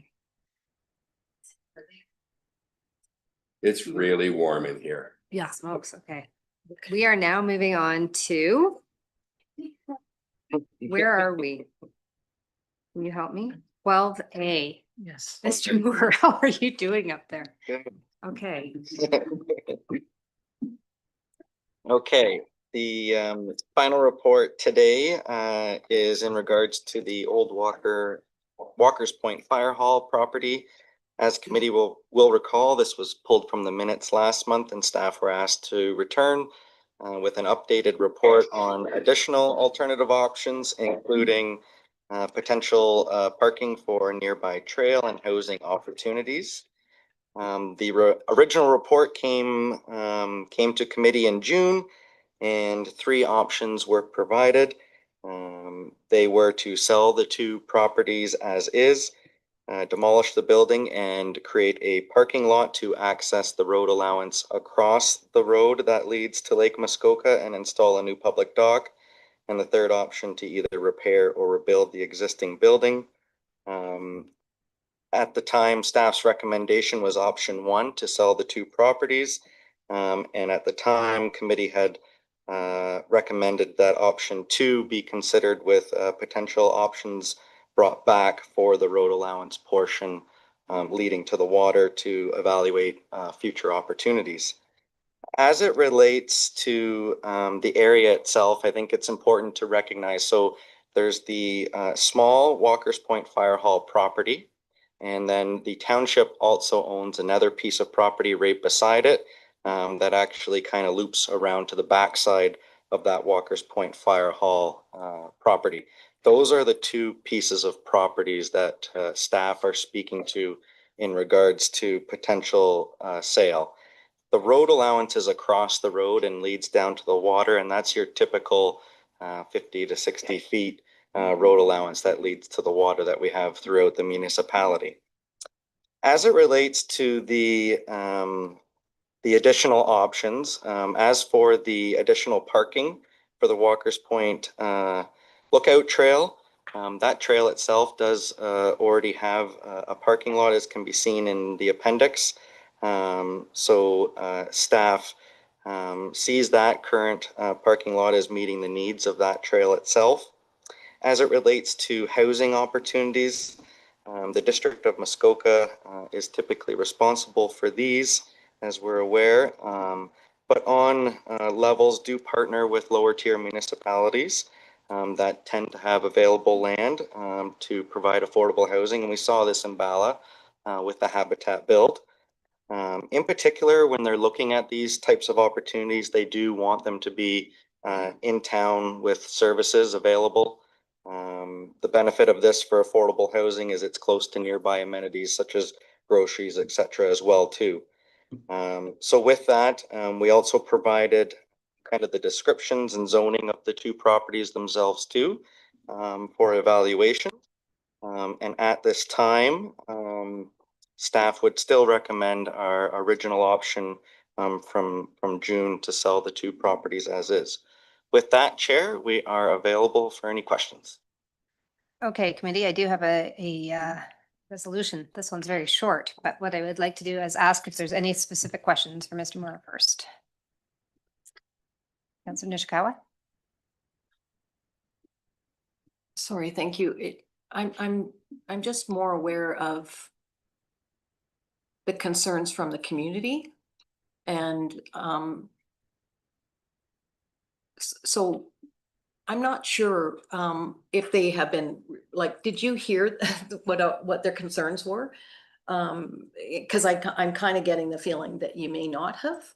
No. So, and the reason why they wanted it to be retained. So that's a previous So is meeting. the question, did you hear from neighbors in the process?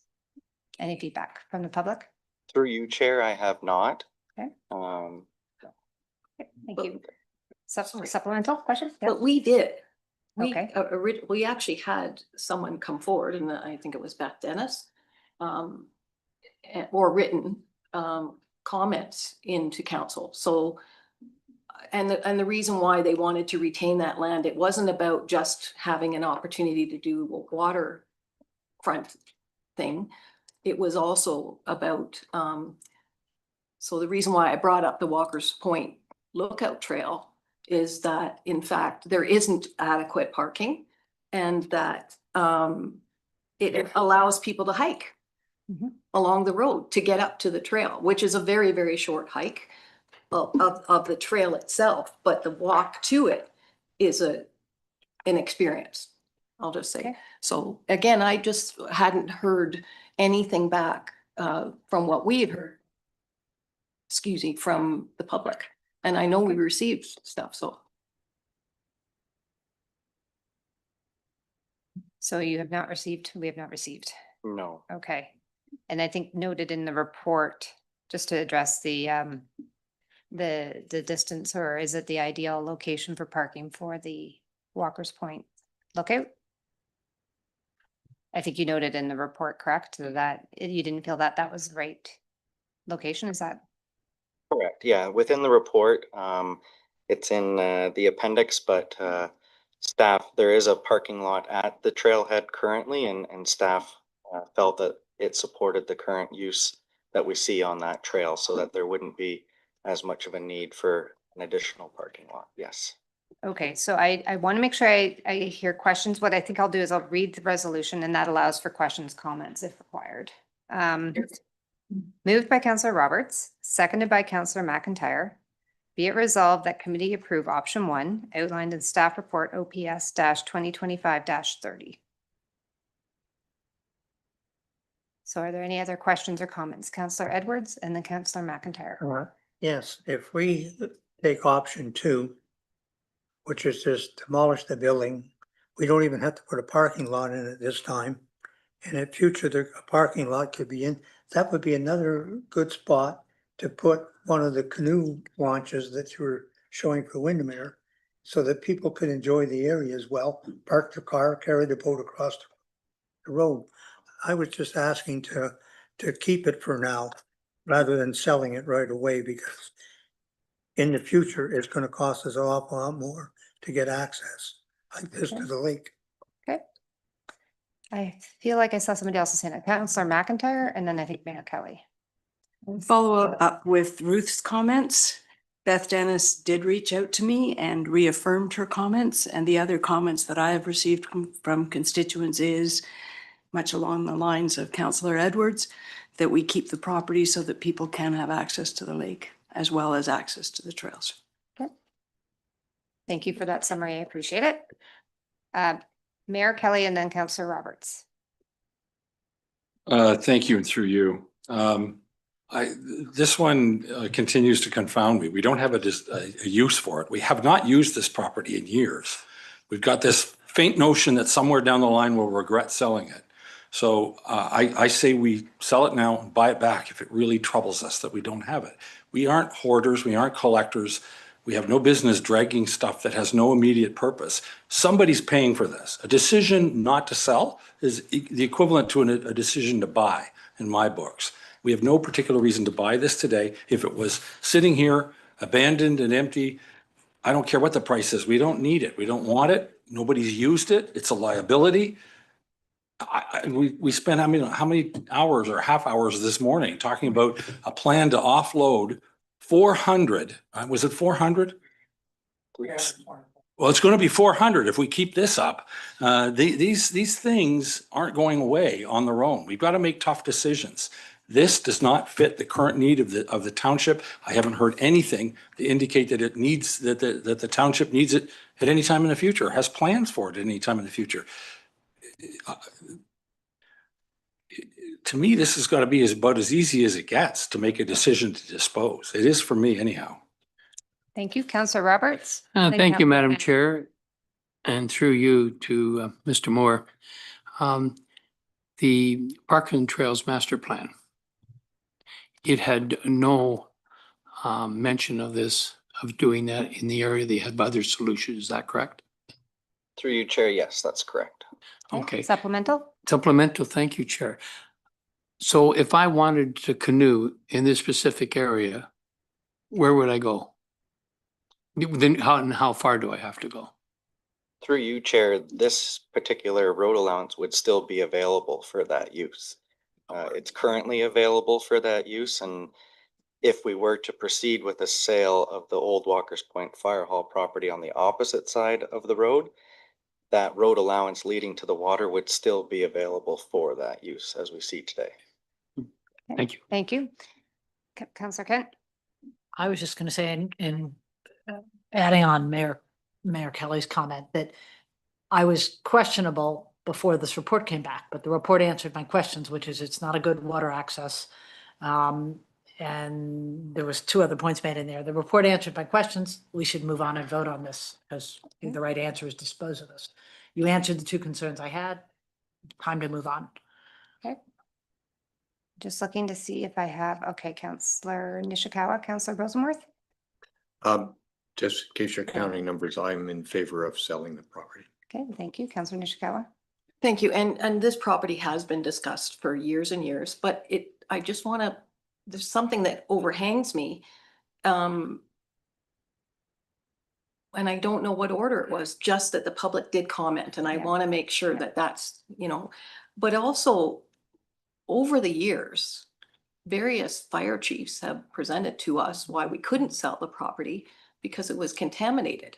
And I just want to know, like, we actually let that out to the public, so it's not anything and so is that still the case? Like, I don't know where we sit as a municipality when it comes to that sort of, if we sell the land and does somebody come back and say, oh, I can't get a well there, like something like that? Mr. Moore? Yes, through you, Chair, we can certainly speak to that. That isn't an issue or concern anymore. I don't know, Chief Morrell, if you have any further comment. Yeah. So, sorry, through you, there was a discussion between myself and Director Becking at the time. We had the information and there was a final check that had to occur, and that happened during his time here. And it was completely signed off that it is safe. The property is safe. So I've now read this resolution. I'm not seeing any other hands up, so I'm going to call the question. All those in favor? Thank you. All those opposed? That carries. Thank you very much. Thank you, Mr. Moore. Thanks for helping us with that particular application. It's worth taking the time to make sure we get it right. We're not used to this, as noted by Mayor Kelly. So it's a good model for future. What recommendation, sorry, did we do? Option 1. Okay, because the new report didn't technically have a, okay. Yeah. Director Peroshi, I'll just comment quickly. Sorry, just to provide some clarification, the resolution that came forth, the new resolution from the manager was just for information only. So we reverted back to the original resolution, which has been bounced around numerous times. It was the original resolution that was put on the table, and that's what just passed. Long day. It is a long day. So we're now moving on to our new business section. Councillor Edwards. Further to Councillor Burry, when we sell this land, where will the money be going? Into a special fund or just in the general operating? You would like to speak to this? Okay, Director Peroshi. There will be numerous steps between now and selling the property. So in one of those resolutions, we will identify where the funds will be going, and I'll work with the Director of Finance to do that. Thank you. So we're moving into the new business section. At this point, I would just like to ask committee members if they have any specific questions for our district councillors. I'm seeing none. Thank you. I will ask if there's any community events that people would like to discuss. Councillor Roberts, Councillor Edwards. Thank you, Chair. I just want to inform and remind everyone that the Milford Bay Community Center on August the 23rd from 9 to 2 is going to have a family fun day. And there's going to be arts and crafts and vendors and information from vendors, kids' giant games and a barbecue lunch. So all are welcome. Thank you. The 23rd. Thank you. Councillor Edwards. Yes, on September the 14th is a Terry Fox run in Windermere. I believe the mayor is even going to open it for us this year, so come out and support us. There is a silent auction as well. Sneakers. Yeah. Okay, Councillor Bosenworth. The Minette Lions Club is having a car wash on Saturday. It's Bob Crowder garage right in the middle of Minette, and you get a fantastic car wash at whatever price you want to pay, but I suggest $50. Jeez. All right. It is. Councillor Barry, you can bring all those comments. Are there any other community events or anything that anybody wants to talk about? Moved by Councillor Burry, seconded by Councillor Zavitz. Be it resolved that this meeting adjourn at 2:59 p.m. Wow. And the next regular meeting of the General Finance Committee will be held on Wednesday, September 10th, 2025 at 9 a.m. or at the call of the chair electronically from the Council Chambers Municipal Office in Port Carling, Ontario. All those in favor? That carries. Thank you very much. Mayor Kelly, could you just let us know when you would like to resume for council, please?